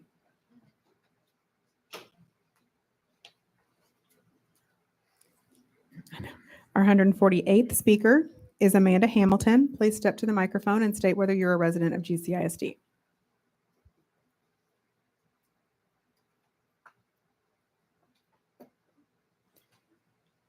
Our 149th speaker is, the last name is Punt. I cannot read. I can't read the first name. I'm so sorry. You're not the first person. Thank you. Hello, my name is Mohit Punj. I'm a Colleyville resident with a 9th grader who's a GT identified student and a 5th grader who's not a GT identified student. And I'm here to request the board to consider their discretionary policy of taking funds away from GT classes. You are taking away sheltered classes for students identified as GT and forcing them to be co-seated with students who are non-GT. Nothing against non-GT students, but if the students were identified as GT, they should get the curriculum and the training. It's not about marking their transcripts as GT. It's about the education experience and the instructional material that they desire. Families who are probably GT families may not be as socially influential, and therefore our voices are not heard, and therefore funds are taken away from GT programs. I request you not to do so. I come from a country where money talks, even in education policy. I grew up in that country. Don't make America the same. Thank you. Our 150th speaker is Emily Alexander. Please step to the microphone and state whether you're a resident of GCISD. Yes, I'm a resident and parent in GCISD. I'm here to speak on behalf of my children and other students in the district benefiting from our GT and advanced academic programs. And I want to ask your support Support these students by not cutting funds in this area. I'm not exaggerating when I say that services like Aspire have changed my kid's life. I realize school budget cuts are inevitable, but when GT is the target, it affects almost a quarter of our school population. Major cuts in GT have already been made, and I believe some of this stems from the misconception that GT and Aspire students will be fine without these services. What's neglected here is that many GT and Aspire students have social and emotional needs that aren't being met in the traditional classroom. Not to mention that families like mine moved to this district because these great programs were offered in a public school setting. I believe every student deserves a chance to thrive and reach their full potential, including those with unique needs. If you want to have an exemplary district, you need to continue providing these exemplary services. Thank you so much. Thank you. Our 151st speaker is Rhonda Radigan. Please step to the microphone and state whether you're a resident of GCISD. I am the mom of two incredibly smart and gifted GCISD Aspire students. I'm also a taxpayer and an active voter. As our representatives, I'm asking you to represent all families in our district by voting against the board policy changes in Section 6 tonight. I ask that you remove them from the agenda. These policies are wrong. They're wrong for our kids, they're wrong for our teachers, for our schools, and they're wrong for our district. We teach our kids to do the right thing, even when it's hard. We teach our kids to stand up to bullies and to give a voice to those that don't have it for themselves. You will never be in the wrong for doing the right thing, but this is not right. This is not right for our district, and this is not right for our kids. Despite what you guys want us to believe, these changes are going to hurt the kids in our district. Our schools should be places where children can grow and learn and launch successfully into the next phases of their lives. I ask that you represent all the families in our district. Postpone this vote until you have input from all community members. If you care about kids, you cannot vote in favor of these items.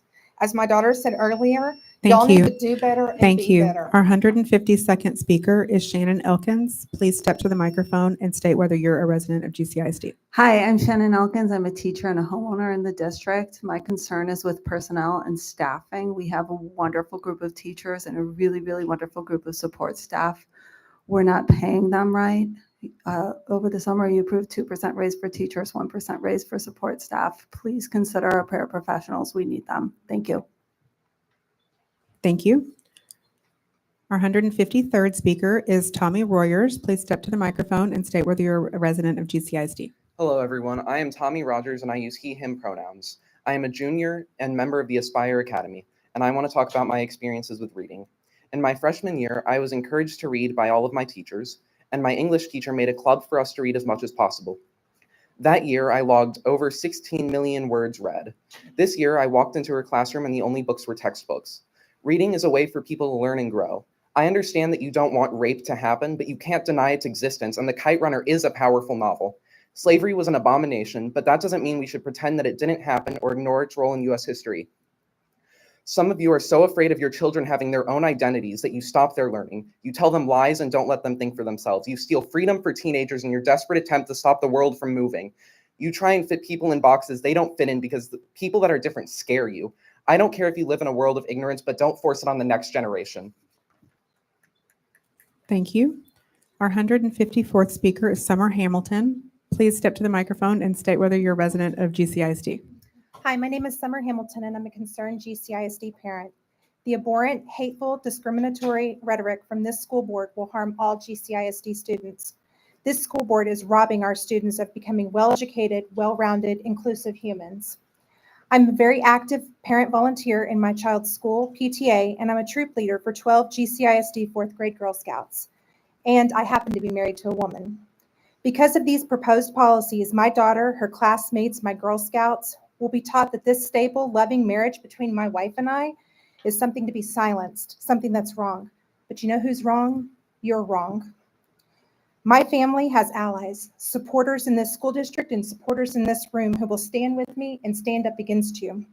We're going to fight for love and celebration of all GCISD families. And in case you haven't heard, love always wins.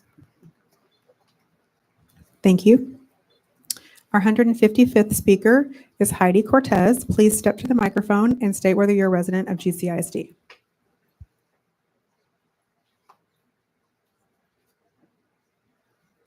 Hi, I'm Heidi Siobhan Cortese, and I am a resident. According to a study by the Trevor Project, 45% of LGBTQ youth seriously considered suicide in the past year. Additionally, nearly 1 in 5 transgender and non-binary youth attempted suicide. 52% of these kids experience bullying either in person or electronically. These kids need a safe place to be who they are. Policies such as Don't Say Gay, prohibiting preferred pronouns and names, book banning, and prohibiting teachers and counselors from providing safe, affirming places flies directly in the face of suicide risk prevention. A recent study from UT Austin found that keep our LGBT students safe and supported by not enacting these divisive proposed policy changes. Protect all GCISD Thank you. students. Our 156th speaker is Amanda Harvey. Please step to the microphone and state whether you're a resident of GCISD. Good evening, ladies and gentlemen. My name is Amanda Harvey, and I am a resident of GCISD. I have 2 kids in the school district. I've heard a lot of commentary this evening, and I just want to focus on the law. I am a 2004 graduate of SMU Law School, and so I just want to read a little bit, make sure that everybody is understanding what the law is. The court has acknowledged the interlocking nature of these constitutional safeguards in the context of the legal treatment of gays and lesbians. The challenge laws are a burden to the liberty of same-sex couples, and they abridge central precepts of equality. The court continues to talk about how there's a fundamental right here. For this, it was a fundamental right for marriage of gay and lesbians. And what this policy is doing is not allowing students, 1st grade, 2nd grade, 3rd grade, 4th grade, to talk about their same-sex couples. This is a constitutional right that they have. This is a constitutional right that they've been guaranteed. And I do not see how the policies are constitutional. Thank you. Our 157th speaker is Joy Newman. Please step to the microphone and state whether you're a resident of GCISD. I'm a new resident of Colleyville. I have no children in the school system. I appreciate the board that I voted for. I'm happy these policies are coming in. I hope they pass. I think we need to focus on school. And I think maybe our community needs something to help people with the transgender, whatever stuff. Maybe it needs to be an outside thing. I think we need to stick to school, let our kids go to the bathroom safely, and focus on our academics.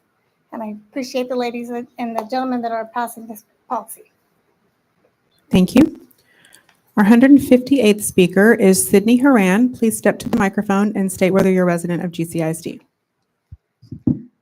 Hi, my name is Sydney. I'm a recent graduate from CHHS, a sophomore at DePaul University in Chicago, and I'm a full-time real estate agent here in DFW. I'm speaking as a former student from GCISD and how the policies of 2020 and earlier set me and my friends up for success in the real world. As a student, I was taught the hard truths of history from books full of nuance, from discussions full of contradiction and process.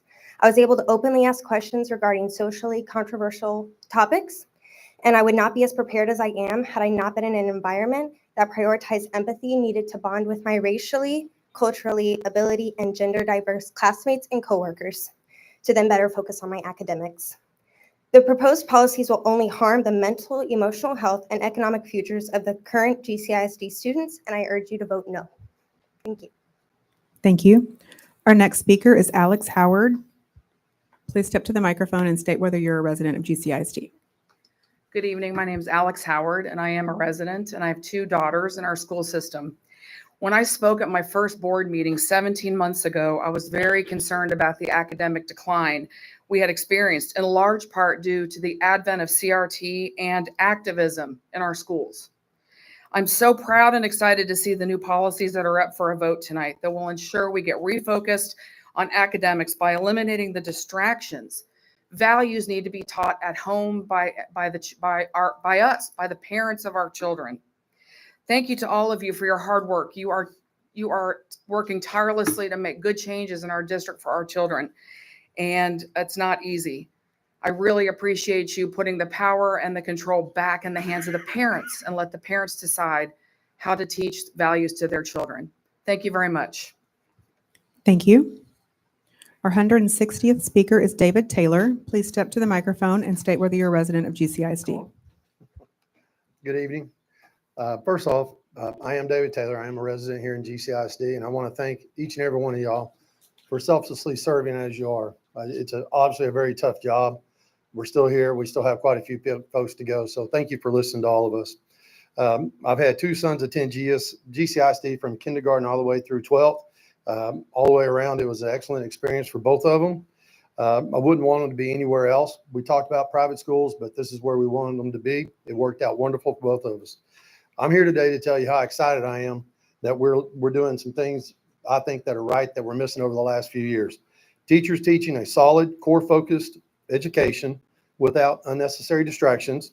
Students learning what they really need to succeed in a competitive work environment. And most importantly, leave the tough, non-scholastic issues to those that know their kids the best, the parents. Thank y'all very much for your time. Thank you. We're going to recess for a quick 5 minutes, and we'll be back.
We ready?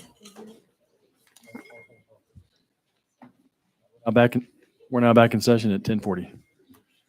Our 161st speaker is Nathan Abel. Please step to the microphone and state whether you're a resident of GCISD.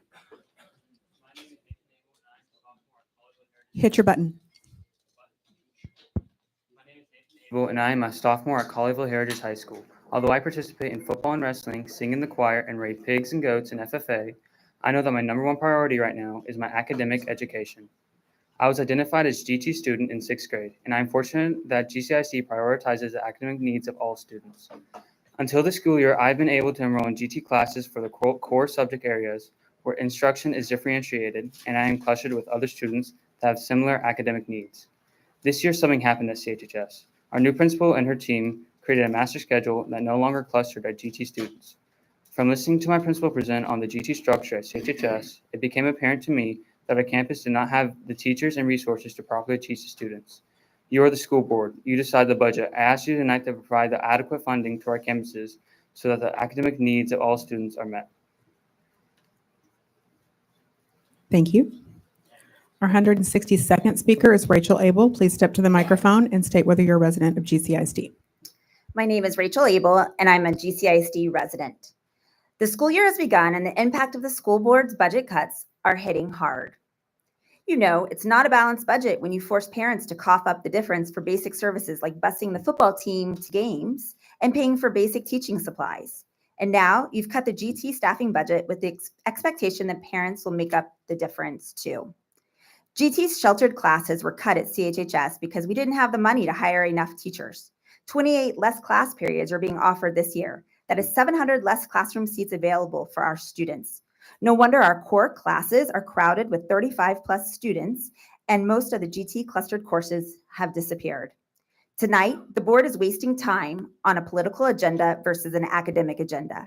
Our community expects you to prioritize the academic and extracurricular pursuits of our children. Stop wasting resources and provide the funds to our staff that our schools need to educate all of our children. Thank you. Our 163rd speaker is Kelly Neidert. Please step to the microphone and state whether you're a resident of GCISD. Hello, my name is Kelly Neidert. I'm not a GCISD resident. I'm the executive director of an organization called Protect Texas Kids. One of our goals is to get rid of toxic curriculum in North Texas schools. I applaud the board members who will vote today on policies to protect Texas kids. CRT, gender ideology, and explicit materials have no place in schools. Allowing kids to be exposed to these harmful things at school destroys their innocence, pollutes their minds, and feeds them harmful disinformation. I think there's a disconnect among some people here tonight because these policies being voted on have nothing to do with the student's background, race, religion, or anything else, despite what some people have been saying. These policies are simply to protect Texas kids. Thank you again to the members who will vote for these policies. I hope other districts are watching this right now and follow in your footsteps. Thank you. Thank you. Our 164th speaker is Hillary Benedetto. Please step forward to the microphone and state whether you're a resident of GCISD. My name is Hillary Benedetto. I live in Grapevine, and I'm reading this on behalf of a GCISD teacher who cares deeply about their students, but is afraid to be labeled a poison teacher. We have heard members of this board boast about the measures they are taking to improve the lives of GCISD teachers, but introducing a culture war in our schools has made our jobs much more difficult. Due to additional tasks, we can no longer create engaging lessons to bring the approved curriculum alive for students. The proposed policy to mandate teachers act as the pronoun and bathroom police will only introduce more distractions and unnecessary controversy in our classrooms. I have no business talking to a child's parents about their gender identity. This issue affects 1.5% of my students. Far more students are affected by poverty, abuse, dating violence, and alcohol and drug use. If the board feels compelled to address outside the classroom issues that affect educational outcomes, start there. If parents are concerned about their child's sexual or gender identity, then parents should talk to their children. Do not place teachers in the middle of a family conversation in which we do not belong. Our 165th speaker is, I think it's Melissa Harris. I can't read the last letter. It's already pressed. Okay. It's Melissa Ituria. I am a resident of GCISD. My youngest graduated from Grapevine High School in 2019. I'm here to read a letter from a teacher who has to remain anonymous. She wrote, I am a product of GCISD and considered it my dream job when I was hired to teach here. These last few years have been difficult, to say the least. Your teachers are hurting. We are feeling micromanaged and caught in the middle of a political fight none of us wanted to be a part of. You are taking away all the joys of this job, but the hardest part for me is the fear that I am on a secret list. I am the proud mother of 2 biracial children, and when I tell people where I work, they ask me if I'm scared to have a picture of my family posted in my classroom. They ask if the people where I work know that my children are Black. I no longer feel safe sending my own children to the district where I grew up because of the color of their skin. I worry that a parent will go on a witch hunt when they realize the race of my husband, and I blame that entirely on the majority of this school board. Some people may think I'm overreacting, but recent history you. has shown that sadly I'm not. Thank you. 166th speaker is Kimberly Phoenix. Please step to the microphone and state whether you're a resident of GCISD. Kimberly Phoenix, parent of a GCISD 7th grader. I wish I had time to share feedback on the 9 policies you are planning to vote to implement tonight, but I'm going to leave that to the more than 100 community leaders who have shown up here to address it. Suffice to say, I am in agreement they are abhorrent, unkind, dangerous, and will cause this district to be a shell of what it once was, a destination district. In spite of my heartbreak tonight, I'm going to follow the phrase, dance with the one who brung ya, and speak to the recent reduction in sheltered GT sections at our high schools. I do not have time to share details, so I will say the one thing no staff, teacher, or administration person is brave enough or safe enough to say. These cuts are a result of budget reductions that have taken place since early May. And are there other mitigating factors? Absolutely. Most are minor. None would have been insurmountable. Less teachers in classrooms can't be hidden no matter how hard you try. The truth is plain to see, and I won't stand by while our community is subjected to propaganda videos saying we have miraculously found $45 million unallocated dollars. Seems like none of these cuts need to happen if that is true. All kids deserve a year's worth of learning. I will close by plagiarizing a comment from last month. My family Thank moved you. here for schools. We will Thank leave here you. because of the schools. Our 167th speaker is John Shepard. Please step forward to the microphone, state whether you're a resident of GCISD. Good evening. My name is John Shepard, and I am a taxpayer of GCISD and resident. I'm here to support the board for having the courage to at least look at tax cuts. If we get all of it, that's great. If we cannot have all of it, I'll live with that. In relation to the policies, otherwise that we have, I'm trying to imagine this happening when my dad was on school, worked with the school board when I was a kid, and I can't. But Tammy, you can keep your job. You don't have to resign. I think you're doing a fine job. And I will leave it with that. Thank you very much for your hard work. Thank you. Our 168th speaker is Michelle Horan. Please step to the microphone and state whether you're a resident of GCISD. I am a resident of GCISD. I'm a parent in the GCISD district with 3 graduates and an upcoming foster child. Speaker 131, who spoke of her personal trauma and started to say she had lost her son. All of the speakers speaking out today against the proposed slate of systematically oppressive policies, we recognize her pain. And our disapproval of these policies of indignity is because our hearts break for her and for the hundreds of families who are experiencing similar pain. A few minutes ago, you heard from my middle child and her talk about how her education at GCISD in the years before this particular constellation of school board helped her. You didn't hear from my younger one. And speakers 90 and 105, and I only have 10 seconds, so I have to get through this. They talked with longing about decades past. Well, those decades past include a build the wall fiasco. They included a racist rap, and they Thank you. included skinheads. Our 169th speaker is Dale Fout. Please step to the microphone and state whether you're a resident of GCISD. Hello, everyone. Thank you. My name is Dale. I live in Grapevine. Our daughter graduated from Grapevine High School 10 years ago. I'm here to support the multiple new policies on the agenda, as well as the revisions to the policies. I truly appreciate that so much of them are founded directly on state law and the guidance of the Texas Education Agency. It's very important that GCISD is in full compliance with existing law. I also like how the policy on instructional resources establishes that materials that could be classified as obscene will have to be discussed in an open meeting. That policy's definition of obscene is directly in line with the Texas Penal Code. I truly believe that transparency about what is in our school is the best interest of everyone.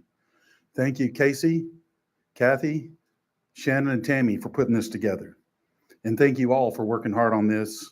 Great work and keep it up. Thank you. Our 170th speaker is Cynthia Graham. I believe it's Graham. Step forward and say if you're a resident of GCISD. Cynthia Real Graham, uso pronombres del género femenino. Sí, vivimos en el distrito y tenemos un hijo en la escuela intermedia. Junto a mi familia queremos proteger a GCISD, a sus maestros y estudiantes para que sigan teniendo acceso a una variedad de textos sin restricciones en sus salones y bibliotecas. Los maestros de GCISD están comprometidos a ayudar a los estudiantes a dominar sus habilidades y destrezas académicas y socioemocionales. Este dominio se consigue en parte a través de la literatura. Nuestros estudiantes se acogen a libros en los cuales se ven a sí mismos, tanto en lo físico como en lo emocional. Esto incluye libros sobre la historia auténtica de nuestro país y otros, libros acerca de las razas y libros relacionados con los diferentes géneros. Al restringir las bibliotecas, les estamos quitando la libertad de un espacio mental y seguro a los estudiantes más vulnerables de nuestra sociedad. Las maestras y bibliotecarias de GCISD ocupan un lugar muy especial en nuestros corazones. Ellas conocen la pedagogía y nuestros estudiantes dejen que hagan lo mejor que saben hacer, enseñar Thank usando you. una variedad de textos. Gracias. Thank you.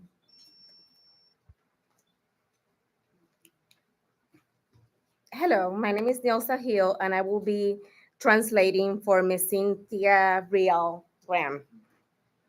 She, her pronouns. Yes, I live in the district, and I have a middle schooler. Together with my family, we want to protect GCISD and its educators so that they continue to have diverse classroom libraries and continue to allow students access to a variety of texts without restrictions. Teachers have a commitment to help students master foundational and social-emotional skills, which is done through texts that children see themselves in physically as well as emotionally. This includes books about authentic history, diverse races, and those which are gender-related. By restricting libraries, we are taking away a safe mental space our most vulnerable children need.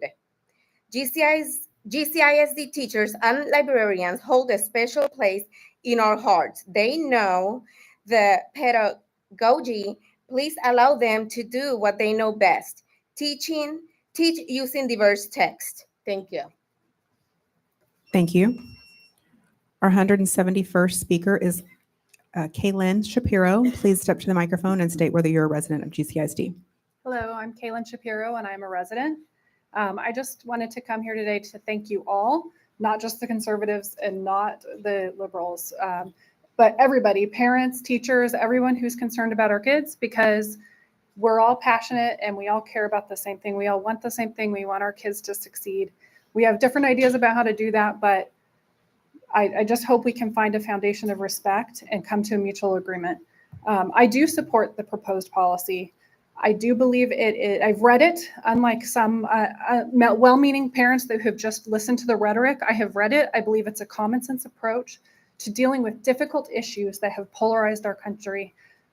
Personally, I think you can respect and love minorities and LGBTQ kids without marginalizing the people that aren't. I believe you can have quality, you can teach kids to love quality literature without subjecting them to obscene material. And I think that you, board, are on the right path. Thank you for considering this, even though it's difficult. Thank you. Our 172nd speaker is, I believe it's Jerry Hoyt. Please step to the microphone and state if you're a resident of GCISD. Is there anybody with the last name Hoyt? Okay, moving on. 173. Ellis Wesley, please step to the microphone and state if you're a resident of GCISD. Hi, my name is Alice Wesley. My pronouns are she, her, and I'm a student at GCISD. I've been a student at GCISD for most of my life, and in my time here, I've found that I've been able to thrive as a student when I've been able to learn what I want, when I want. A school's job isn't to censor different perspectives. It's to teach them so kids can make their own informed opinion. But I have a sneaking suspicion that that's not what those of you who have proposed these ignorant decisions are trying to accomplish. If we can't learn in our schools, where can we? Hiding history won't erase it, and it won't protect students from anything. And feigning expertise when you're truly ignorant on subjects such as race, gender, sex, and sexuality only show how little you care about the students in our district. Thank you. Thank you. Our 174th speaker is Joyce Denuncio. If I did it wrong, I apologize. Hello, my name is Joyce Dinocencio. My pronouns are she, her, and I would like to address the board today on the decisions of censoring history because that's what this is, censoring history. You're not doing any student a service when it comes to censoring any sorts of history. It's truth, it's fact, it happened. You can't hide that. I'm now a senior at Grapevine High School, and I have to say that I'm proud that gladly these won't affect me as much, but I am concerned for the students that are under me that have to grow up with these decisions that you're going to be making. If you're going to create these new students for tomorrow, create them to be ready for the real world, because the real world deals with truth. And if you don't learn it in schools, where are you going to learn it? They're going to find it somewhere, even if you don't know, because if you don't learn it in schools, there's plenty of other ways that people will find it. It's a free world. People will have access to the internet and can find things their own way. In schools, they can at least find them in a more safe environment where it can be taught truthfully and not harmfully. Thank you. Our 175th speaker is Kathy Hadley. Please step to the microphone and state whether you're a resident of GCISD. Yes, I'm a longtime resident of GCISD. I'd like to say student. I'm a past student, teacher, and parent and taxpayer of GCISD. Continue to keep GCISD academically minded, functional for the students. I'm nervous, I'm sorry. There's no room for confusion in the minds of our youth. My graduates in my class are doctors, lawyers, astronauts. So there's no room for confusion in the academic minds of kids. They need to be strong. We need to produce strong leaders for America. I'm sorry, I appreciate the new board for bringing our GCISD back to center. Keep it academically strong for all, not just for the few, but for all. Thank you very much. I highly support y'all. I greatly appreciate it. Thank you. Thank you. Our next speaker is number 176. It is Linda Fullhart. Please step to the microphone and state whether you're a resident of GCISD. Hello, my name is Linda Fullhart, and my pronouns are she, her. I'm a resident of GCISD. I'm a retired GCISD teacher and gifted specialist. I'm the parent of 2 GHS graduates and the grandparent of 2 students at Cannon Elementary. Let me take a moment to remind you of the GCISD mission statement. GCISD will promote good citizenship and prepare, motivate, and encourage each student to reach his or her full potential within a safe, caring, and cooperative environment by providing an effective and enduring education. Most of the board policy proposals that you are in direct conflict with our mission statement. These new policies will not prepare our students. They will not encourage our students to reach their full potential. Many will not feel safe. They will not feel cared for. And if these policies go into effect, our students will no longer be provided an effective education. Other parents, advocates, and students have spoken eloquently to these issues tonight. So I want to speak to the policy changes, changing school board elections from majority vote to Our plurality. 177th speaker is Gail Gaines. Please step to the microphone and state whether you are a resident of GCISD. Moving on. 178. I believe it's Gary, and I cannot read the last name. Yes. Please step to the microphone and state whether you're a resident of GCISD. Hello, my name is Gary Schragen. I live in Grapevine. I'm here to speak in support of the policies that you have before you tonight. I was especially interested where the controversial policy defined beneficial parts of social emotional learning. I understand that there's much controversy regarding that topic, so I appreciate the clear guidance about exactly what SEL entails. I noted that the policy's definitions come directly from the Texas Education Code. Fairness, including justice and freedom from prejudice, as well as good citizenship, including patriotism, concern for the common good of the community. I think that in these incredibly divisive times, it's very important that we make every effort to emphasize doing things for the common good. I'm especially grateful for y'all's efforts and your support in this. Thank you. Thank you. Our 179th speaker is Dan Graff. Please step to the microphone and state whether you're a resident of GCISD.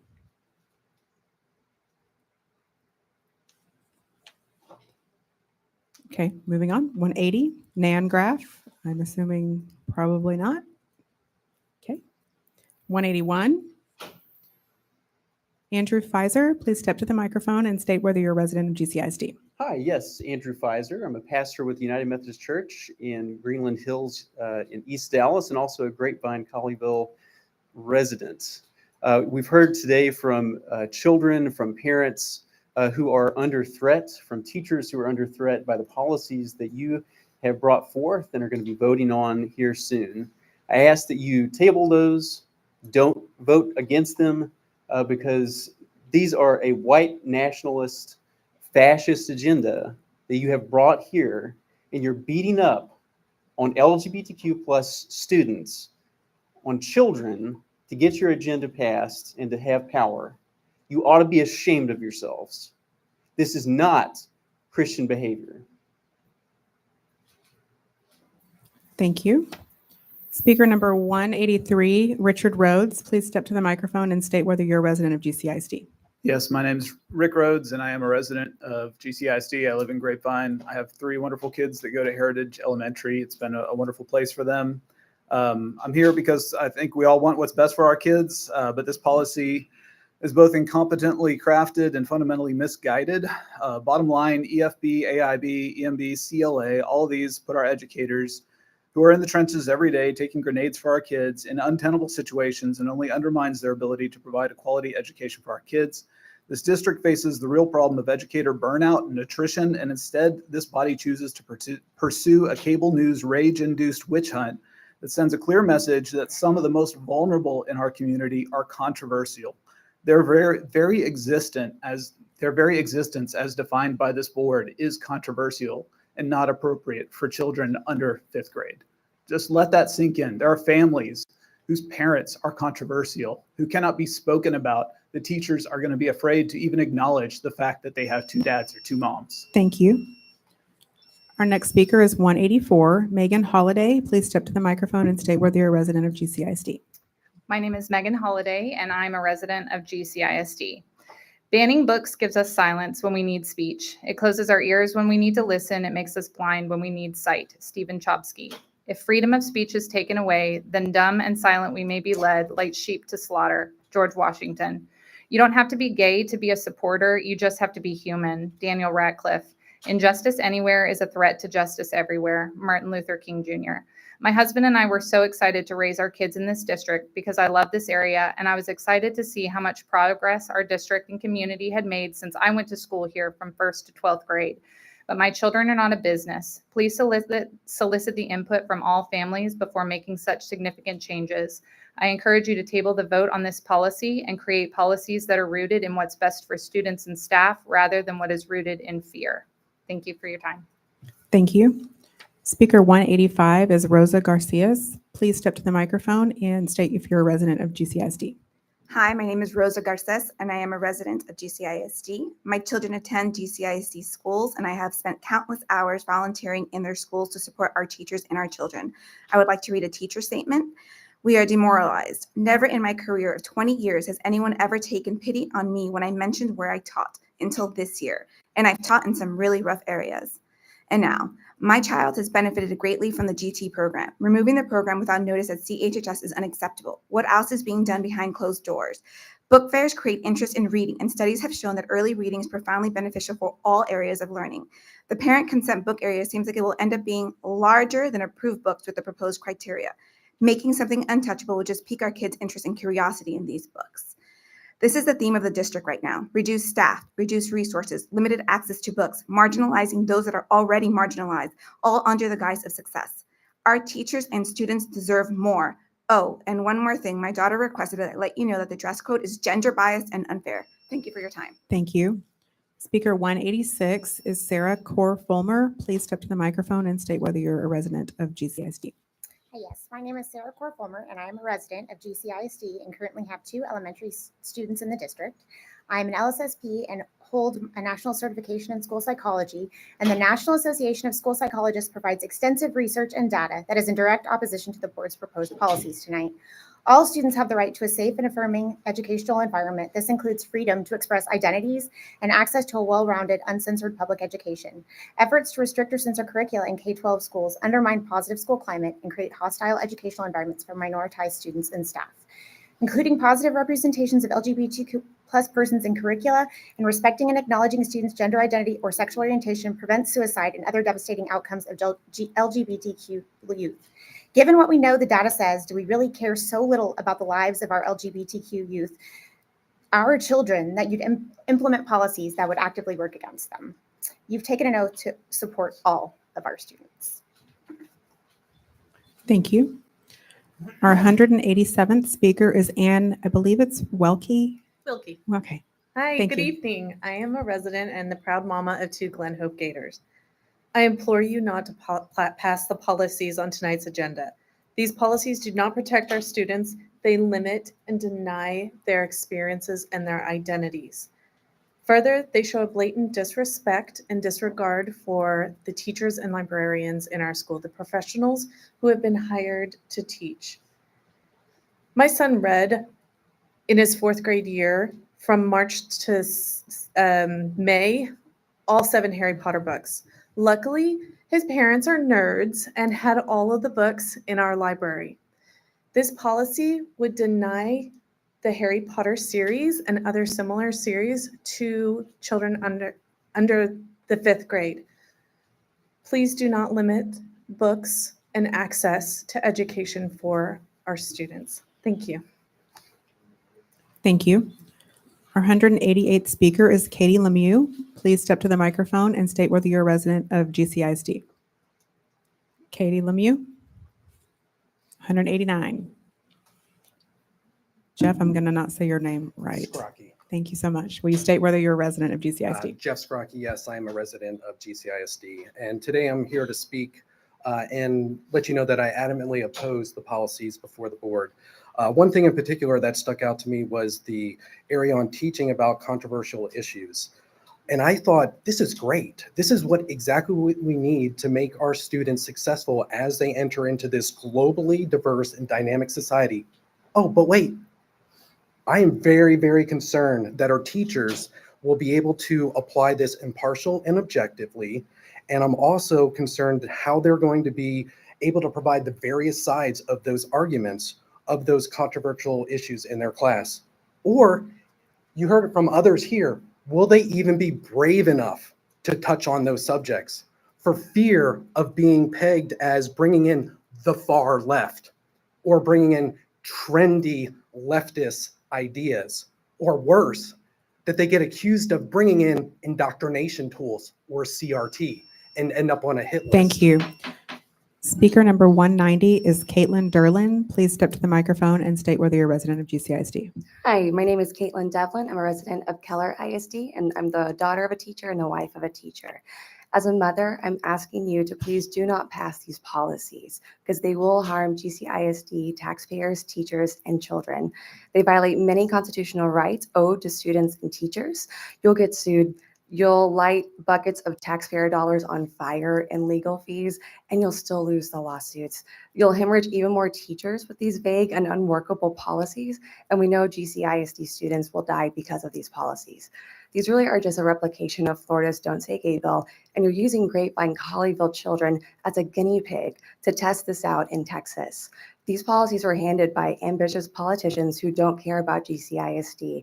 And with these policies, you're going to let Grapevine Colleyville children die first, let their education suffer first, decimating our teaching workforce first before it gets replicated out to Texas. You owe it to GCISD students. Don't let them be a guinea pig in this project. Thank you. Thank you. Speaker number 191, Beth McQuitty. Please step to the microphone and state whether you're a resident of GCISD. Hi, I'm Beth. I'm a resident of GCISD. My child is a student at CHHS. I'm here to say I'm not okay with the proposed policies. They are fear-based and designed to marginalize those who already feel on the margin. They will only make the jobs of our already stretched teachers and paraprofessionals harder. Our students and teachers deserve better. The board should represent all students and families. One high school teacher submitted this statement but was too scared to share it personally. And I quote, "In the past week of school, I've had 3 students request being called by a chosen instead of a given name.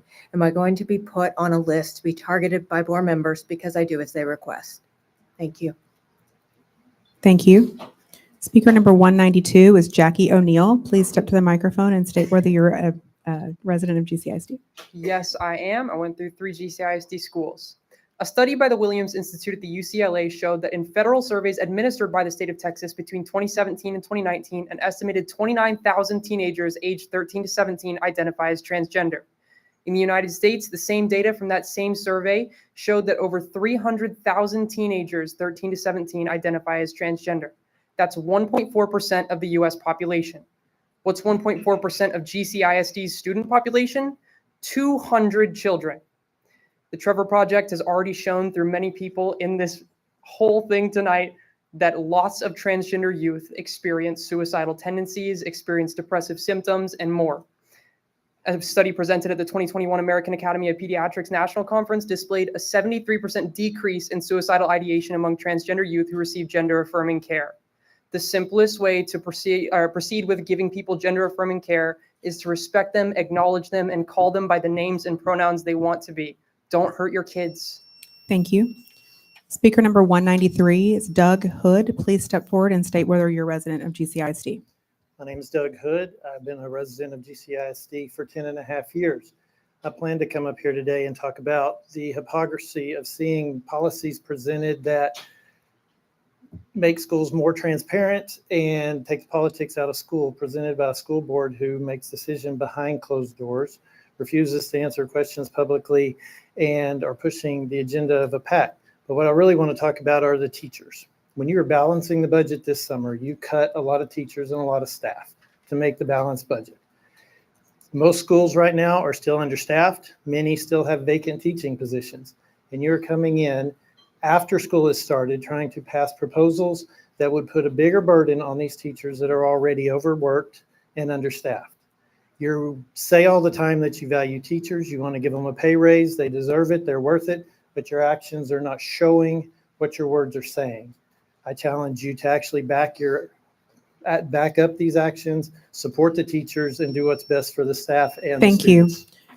Speaker number 194 is, I believe it's Aaron Kozol. Aaron Kozak. Thank you. I'm not a resident, but I am an alumni. I actually went to high school with Casey Ford. We have a lot of mutual friends. One in particular, you might remember from your middle school drama class. When we were in high school, someone outed him, and he got beat up in the bathroom.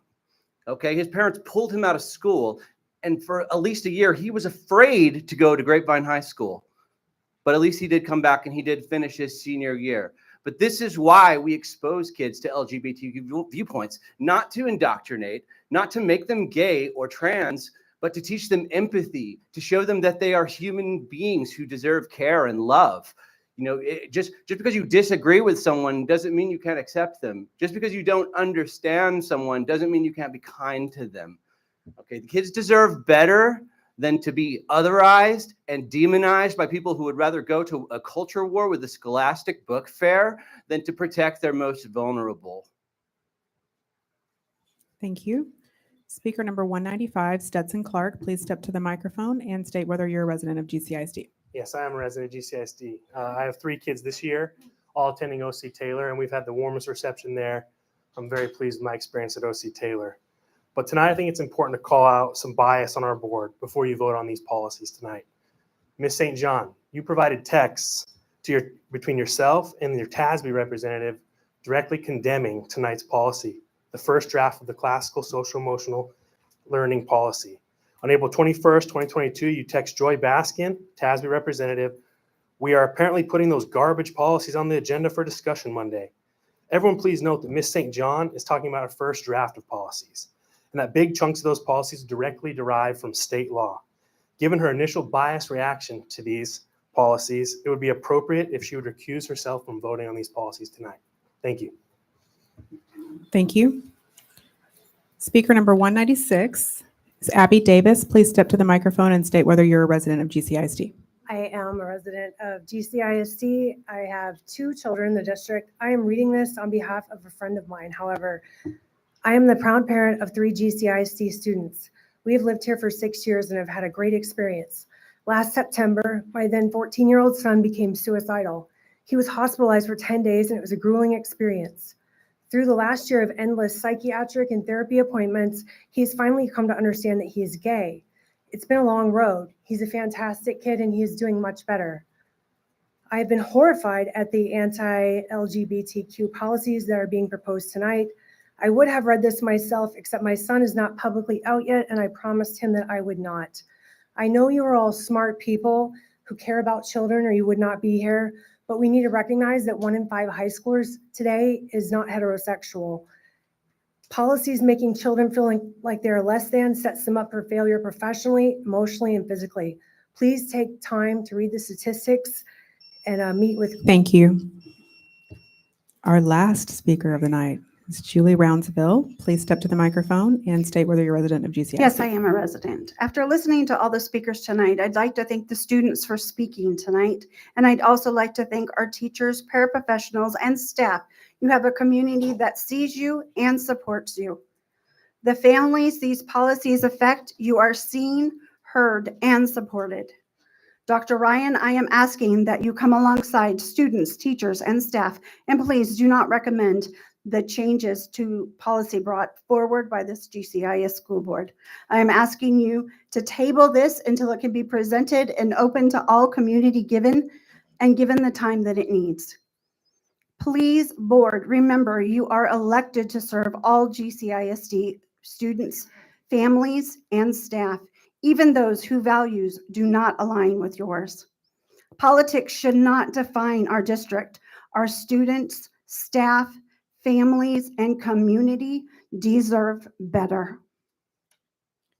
Thank you. This concludes the public comment section of our meeting tonight.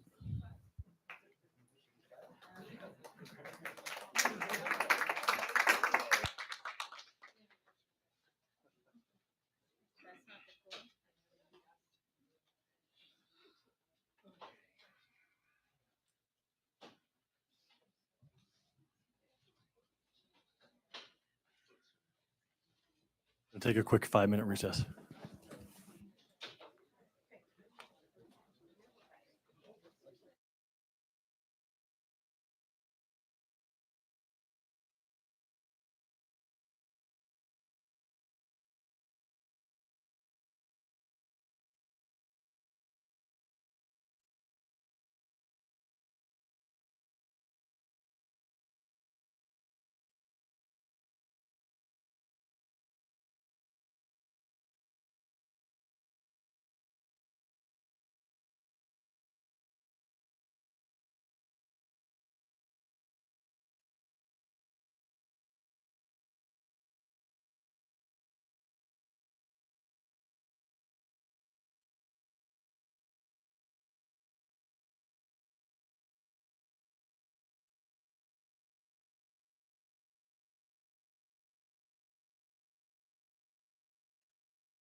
And we're back in session at 11:27.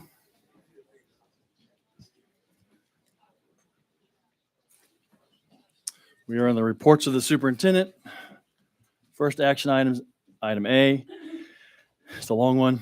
Act on new board policy, EFA local, instructional resources, new board policy, EFB local, library materials, revised board policies, FNAA local, distribution of non-school literature by students, and GKDA local, distribution of non-school literature by others, and repeal board policy EF local, act on new or revised board policies AIB local, performance reporting, CLA local, use of bathrooms and changing facilities, EMB local, teaching about controversial issues, and FM local, student participation in UIL activities. All right, thank you. I'll ask Paula Barbaro, who is works all the time with our policies, to provide an introduction. Thank you, Dr. Ryan. Trustees, as you can see by the title, we have a total of 9 policies that are affected by this agenda item. 4 of those policies are new, and 4 of them are actually revised, with 1 policy that is recommended to be repealed tonight. That's EF local, and that's in favor of 2 of the new policies, EFA and EFB. Of the 8 policies then that are in the materials tonight, some of them have similar topics, and I'll point those out in just a moment. But as we think about these policies and perhaps go through questions here in a little bit, it would be helpful to kind of stay with those groupings. So as an example, board policies EFA and EFB can be considered together because they deal with similar definitions and expectations for the instructional resources that are used by our district and the available library books and digital resources. However, I don't mean to suggest that these policies are identical, because they're not. The adoption of these 2 new policies then require some changes or additions to board policies FNAA and GKDA, both having to do with the distribution of non-school materials on district premises, either by students or by others. These policies would state that prohibited materials, as that term is defined in 3 of the policies, may not be distributed on school premises, as well as any materials that are inappropriate for the age and maturity of the audience. That leaves us with board policies FM and CLA local. Both are based in the rule provided by the state legislature regarding the student's birth certificate. And finally, board policies AIB on equity audits and EMB on teaching about controversial issues. For just a moment, I'd like to speak about the process that the district went through with these policies. With regard to new policies EFA and EFB, concerning the selection and approval of instructional resources and library materials, the district's ad hoc committee began with the model policy on library materials that was issued by the Texas Education Agency, and then the group began to work on the policy for instructional resources. Similarly, on the other policies, the work began with the ad hoc committee presenting policies and working through them for understanding. While no formal goals were ever stated, the work centered on providing staff and others with the district with clear standards and rules, and also alignment with existing law. These policies were also taken through the district's normal process of presenting them to the district's internal policy review committee. The PRC, as it is called, consists of some district leadership members and principals, as these are typically the individuals tasked with understanding and carrying out the board's policies. This is also the body that helps to develop and review administrative regulations, which are the district's procedures for carrying out policies when those are needed. Feedback and questions from the PRC went to the ad hoc committee for consideration. Any changes stemming from that were reviewed by district legal counsel. I will say that for several of these policies, the next step for the district will be to work on administrative regulations and informing our campus leaders and other staff about these policies. Administrative regulations are going to be needed and are very important to ensure that the district has consistent procedures at every level. All of the policies presented tonight were reviewed by the district's legal counsel at different times during the process and at the conclusion of the process, and the process took several months to complete. The district's cover sheet in the board's packet really goes into a little bit more detail and specificity about some of the policies. I think if you look on page 5 of the packet, the new policy for instructional resources outlines first the objectives for instructional resources used in the district and then addresses the selection criteria. It has a section on teaching about civil knowledge and the founding documents of the United States, the handling of controversial issues, the definition of prohibited materials based on the Texas Penal Code's definition of harmful materials, board member review on certain topics like human sexuality, challenge procedures by parents and community members, and the routine review and removal of instructional resources. The new policy on library materials outlines the objectives for library materials, including classroom libraries and digital resources, and addresses avoiding inappropriate material, selection criteria, selection procedures, acquisition procedures, board member review for all new orders and reorders with notice to parents, challenge procedures, gifts and donations, book fairs, and the routine review and removal of library materials. Both of these policies provide for transparent processes and set clear standards. In accordance with these new policies, I already mentioned the policies on distribution of materials on district premises, and those are in conjunction with the two previous. Continuing from there, we have 2 of the new policies, AIB on performance reporting to address the subject of equity audits, and CLA local on the use of district bathrooms and changing facilities. The remaining policies are proposed with additions and changes. To begin with EMB local, which is the policy on teaching about controversial issues. And I would point out that the district has had a long-standing policy on this particular area that dates back to at least 2002. It was recently expanded by legislation on the subjects of political activism and CRT. And now with these policy additions would add specific contemporary topics. Then I missed FM local on student participation in UIL activities, which also came out of the state legislature. These policies include citations to law to establish their basis and provide clear standards for district staff on several topics. I think it's important to state that these policies attempt to provide standard rules and clarity for staff. While not everyone will agree with some of the limitations, these policies identify current issues and address them so that anyone working for the district and with the district are armed with knowledge and have a clear understanding of the expectations around the district's curriculum and its educational goals. Dr. Wright. Thank you, Paula. And I would just say that you have done a tremendous job of working through these details, and it's been a very difficult thing. And it's been very complicated and detailed. And so before we even consider anything, I just want to say thank you for your work with this particular group of policies.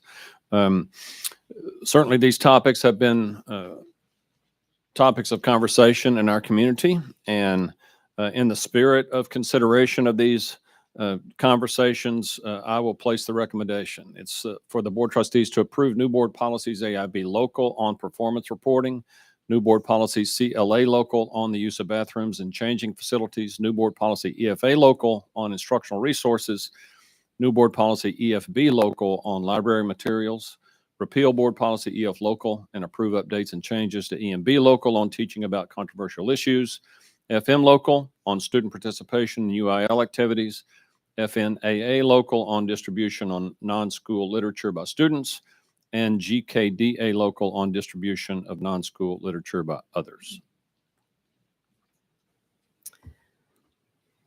Thanks for your recommendation. Mr. President, I have a motion. Shannon, yep. What's your motion? Pursuant to Board Policy BE Local, I move that we suspend Robert's Rules of Order as our procedural rules for this item to keep debate, comments, questions, and answers to 3 minutes per trustee, and each trustee can only speak once, and then proceed to vote on this item without amendment. Is there a second? I'll second. Kathy, seconds. According to Board Policy BE Local, Robert's Rules of Order can be suspended as our procedural rules by a majority vote of the members present. Further, according to that policy, I, as president, have the responsibility to enforce the time limits put in place by the board. Shannon's motion is not debatable or amendable, so we will proceed to the vote on Shannon's motion to suspend the rules to keep debate, comments, questions, and answers to 3 minutes per trustee, and each trustee can only speak once, then proceed to vote on this item without amendment. All in favor? 4. All opposed? 3. All right, motion passes to suspend the rules 4-3. Can I have Nicole or Kyle please put 3 minutes on the clock? Can you do that clock, please, if you don't mind, just so I can. Oh, sorry, I was looking at the wrong. In light of this motion, we will now proceed to trustee debate, comments, questions, and answers on this item. I'll remind trustees that each of you has up to 3 minutes and can only speak once. The discretion of how you use those 3 minutes is left to each trustee. Do we have any comments or questions from trustees on this item? See, oh, Becky, okay. This is offensive to the community, and you can own those actions. You're out of order. You please need to speak 3 minutes towards policy. This went from 7 pages to 37 pages. Our community was given 72 hours versus the 6 months that the thousands of dollars that were spent on attorney's fees, including an attorney who is an attorney for the Political Action Committee of Trustees' largest campaign donor for Casey Ford. This is time that was stolen from our residents by people who came here and spoke and limited our residents and our parents with students enrolled directly in the classroom. They were given 60 seconds of input. That is un-American, and that is not what this district is about. My recommendation. You're out of order. You need to quit disparaging board members. You need to speak to the policy. I'm sorry, it is not a disparagement when it is obvious on the campaign finance forms that you received a $15,000 donation. Again, you're out of from order. Engage, Texas. You're out of order. You and need to speak to the policies. Trustee St. John. So anyway, I'll be happy to share that with the press as well. I'm concerned that the attorney for the district is not even available to be here, who worked on this policy for 6 months. And again, this is an absolute affront.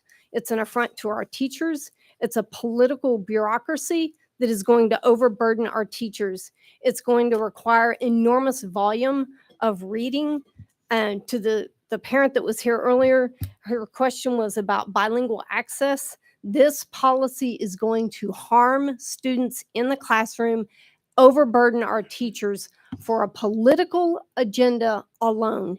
This policy, none of these policies are good for GCISD. In fact, the over 100 people who spoke in opposition to these policies could not even have a way to go through this policy and see what part was state law and what part was made up by a non-transparent, completely behind closed doors operation. We still don't even know to this day, Casey, where you got this policy from. Because You're out of you order. refused Trustee to St. answer John, the- you need to speak to the policies, please. I would love to know my unanswered questions from the April meeting. Where did this policy originate from? Who were the lawyers in the community that designed this policy in the first place? So we will have many, many more unanswered questions on this. I apologize to our poor staff that is going to have to come up with the administrative regulations in order to try to make this work on our 17 campuses. And I am so sorry for the students in our district whose education is going to be stunted because of the poor fiscal management that these policies will result in. And I'll yield my last 4 seconds. Any other comments? Coley? Okay, I will talk very fast as I have 4 questions that I would like answered. So if somebody wants to take notes as to what my questions are, I want to fully understand the origins of this policy, the evolutions of the policy as they developed within the ad hoc committee. I would like every member of the ad hoc committee represented on record. Who led those meetings? Were there minutes of those meetings, and where might we find those? I want to know what is law and what is local in each of these policies. So what is required by law and what was designed particularly by this committee, and that will only apply to the students of GCISD. I want to understand fully what community input you solicited and considered and integrated into this policy. Which members were consulted? What groups? Was it DEC? Was it CEC? Was it parents? Was it teachers? I want to know how the community was involved in these policies. My final question is, what assurance can the members of the ad hoc committee provide the community an assurance that we will not get sued as a result of these policies? 4 questions.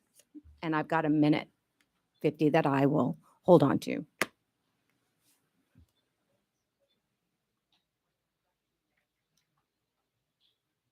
Paul, Dr. Ryan? I'm sorry. She has questions for y'all. Yeah. So the first question was who is on the committee, right? So the 3 board members that were on the committee, Trustee Spradley, the board president, and Ms. Braun, were all 3 on the committee. In addition, Paula and I were. Keep the clock running. It's 3 minutes total for everything. No, it was 3 minutes from my comment, not the answers. The rules were keep debate, comments, questions, and answers to 3 minutes per trustee.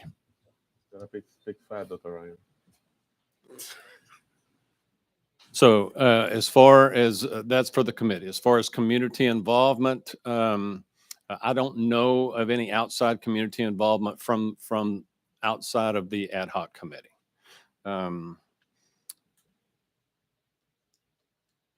As far as the assurance of not being sued, I can't provide you assurance that we're not going to be sued about anything that happens, any kind of policy that we bring forward. And I'm sorry, Coley. So, What is local and what is legal and what is local by each policy? So for example, that the board approves every library book, is that a statewide or some sort of legislative policy? Or is that a policy that it came from the 3 members of the ad hoc committee? it is not a statewide recommendation. Okay. Well, I take that back, Paul. When Let's it go back to comes- the TEA. Yeah, when it comes to Yeah. the library books, that is a recommendation from the right. Texas Education Agency. Okay. So the board will now be entrusted with the adoption of library books. Yes, ma'am. Were there any minutes from the meetings? I don't believe any official minutes were taken. I know that we were looking at policies and making notes on policies and then going back and looking at the revised policies every time that we came back together.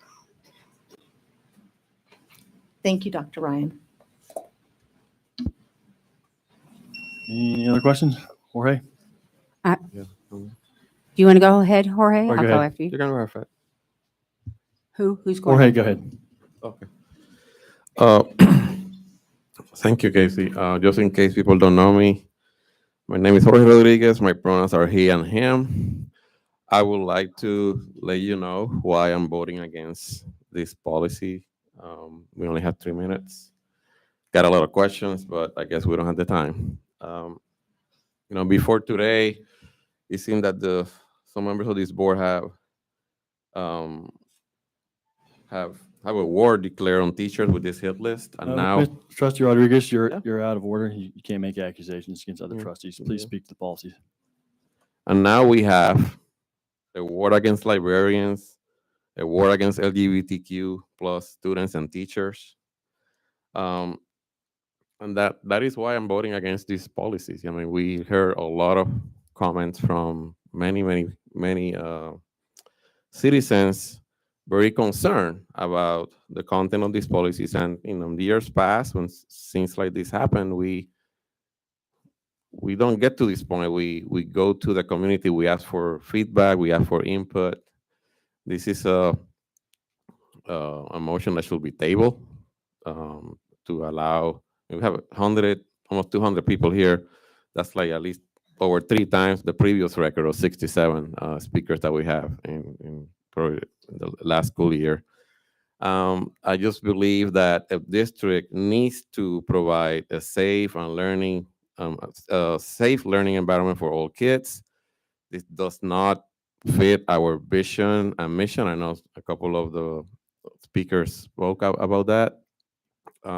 We're here to help kids succeed, and we have to provide the environment for them to succeed. And what we're doing doesn't fit that.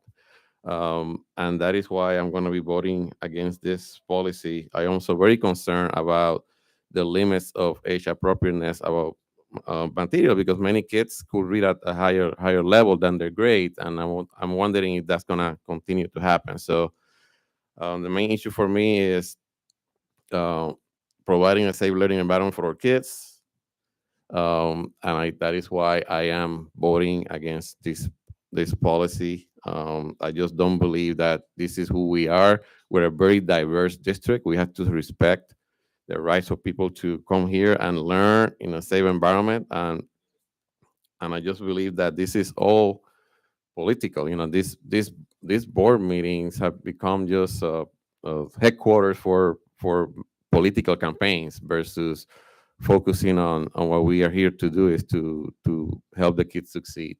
And I yield my last 8 seconds.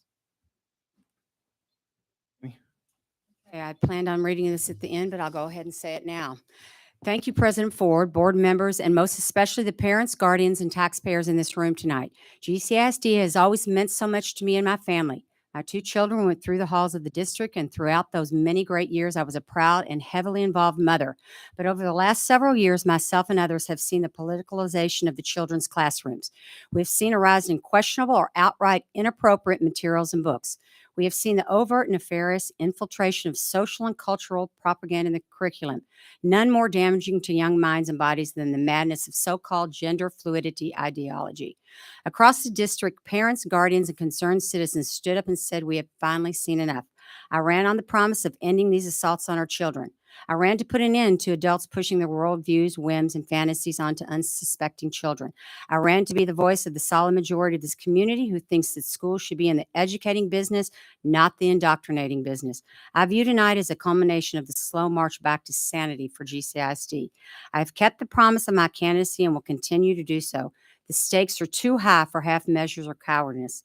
I want to be clear. Tonight we have taken what is the state law and we have made it the express policy of GCISD. Per state law, we have reaffirmed the value of hard work, merit, and patriotic civics. Per state law, we have cast out the evil ideology that divides our students by race, pits them against one another, and assigns shame and victimhood to them for the acts of past generations. And while the state legislature has led on these issues, we are going further to protect our students, as is our right as an independent school district. We are going to remove explicit or pornographic books from reading and library shelves. To the community, I say, we are not banning books. We are establishing boundaries like any rational adult in charge of young minds should. If you want to get one of these books we remove from the district, get on Amazon and get it. No one is stopping you. But this school district will not peddle in and push inappropriate content onto children, period. We are going to take the lunacy of gender fluidity ideology head on and protect the minds and bodies of our children. Tonight, we are prioritizing innocence and scientific truth over destabilizing social and cultural agendas that have profound and sometimes irreversible impacts on young lives. We will not sacrifice the innocence of our children for the satisfaction of deeply unhappy adults. Simply put, with the passage of these policies, we have neutralized our classrooms. There will no longer be used as weapons against free market capitalism, against national pride and unity, against traditional American values, and against the biological and social identity of our children. Again, I thank those who have supported me here tonight and those at home. I thank President Ford and my fellow board members willing to stand up and make change. And most of all, I thank the residents who took back their schools. Tonight is about you, your families, and your community. Thank you all. Kathy? Please, please no clapping, hold your applause. So I just want to say that I served on this ad hoc committee, and it was a really pleasant experience. I thank Dr. Ryan, I thank Paula, I thank both attorneys firms, both the district and the board attorney, for a really collaborative effort. I don't even remember how many meetings we had. It was a lot. The collaborative effort is what stood out to me, that, Paula would take it back to the internal committee. They would come back with changes, and it was a really great experience. I'm all for neutralizing the classroom, so I support this policy. Thanks everyone that was involved. I appreciate it a lot. Paula, I just would like some clarification. So the TEA's version, did they, do we know all the details of every single person that brought the TEA's part to you, and then how long it took for that process to occur? So we've got the TA version that's collaborated with what was brought, and so that was all intermeshed. So do we, because one of the questions that's asked a lot is, everybody's all curious about all the steps, but they're not curious about the TEA steps.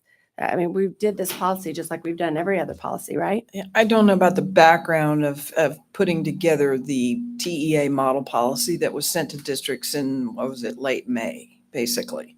But that is where the ad hoc committee began, was with that model policy on library books, and then extended that into looking at the one on instructional resources as well, which had also been a part of all of the policies that had come before the board at some point in time. What was that, February or whatever?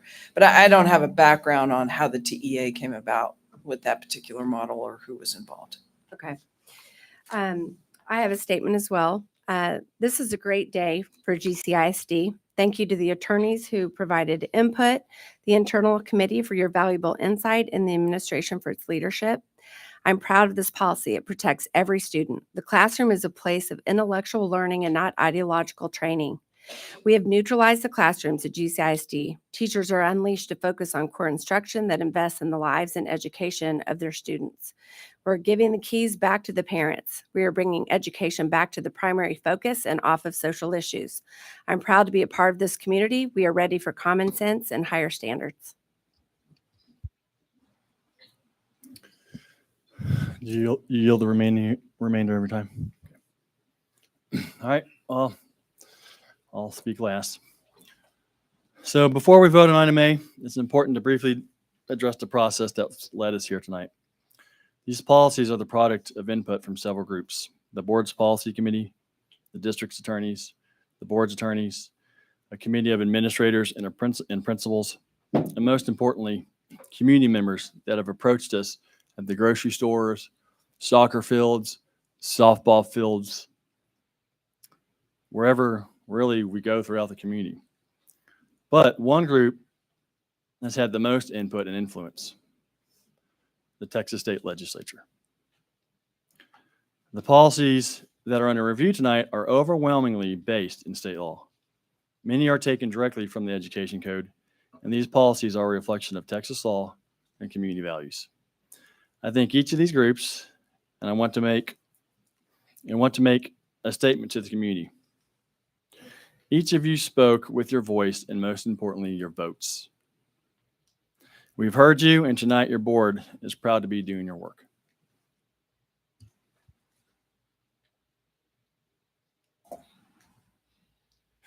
Now that all trustees have either spoken on this item or waived their opportunity to speak, we will now proceed to vote on the recommendation to adopt these policies. All in favor? All opposed? Policies passed 4-3.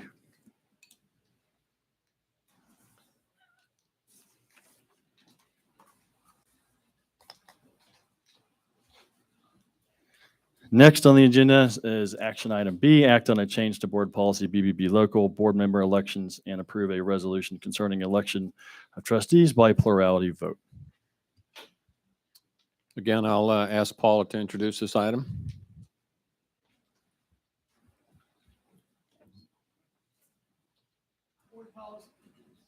Board policy BBB local deals with several aspects of board membership, election, term length, and method of voting.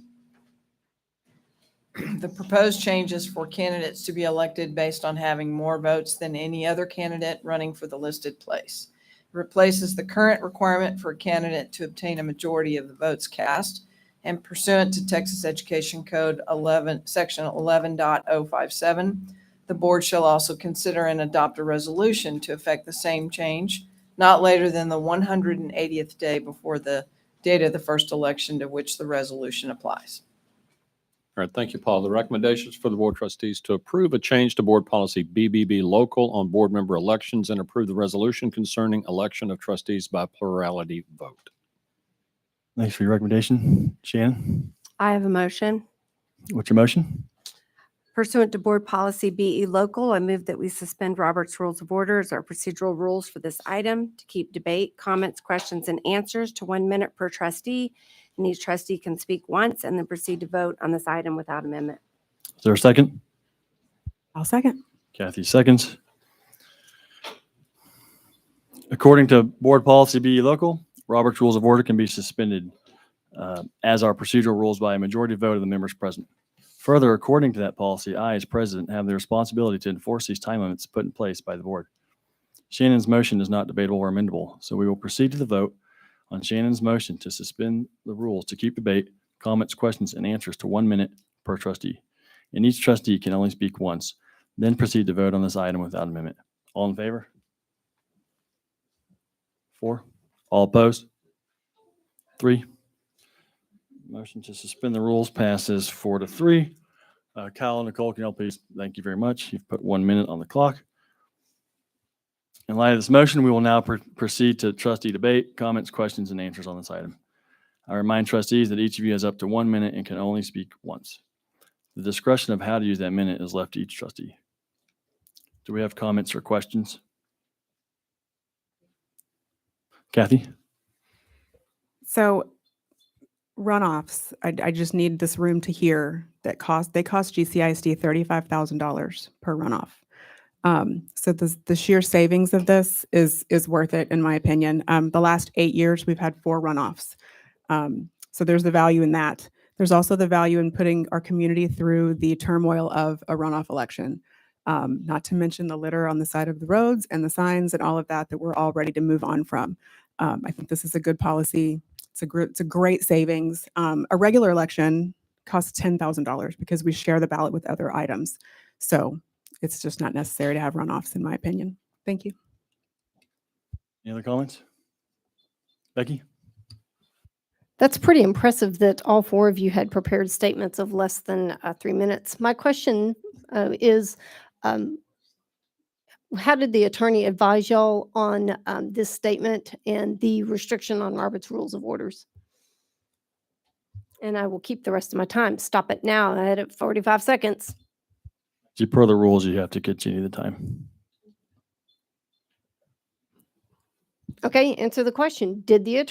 How did the attorney help y'all develop this workaround? Also, I'm going to state right out, to have an election where the turnout or the result is at anything less than a majority of 50% plus 1 is anti-American, anti-voter. It is against the will of the community.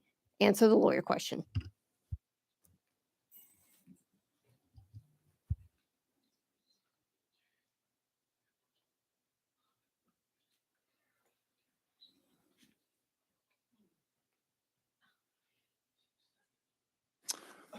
Your time's out. Any other questions? Coley? As somebody who was also duly elected to this job, I find the 1-minute time limit stifling and does not represent the people who, all of the people who I represent, which is every stakeholder. So stifling comments limits every voice in this room. You're actually being out of order. This is a policy we actually have through GCISD, and I'm just following the democratic process of exercising policy. You yield your time. Oh, I'm done. Jorge, comment?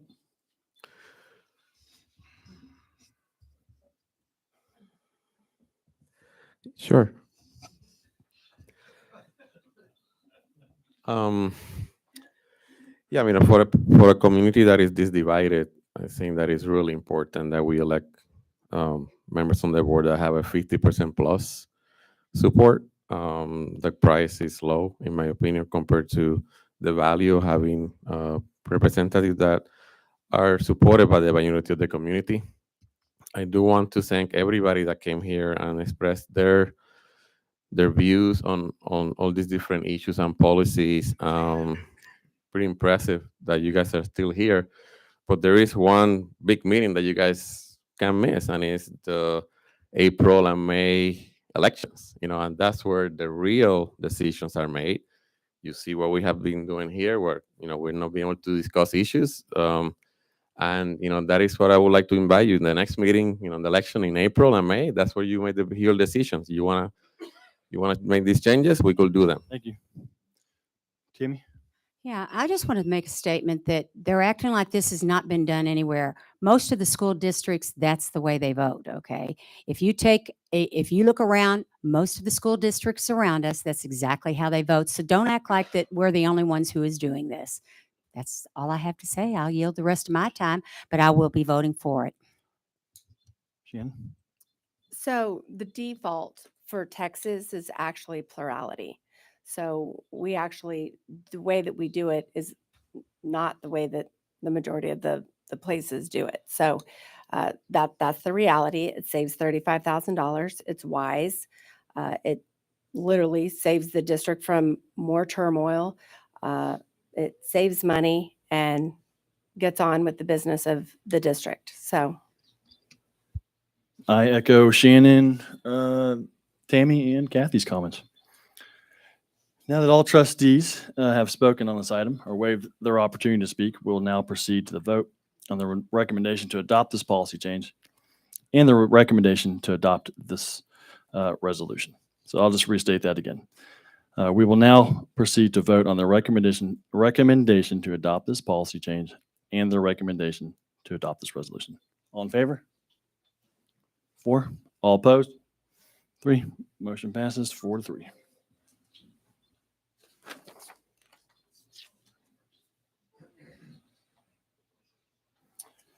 Next action item on the agenda is act on donation from GES. This item we're bringing back, it was postponed for a month or two, and now the Grapevine Elementary PTA is donating a book vending machine called Itchy's Bookworm that incentivizes students to read in a fun and creative way. Students can earn tokens as a reward for positive actions that can be inserted into the machine and granting the student a free book to keep. The machine is valued at $5,740. The recommendation is for the Board of Trustees to accept the donation of a book vending machine valued at $5,740 from the Grapevine Elementary PTA. We have a recommendation. Do we have a motion? Goalie. I move we accept Dr. Ryan's recommendation. Have a second? A second. Becky? Discussion? So when are we going to get the list of the books that are going to be in the machine? I have not had that question answered before. I'll have to get that back to you. But I know that the PTA and the principal have been working on that. I just don't know exactly about the list of the books that'll be in the machine. So when all of the trustees get the books to read, do we need to call a special meeting so that we can all read it together like a book club? or do we need to read them separately?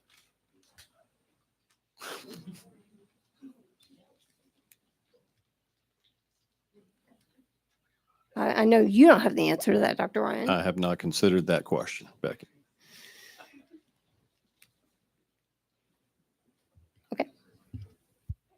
I have a question.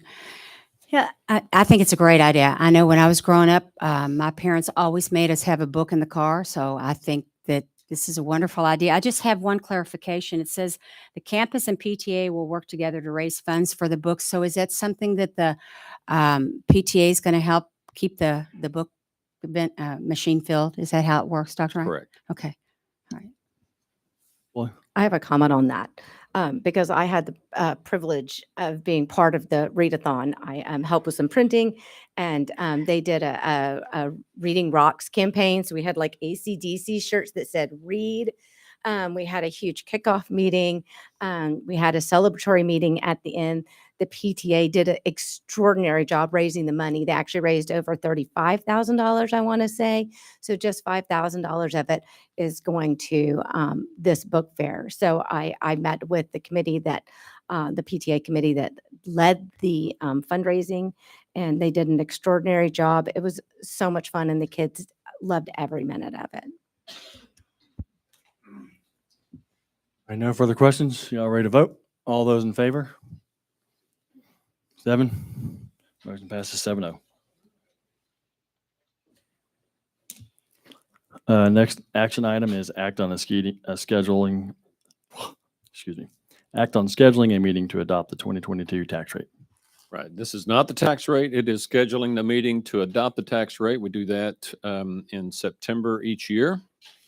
And the tax rate has to be advertised on June 10th, 2022, and prior to the adoption of the 22-23 budget, the district published a proposed tax rate of 1.2558, the combined rate of 0.9341 for maintenance and operations, and 0.3217 for debt service. In the notice of public meeting to discuss budget and proposed tax rate, the notice was published in the Fort Worth Star-Telegram. So the recommendations for the Board of Trustees to schedule the meeting to adopt the 2022 tax rate for September 2022 at 7 p.m. at the Administration Building, 3051 Ira E. Woods Avenue, Grapevine, Texas. All right, we have a recommendation. Do we have a motion? September 7th? September 22nd. 22nd. It's at the official board meeting in September. Do we have a motion? I move to accept Dr. Ryan's recommendation. Have a second? Coley? Coley seconds. Discussion? Seeing no hands. All those in favor? Show of hand. 7. Motion passes 7-0. 7-0. Next item, act on 2022 certified appraisal roll, certification of 2022 collection rate and 2021 excess debt collection. So the Texas Property Tax Code requires the Chief Appraiser, Tarrant Appraisal District, and Dallas County Appraisal District to prepare and certify the property tax appraisal roll to the district and give it to the district's assessor by July 25th or as soon thereafter as possible. It also requires the district's tax assessor collector to submit the certified appraisal roll to the governing body for acceptance by August 1st or as soon as thereafter as possible, and requires the collector to certify an estimated collection rate for the current year to the governing body. So the attachments that we have here for this item are the official 2022 certified appraisal roll, the recommendations for the Board of Trustees to declare the certified appraisal rolls provided by the Tarrant Appraisal District and Dallas County Appraisal District as GCISD's official 2022 appraisal roll. We have a recommendation. Do we have a motion? Coley? I move we accept Dr. Ryan's recommendation. Do I have a second? Shannon? Discussion? Becky? Yeah, so historically, we had liaisons appointed to both the TAD and the Dallas Appraisal District, and those have no longer been provided to us. Who is going to be serving in those capacities and attending those meetings? I understand there's some turmoil going on at TAD. And so I just wanted to know who is going to handle those liaison positions. Are you talking about a trustee Mhm. from this board? Yeah. Is yeah, that what you're saying? typically, Okay. yeah. I just yes, want to make so- sure I understood what you were asking. Guess we'll just have to have a discussion, figure it out.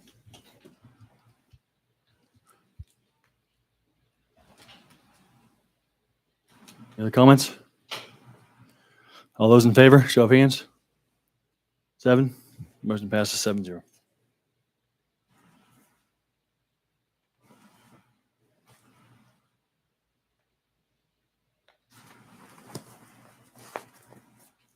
Next item on the agenda is item F, act on Commissioner adopted grade 7 reading instrument waiver for the 2022-2023 school year. Yes, I'll ask Dr. Schnauz to briefly take us through this item, please. Yeah, thank you, Dr. Ryan. So trustees,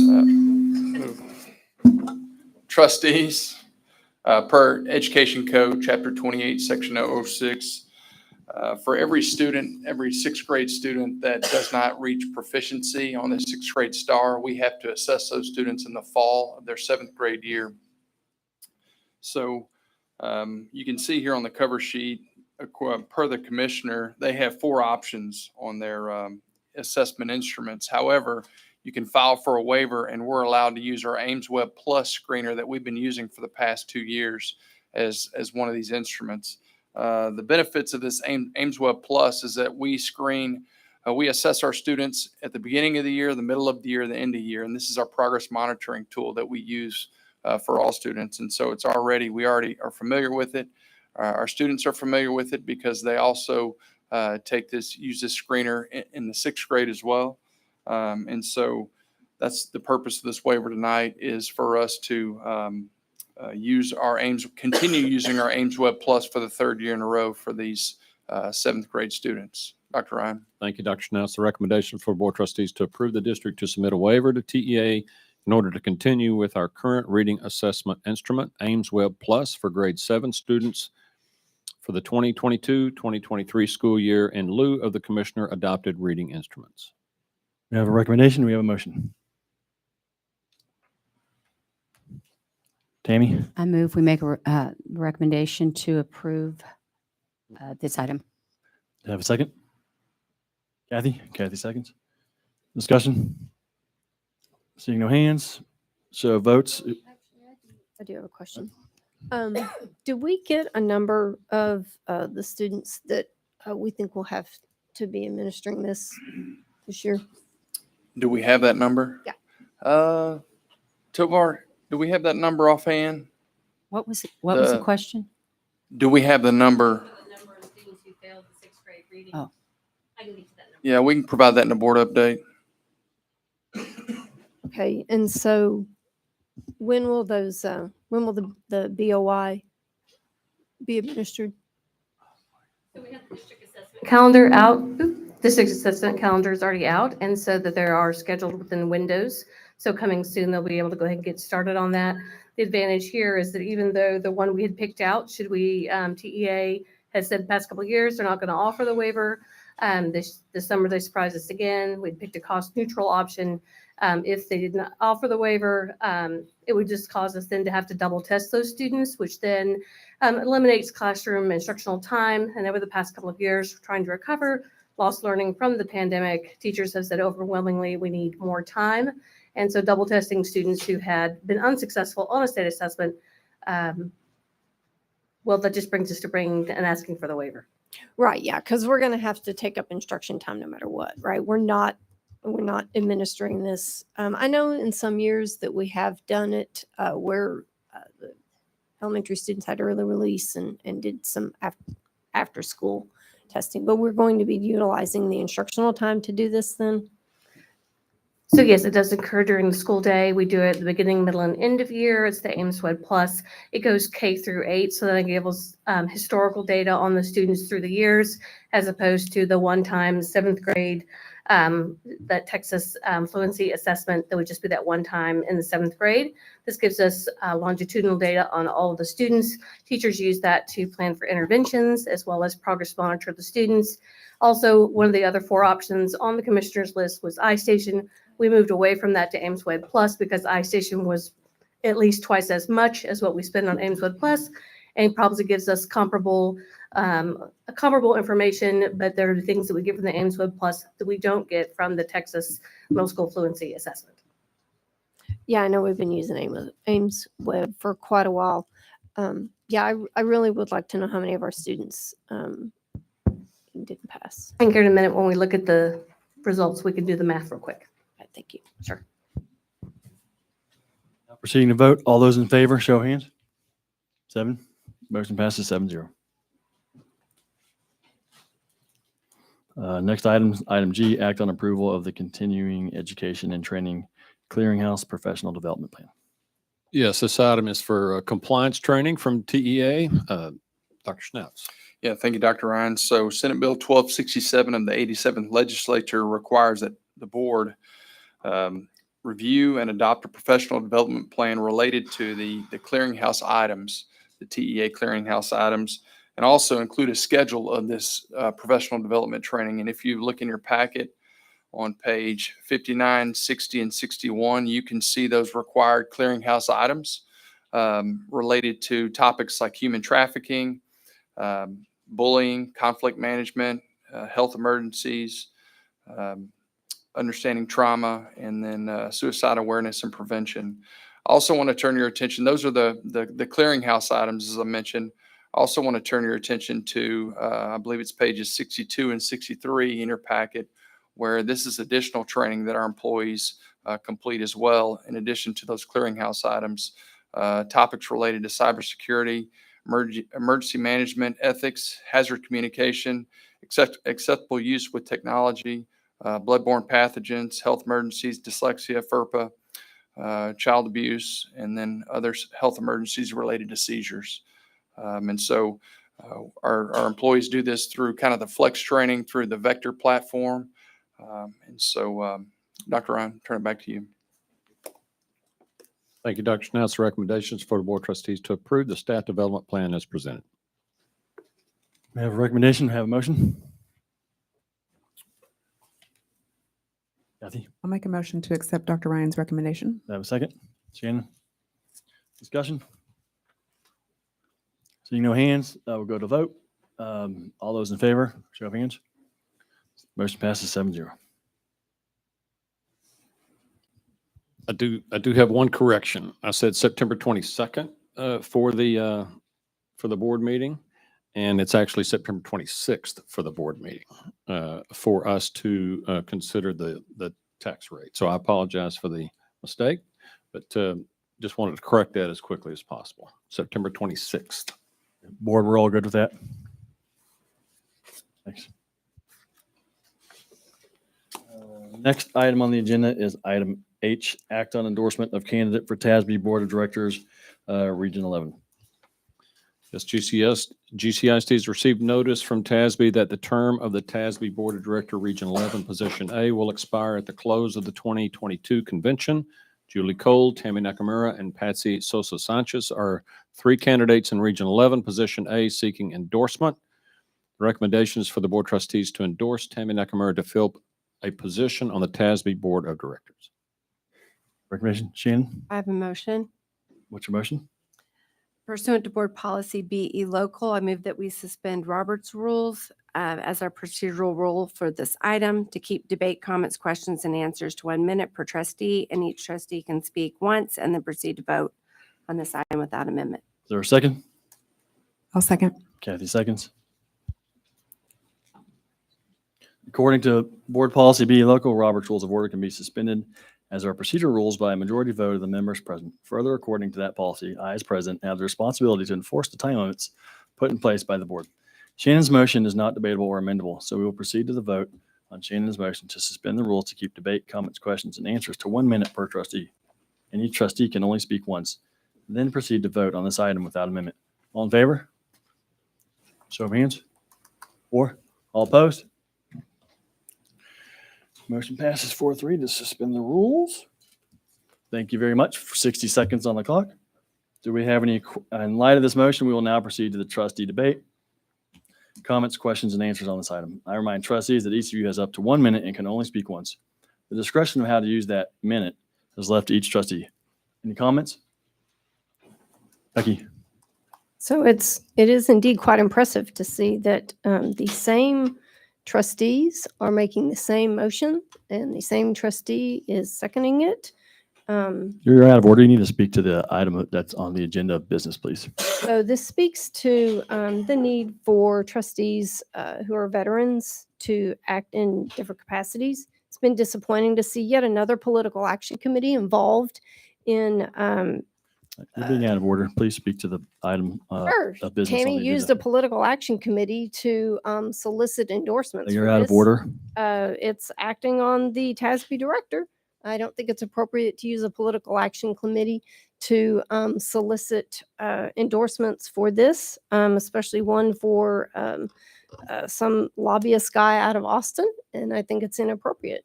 Julie Cole is a much more qualified trustee and has been serving the HEB ISD in a capacity for many years.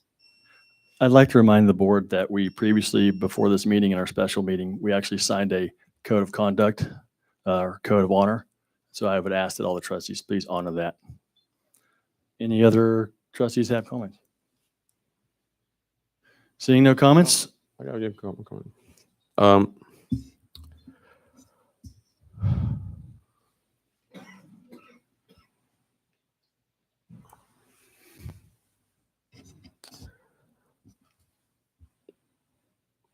Just wanted to say that elections have consequences, and this is Out of what we order, have. Trustee Rodriguez, please speak to the item that's on the agenda of Ah, well, business.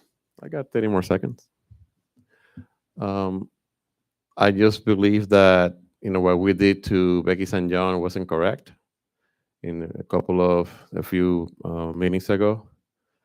Please speak to the item on the Yeah, agenda. I am.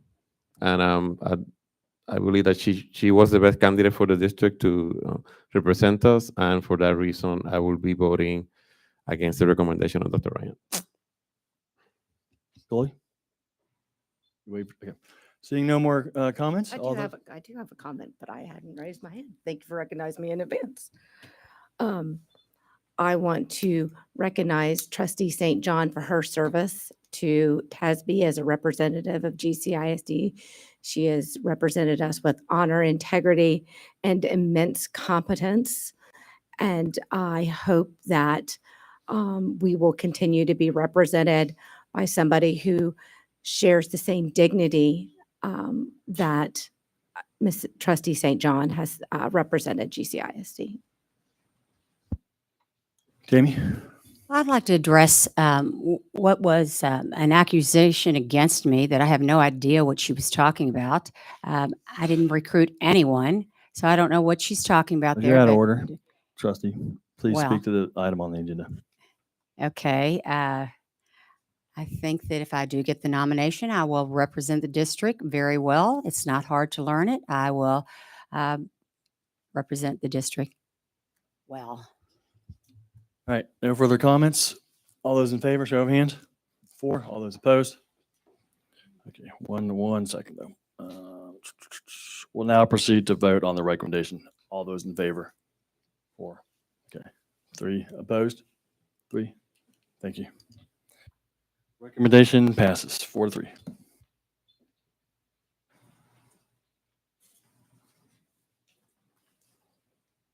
Next item on the agenda, item I, act on a recommendation of TASB official delegate designation.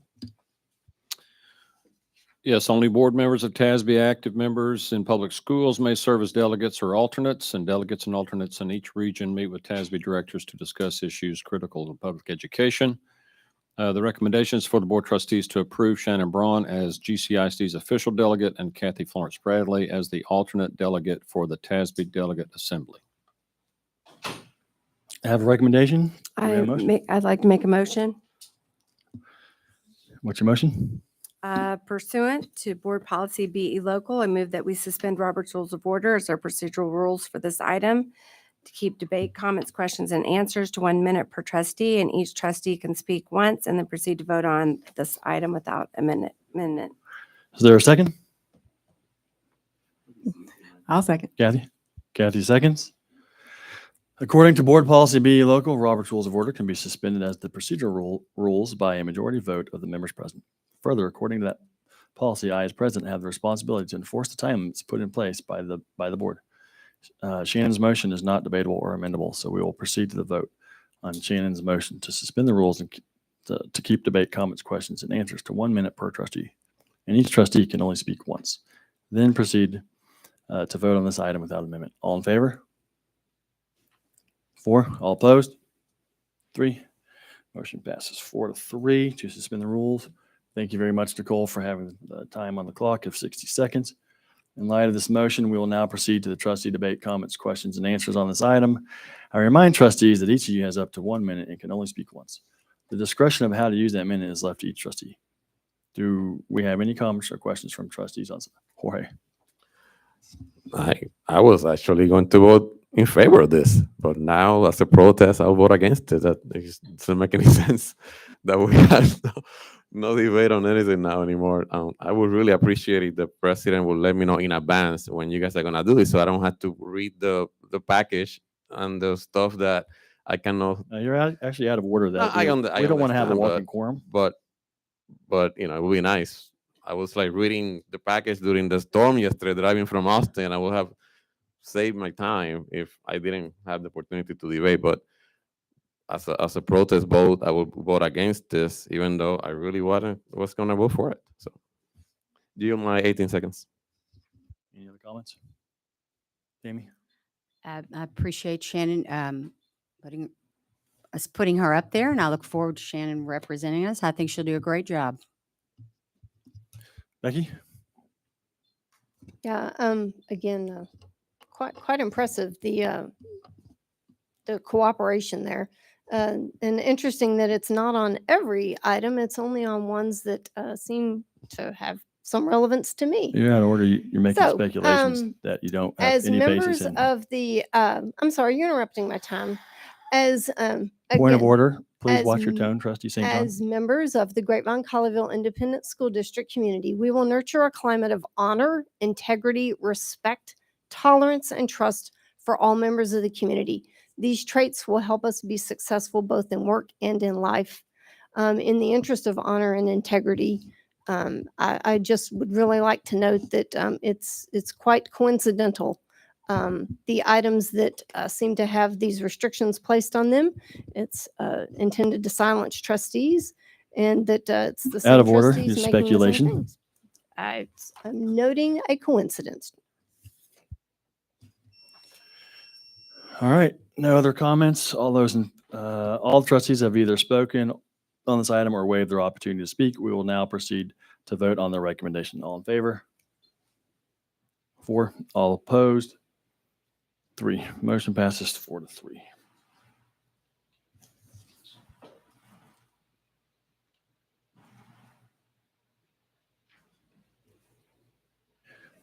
Next item on the agenda is an informational item, verification of Board of Trustees background check. Yes, it is an informational item, and we can verify that each trustee has successfully completed a background check. All right, next items, item K, staffing update, August 22nd, 2022. So as Gemma approaches, of course, for the last several months, we've been concerned not only in GCISD, but across the nation about staffing and teachers and people that work with our students every single day. And so we wanted to bring an update this evening about how we're starting school with our staffing update. Gemma.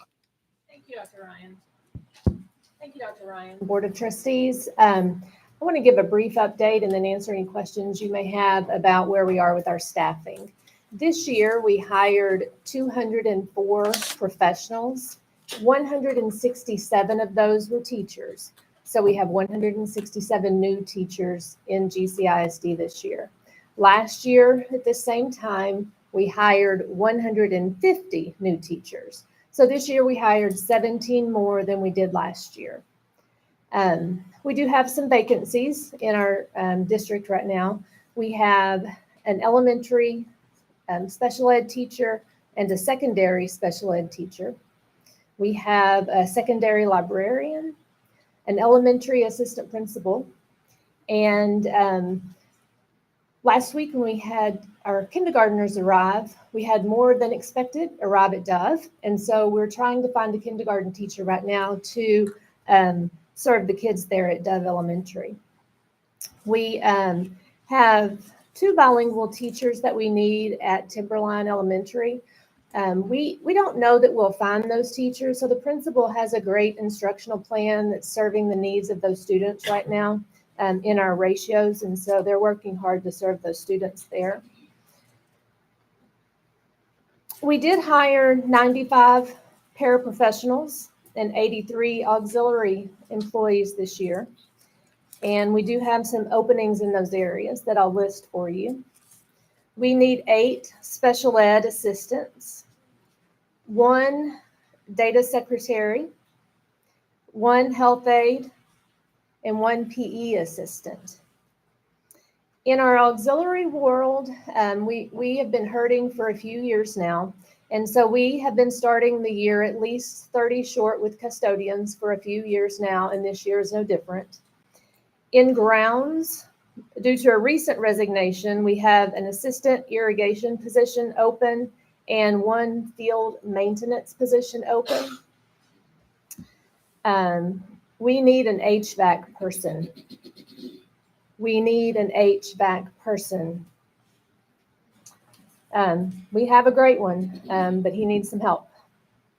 In nutrition, we are better off than we've been in years. So we need 13 nutrition employees to be fully staffed, but Julie reports that we are better than we have been in the last 3 years.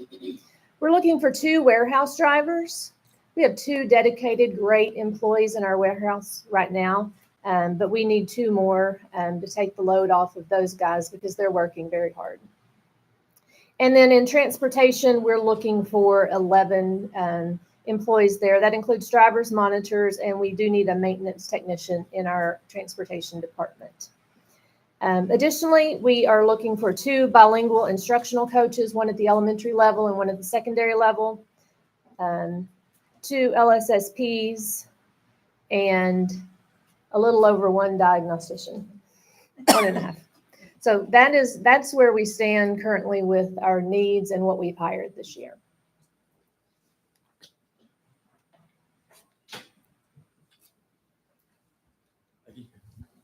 Yeah. So how many of those positions are the ones that only got the 1% raise? The ones that are paraprofessionals and auxiliaries. Okay. So the paraprofessionals, and we're needing 8 of those in SPED. We are. 8 SPED paras. And those were the ones that only got the 1% raise. The other ones that got the 1% raise, that includes those 30 custodians. It does. The 2 grounds guys. It does. Is the HVAC guy. He's all, that's They're all auxiliary, yes. Okay. Nutrition, that's a different budget. Are they?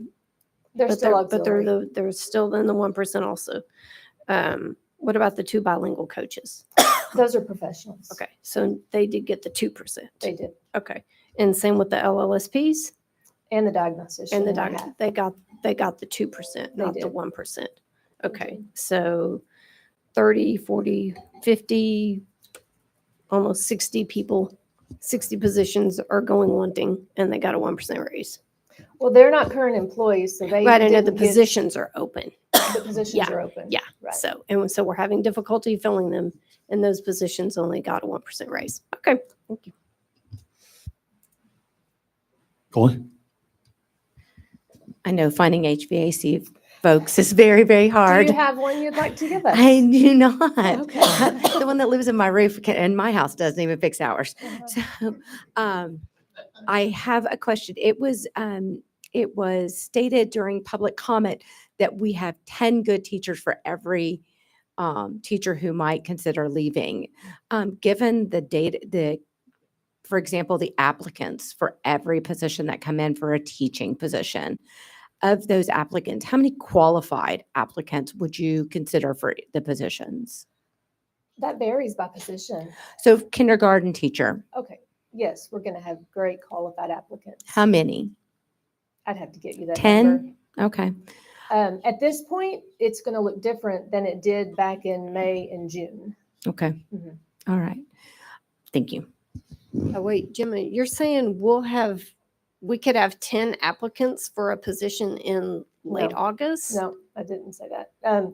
It looked good back in May and June. Right now, we're not going to have as many as we did back in. Okay, so the beginning. but it's still advertised right now. I mean, you keep saying we won't have as many, but it's already advertised, right? We posted it last week. Okay, and so how many applications just for that one have we gotten? I don't know.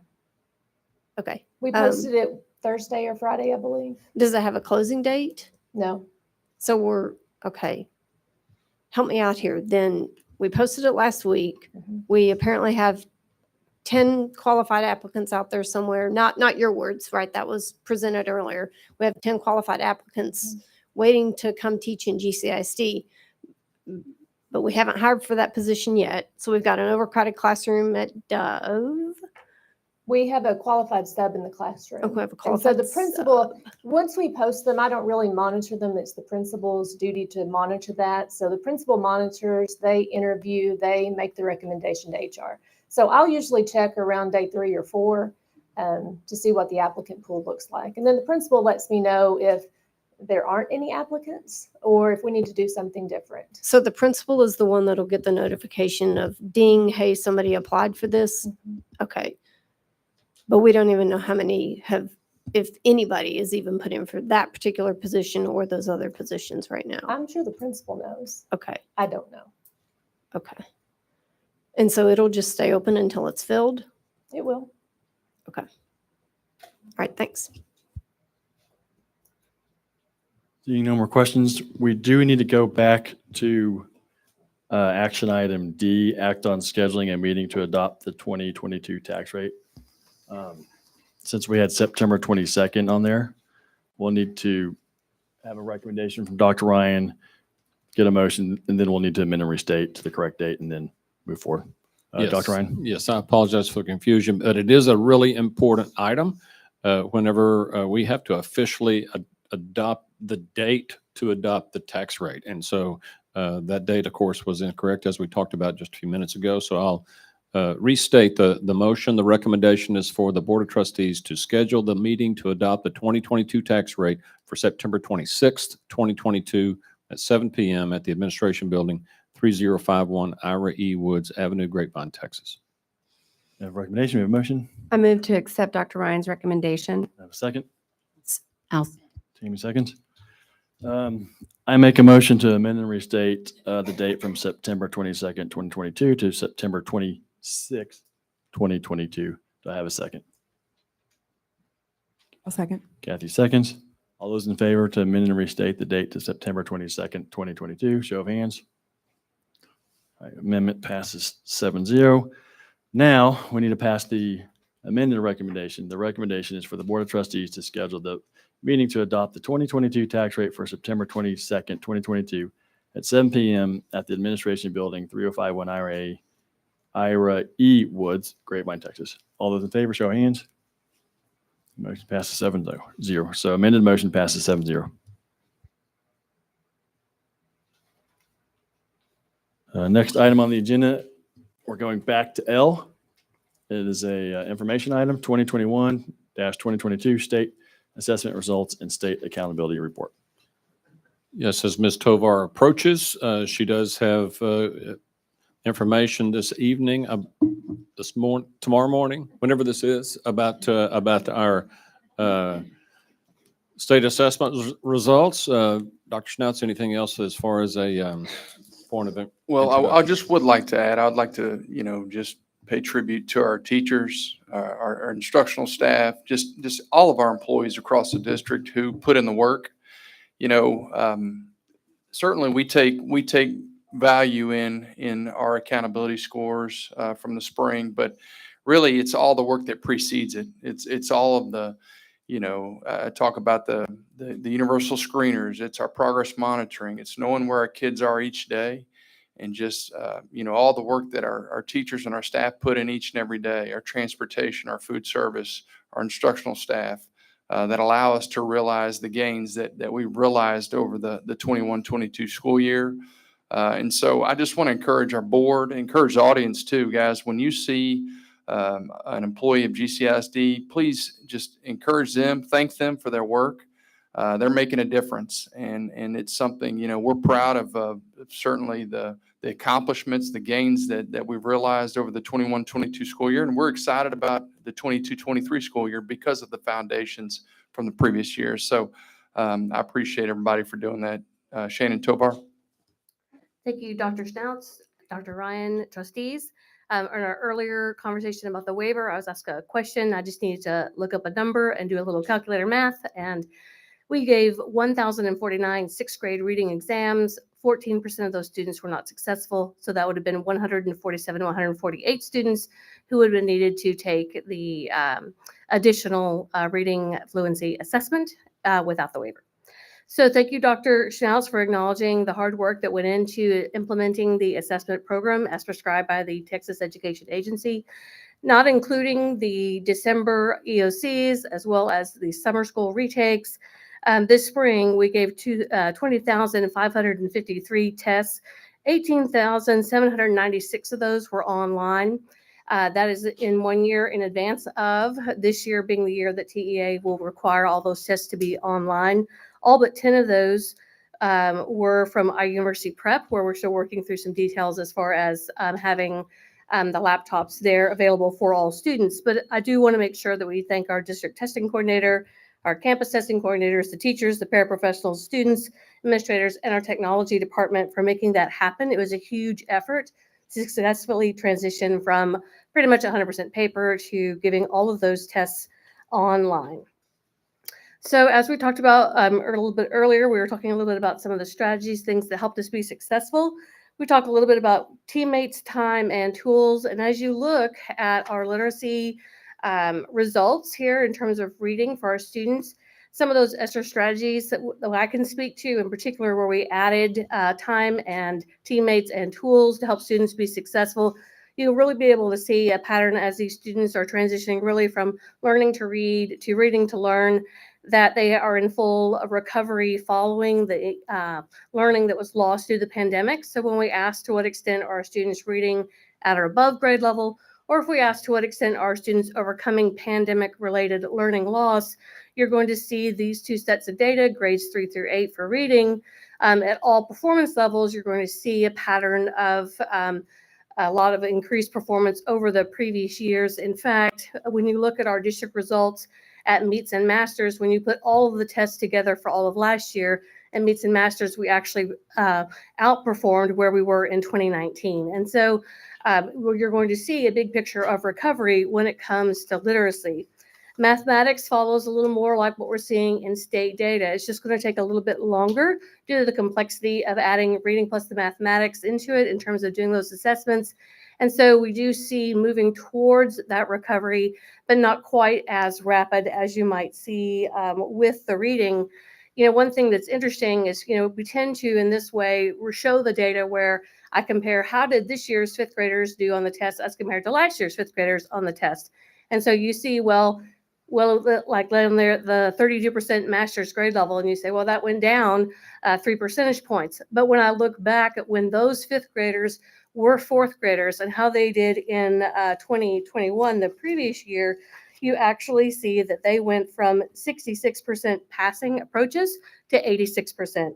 They went from 45% meeting grade level to 59, and from 27% master's grade level to 32 in fifth grade. And so even though when we look at them from year to year as a subject area or a core content in that way, sometimes you'll see a pattern. But what's interesting is when you dig down and you look at them as a cohort, you still do see that picture of recovery. And so we're really proud of the effort that those students have made in terms of making that progress along with their teachers. The other thing I would like to point out as we kind of move along through the results is, again, too, that the TEA does provide a variety of ways for you to view the data. You can also see other districts, other campuses in other districts, the state, as well as regional data. There's two places, texasschools.gov, which I do believe was in the communication when the ratings were released last week, as well as something that TEA just calls it the analytic portal. You can just Google that and it'll come up, and you can look at the data in all different kinds of ways in regards to how you did in relation to other schools around the state of Texas. Post-secondary readiness, this is where I put the EOCs because quite frankly, you have to pass them to graduate and go on to do something in the post-secondary world. And so this is where we do have algebra and English 2. I looked at English 1 and English 2 statewide. You also see a small decrease within the statewide data as well. And so that'll be one area of continued trying to understand what has occurred there and what can be done to help improve that area. I know next month is usually when you see the principals for the campus improvement plans. And so that would be an opportunity for them to share the strategies they're doing at the local level. Because as we've talked about in the past, while you may have on the surface what seems to be the same problem, you may not have the same root cause. And so sometimes it makes sense for those strategies to look a little bit different. The other areas that I put in with post-secondary readiness are things like our sciences.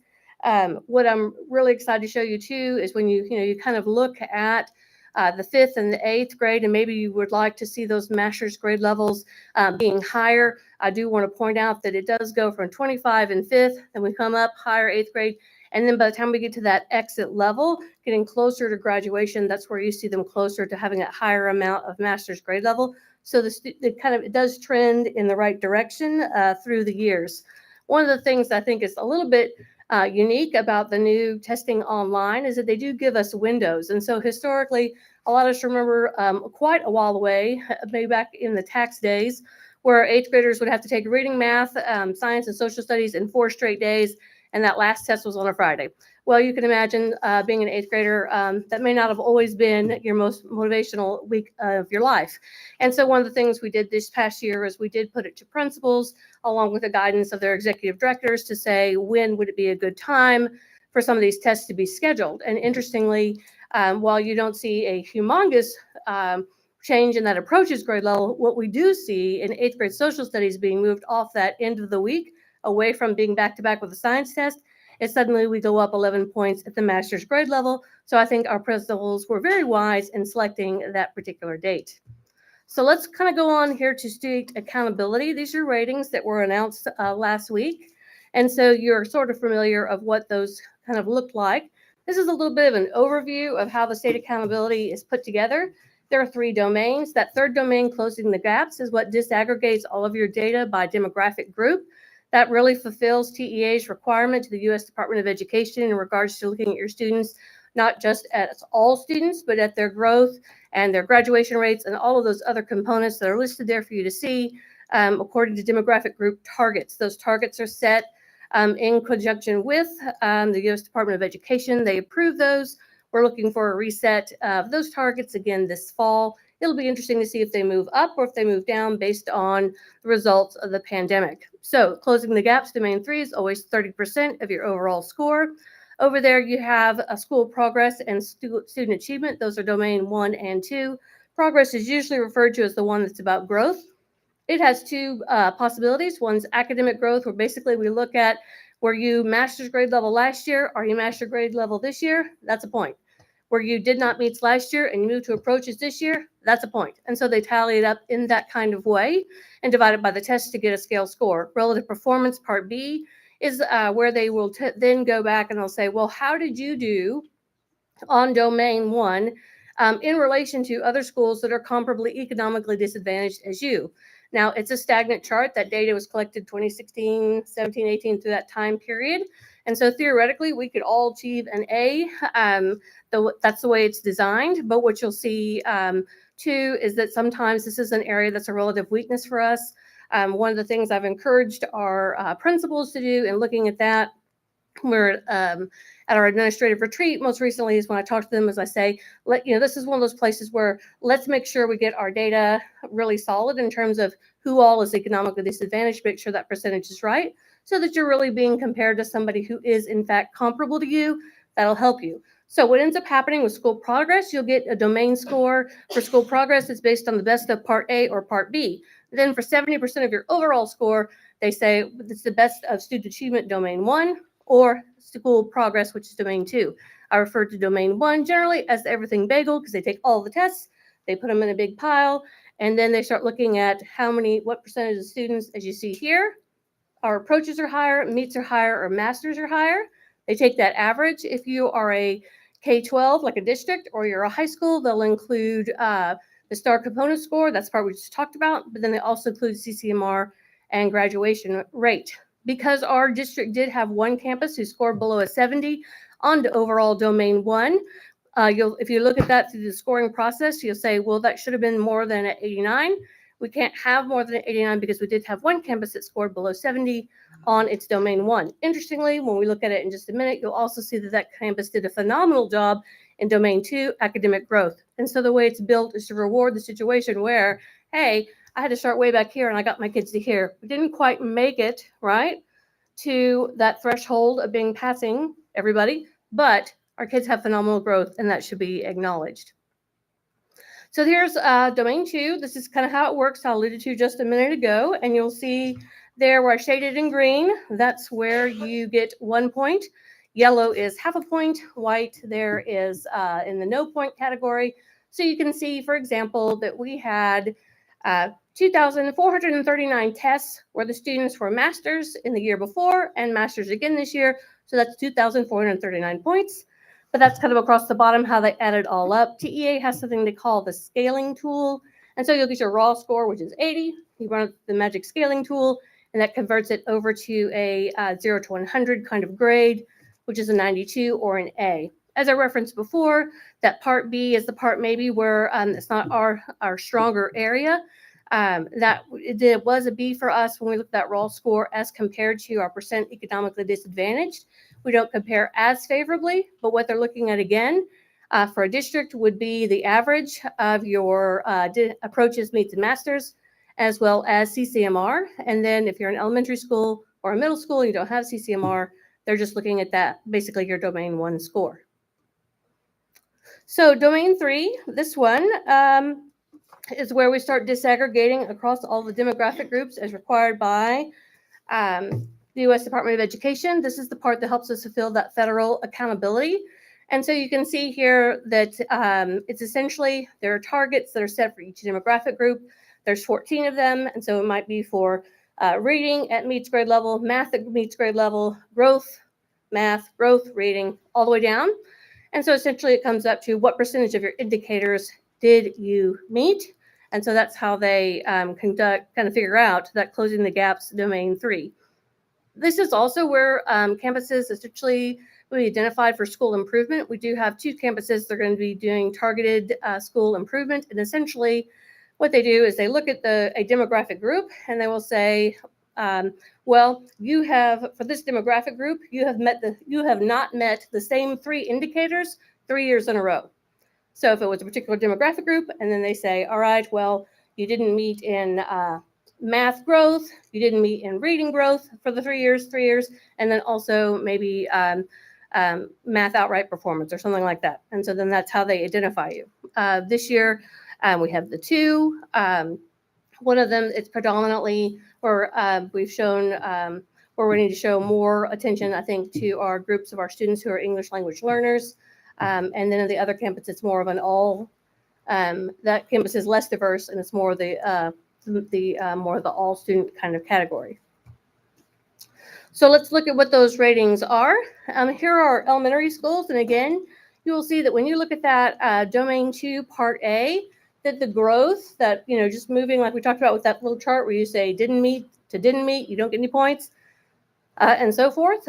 When you look at that, you can see that they really did a really strong performance in terms of that recovery from that learning that was lost as a result of the pandemic.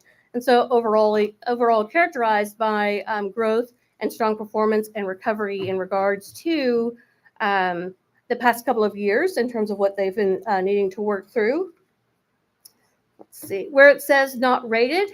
This year, Senate Bill 1365 This is a year where if a school scored under a 70, instead of getting a D or an F, it's kind of a reset on some of those features that have to do with whether or not you are a school that needs improvement under all the different ways TEA can sanction you. Essentially, they put not rated there, and that's in Bill 1365 if you're wondering about that one and why that is there. Next up, here's our middle schools. There's the 4 of them.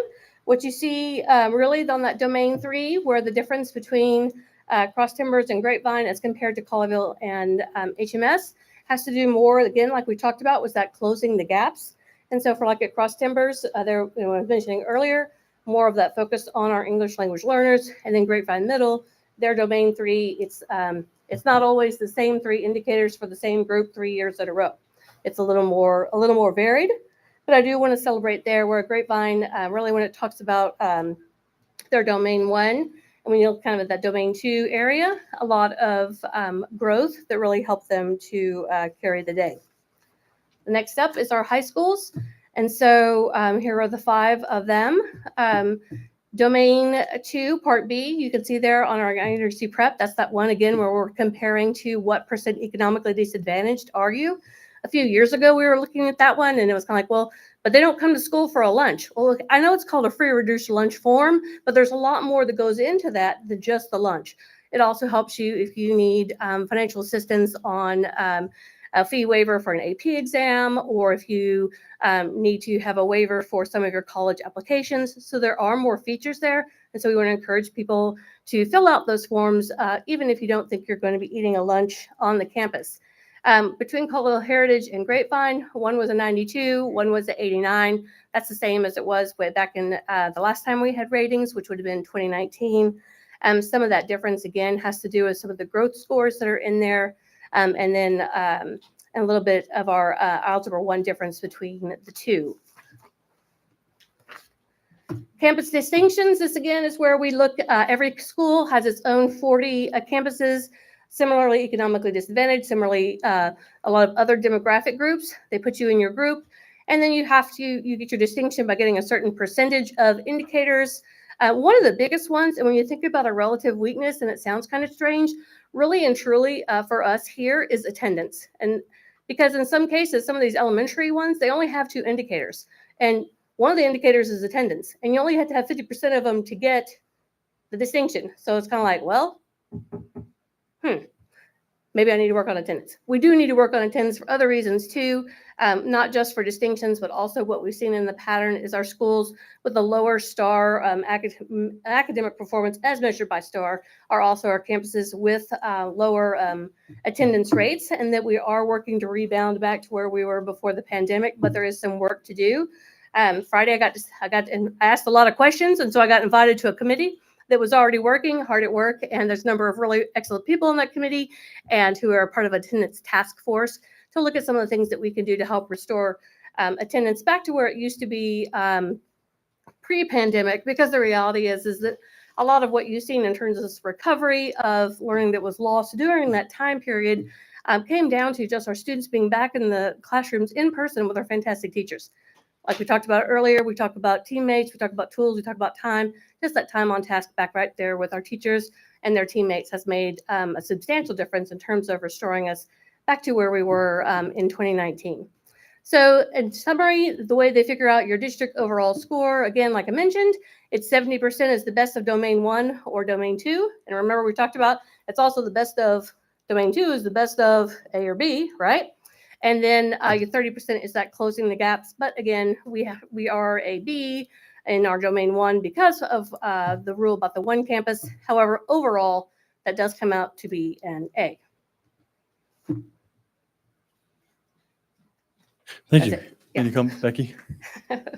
Yeah. So, Shannon, does TEA still have didn't they have a tool where you could plug in your campus and see the 40 campuses that? Yes.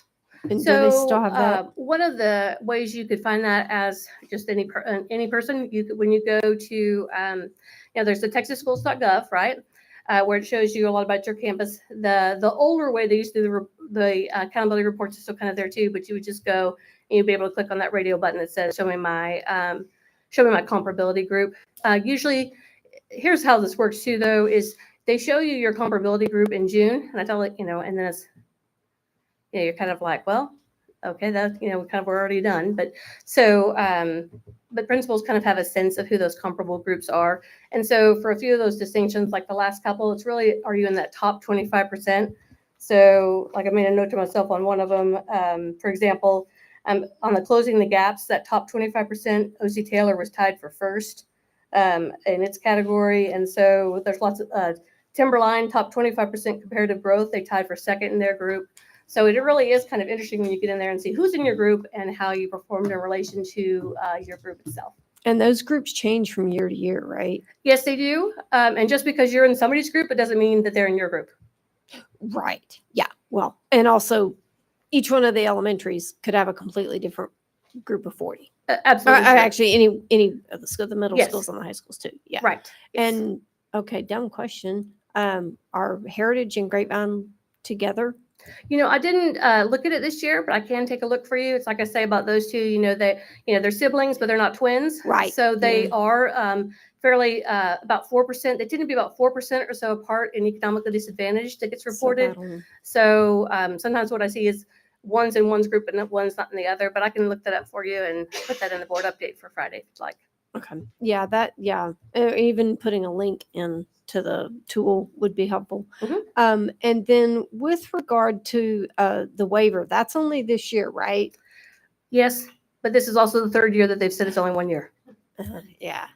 I know the interim committee's got a lot of charges, and I actually can't recall now. So I know that there's been some work on an accountability system, but what are you getting any kind of sense yet of where the direction of that might go and where we should be focusing our attention in the next leg session? Like, do we need to be looking at the domains, working on that? Do we need So to? there's the ATAC committee and the APAC, those are the two big committees. They've Right. been meeting through the past year, and I can send you the link. I thought I'd already sent it to you earlier this year when they kind of had like the, hey, you can give your feedback now. Right, But if yeah. not, this is a great opportunity to send it to you if I did not. That way you can kind of get a sense of what's there. There are a few things that kind of make it a little bit better. For example, in domain 3, you're either a yes or no on the target, right? So like if this demographic group is supposed to hit this number at meets grade level and you don't make it to 44, you make it to 43, you're a no. Well, they want to change that so it's graduated, so you could get 0, 1, 2, 3, or 4 points. Right. So that's one feature. Another feature that is that apparently there's been a concern that you could be an A district, but you could have lots of B and C elementary schools. And so they want to, they feel like the way we calculate the district score is too heavily swayed by what's happening at the high schools. Now, high schools are bigger. I also, no offense about elementary friends, it is kind of it's the summative, right? I'm graduating you, right? And so I would expect things to get, for you to grow as an individual. And then by the time you're a senior, maybe let that be weighted a little bit more. But then I'm a secondary person, so that's maybe a little bit of my bias there. But what they want to do is they want to change it so that the overall score, the contribution of each campus to the overall score is based on its percentage of students in grades 3, basically the star assessed grades 3 through 12. So what you would have is if one of our elementary schools was 400 kids and maybe only about 200 of those get assessed, and maybe that campus is an A, but then you have another elementary campus that's 750 and probably 350 or maybe 400 of those kids get assessed, and that campus is a C. The C will be heavily weighted more than the B in your overall score. Yes. Yeah. Oh shoot! I just had a thought. It just went on in my brain. Yeah, I know they were looking at it was something that they were talking about doing in the next. The only other thing that really comes to mind at this moment would just be that they're planning on doing the reset of the targets, and they'll be working on that this fall. Okay. Yeah, shoot. It was something that just left my head. Okay. Well, when you think of it, just send it our way. We'll take care of it. Anyone else? We're going to take a quick 3-minute recess, and we're not finished, but want we'll me come after? back.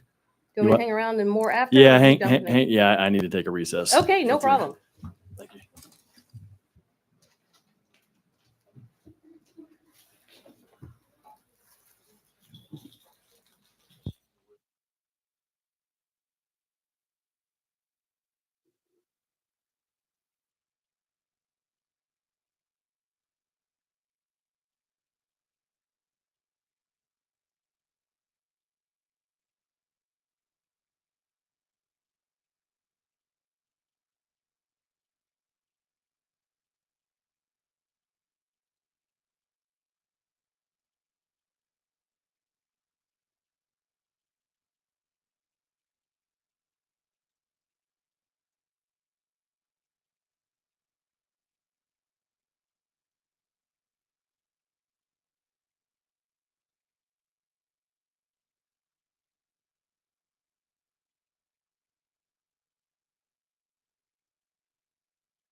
We are back in session at 1:10 in the morning on August 23rd. Shannon, please continue. So Becky was done. Any other questions or comments? Oh, yeah, more? Okay. So the bilingual coaches that were short, are those impacting the campuses that seem to be struggling a little bit? Where are the bilingual coaches needed? So they are placed, it depends on if you're talking about the ESSER ones or the ones that are kind of through the 199. The ones But that'd be that are- something I think it'd be best probably to let, Jim, no. Yeah, Yeah. the two that are open. Dr. Schreiber, do you want to speak to that? I don't want to misspeak.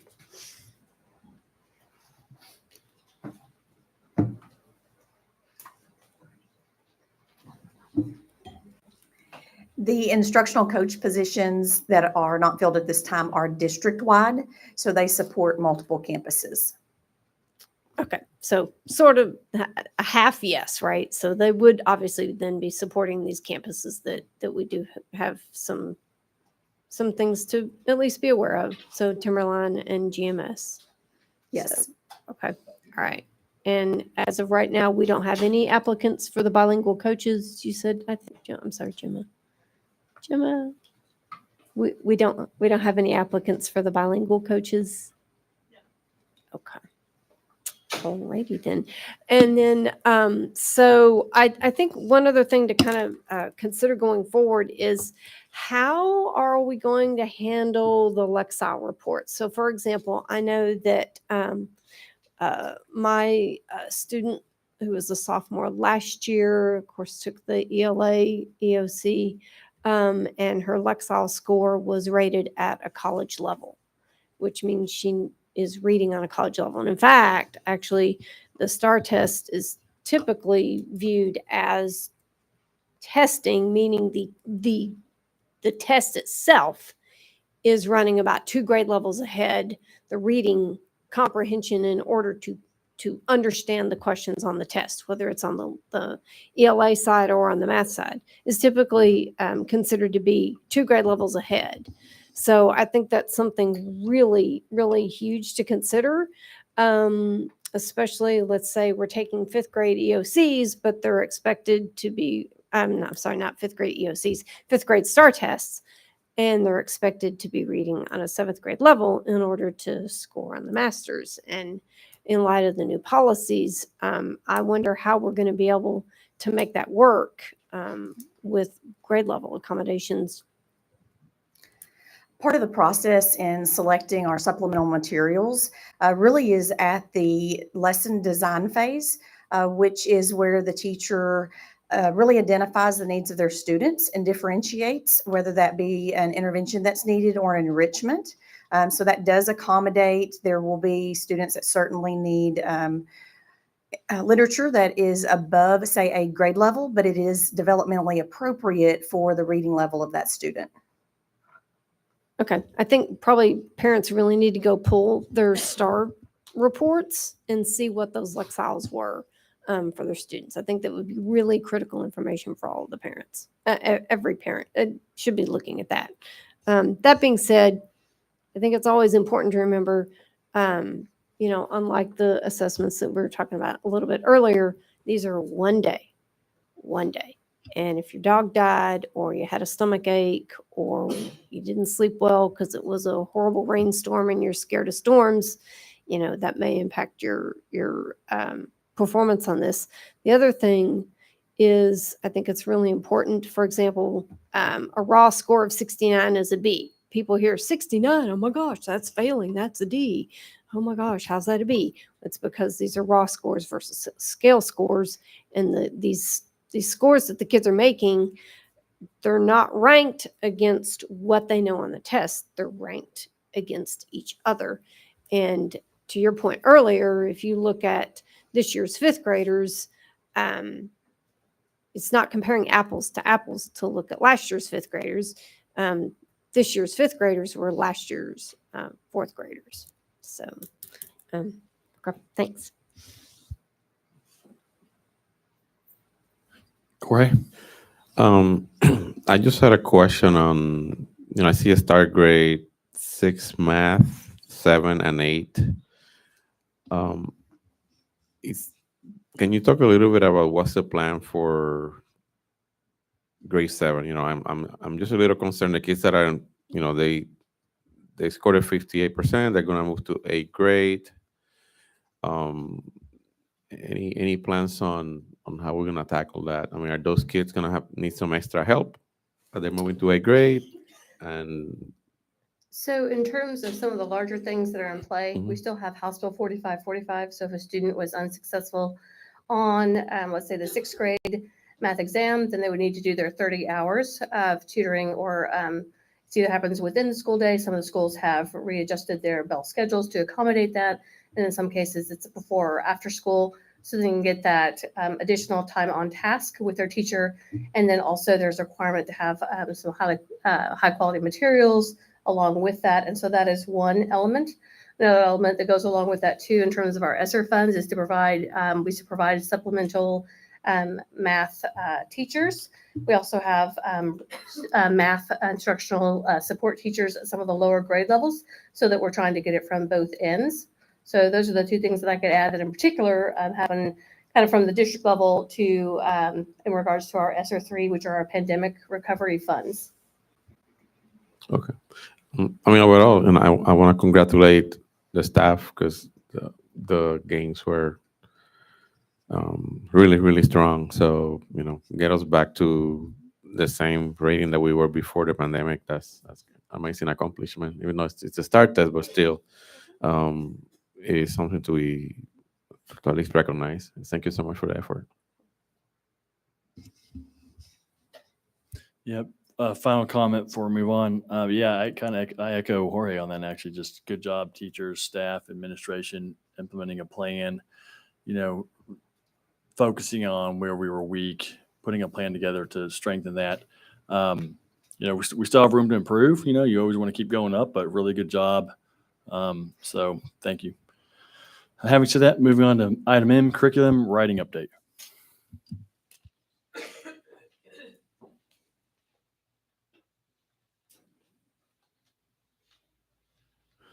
So as Dr. Shiver and Dr. Leslie approach, I just want to call our attention to this one and the previous two, the staffing update, the state assessment, and the curriculum writing. All three of them signify incredible work over the summer and in the spring to get our kids where they needed to be. The staffing update with our HR teams and our hiring managers and our principals. If you think about, yes, we did have some places where we're missing some employees, but compared to school districts across the country and across Texas, certainly not nearly as many as others. And I just want to say thank you to Gemma and her team, as well as our principals for doing such a good job of putting teachers in the classrooms with our kids so that they can start on day one. And then I don't think anybody in the state has a command of the assessment system like Ms. Tovar does. And I'm so grateful that she can explain it that way. And I'm grateful for our teachers and our principals at our campuses to be able to do the work that it took to get the results to where they are right now. And of course, we all know that we've been doing a lot of work for the last several months about a curriculum writing. And so I just want to say, before you even talk about it, I want to say thank you for your work. And I know that you two represent a whole great big group of people who have worked as a team to try to get us to this point. So now you're ready. Good evening, Dr. Ryan. Good evening, Dr. Ryan and trustees. Yes, Dr. Shiver and I do represent a large team of people who have worked incredibly hard, providing some important updates to our district curriculum. And I'm definitely proud to represent that group that has worked tirelessly over the past number of months. So we did engage in some curriculum revision work, as we've been discussing with you over the past several months. One of the important ways that we did update was to provide consistency in our curriculum documents across the 4 core areas and across the grade levels, so that would provide consistency and clarity for our educators. Part of that process included utilizing the TEKS resource system, providing some teacher-facing documents that would allow them to plan and design their lessons, including documents called TEKS clarifiers and lesson guides. And then also, several months ago, we shared that we would be putting together some community-facing documents that I'm going to talk about in a minute. Those community-facing documents include a year at a glance document and some unit summaries. Our work has included the accumulation of more than 4,000 updated curriculum documents since created by this month, and we are still working. Professional development, as you know, when teachers return to school, before they see students, they engage in professional learning. Our elementary professional learning occurred on August 9th and August 12th, and that included information about these updated curriculum documents, lesson design, student engagement, our resources, and information about our STAR redesign. Our secondary teachers engaged in very similar work, though on different days. Those days included August 10th and August 15th. And again, learned about our curriculum documents, more about student engagement, instructional resources, and information about the STAR redesign. To the community-facing documents. This screen represents a screenshot of a page that parents can visit. There on the red left-hand side, you'll see this is accessed. It's on our GCISD website under the Parents tab. There it says Curriculum Overview. And again, this page represents a snapshot of that page. You can see there's a brief explanation at the top about the TEKS, and then courses are listed by elementary, middle, and high school, along with some helpful links.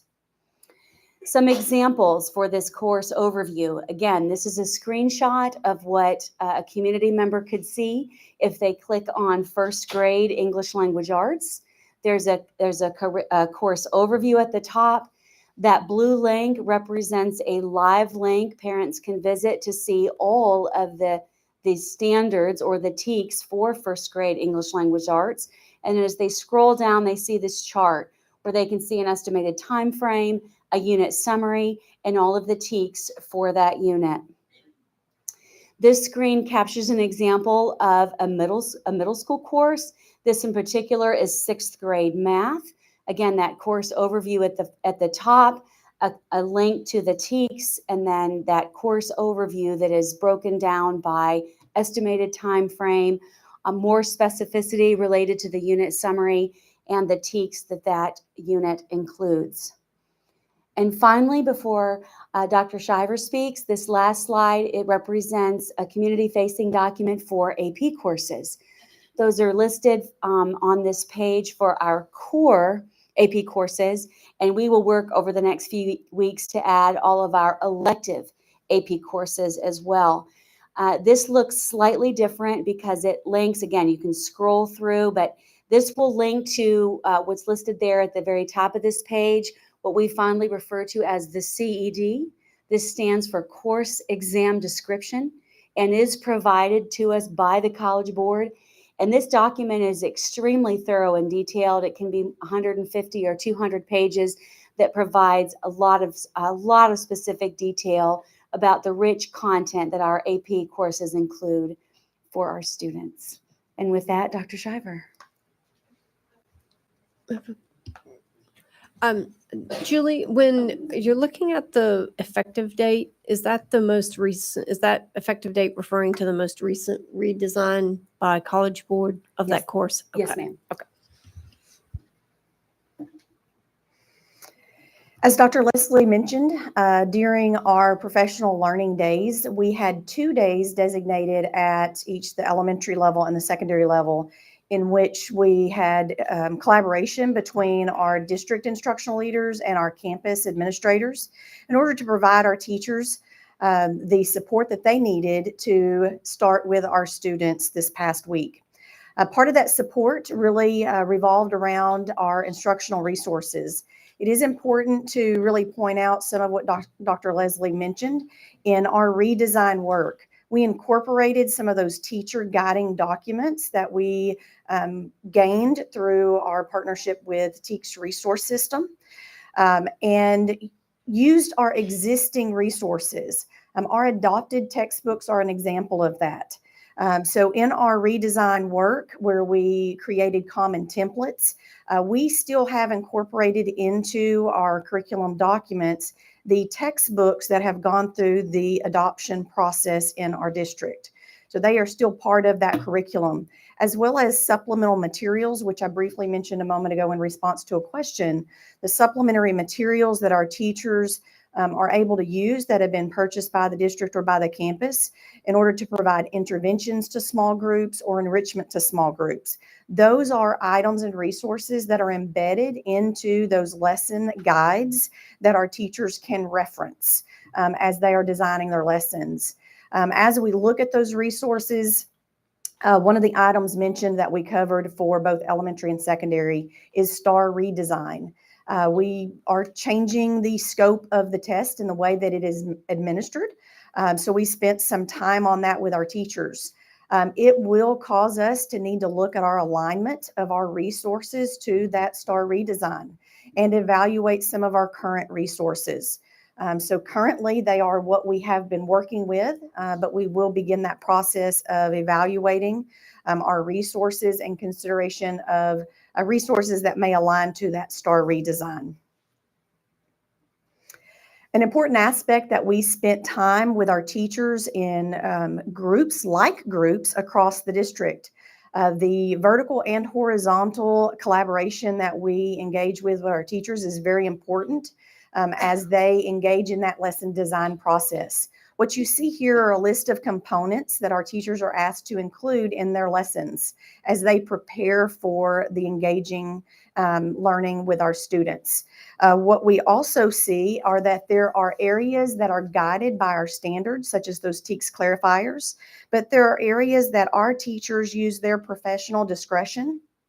And I will point to the activities. The activities that our teachers use to engage the students in the lesson. They use the content that is from our standards, and they use our resources that are from our standards. But where our teachers really perform their magic as professionals is designing those activities that engage our students in the learning. Also, the teachers that determine the needs of their students through various assessments, what level of differentiation may be needed for whole class or small group. That is also part of the lesson design, that we depend on our teachers, their training and their knowledge and expertise around learning in order to identify those needs for our students and incorporate that into their daily lessons. So our current priorities as we kind of transition from that process of our revisions to implementation in the classroom. We need feedback from our teachers and our instructional leaders. They have new templates and they are kind of sorting through how that helps and supports them to develop their lessons. They have engaged in the STAR redesign aspect and getting their feedback on what are the next steps for revisions to our curriculum documents is very critical. We will also, through the process of those revisions, develop and train writing teams. So we've talked about revisions and we've talked about updates to our curriculum. It's really time that we began transitioning to some purposeful writing where our teachers and our experts in those content areas are able to kind of dive into the resources that we have, consider new resources, and how do we make sure that we are aligned from our standards to the assessment at the appropriate rigor for our students. Future work, this list you have seen now several times and it will remain the same. And it will add a year as we roll forward because it is continuous and ongoing work that we will continue to engage in.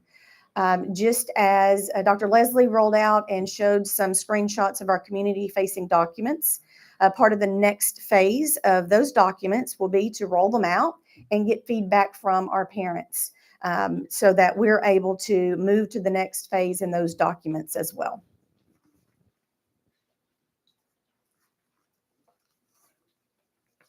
Thank you very much. Any comments? Goalie?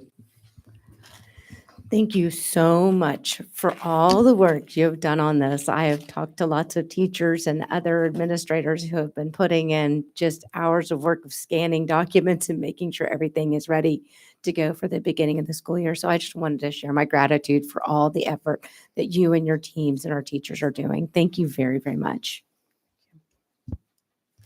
Yeah, I just wanted to comment. Dr. Shiver, Dr. Leslie, I know Brad's helping spearhead this as well with you guys. I guess y'all are like I guess the three amigos is what I call y'all, getting this going.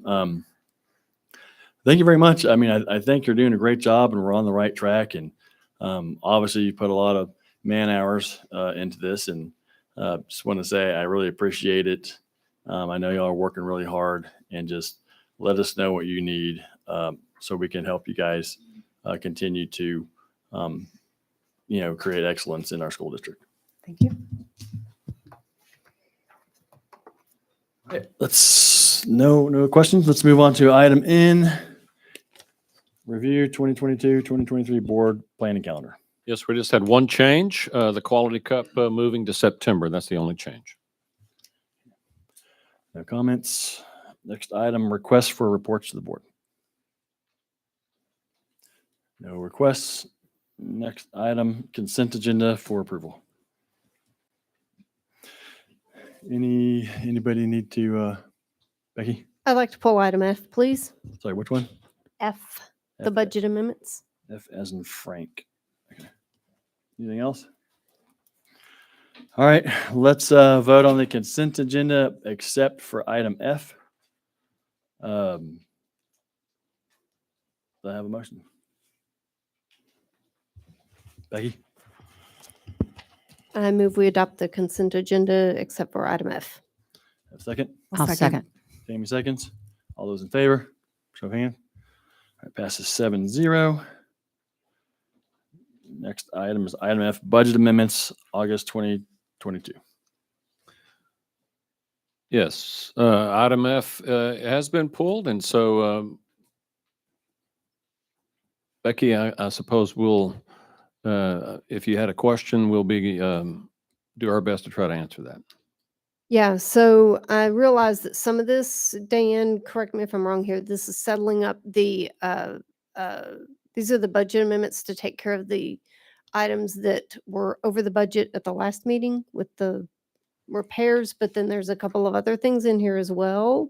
And so it looks like we're already off by about $100,000 coming out of fund balance. Am I reading this correctly? Those were the two amendments that were approved during the last board meeting, meeting. right, okay. They are just put on here to make everything balance. Okay. We did also, because the cost of the flood is more than the $50,000, we are also setting up the budget for those insurance proceeds, showing that as revenue and the expenditures for that. And what about the $4,000 on the instructional resources and media? I'm sorry, instruction. Because there was something in here about move budget to reclass copier expenses. I know some of our campuses were having to do paper drives. Can you talk to me about what that's referring to? I do not have the details on that. What it's doing is moving some copier expenses, probably putting it in the correct function, but I can gather more information on what exactly it is. I don't know the exact. Okay. Because we heard a lot. It wouldn't be paper. It's probably putting the copier lease payments in the correct function codes. Okay, because we did hear a lot tonight from parents, pretty upset that they were having to cover more out-of-pocket things that traditionally had been covered by the budget, and that were impacting the classroom and the extracurricular activities that students were involved in. So It could also be maintenance agreements. So if a department, sometimes departments and campuses have like smaller copiers that they are responsible for paying the maintenance on. The main copier at every school is paid by the district budget. Oh, so some of the campuses could have additional. Yes. Oh, okay. All right. Thank you. The recommendations for the Board of Trustees to approve the budget amendments as presented. Recommendation, do we have a motion? Becky? I move we accept Dr. Ryan's recommendation. A second? Tammy? Second. Tammy seconds. All those in favor? Motion passes 7-0. No executive session. Any announcements, Dr. Ryan? Yeah, I just wanted to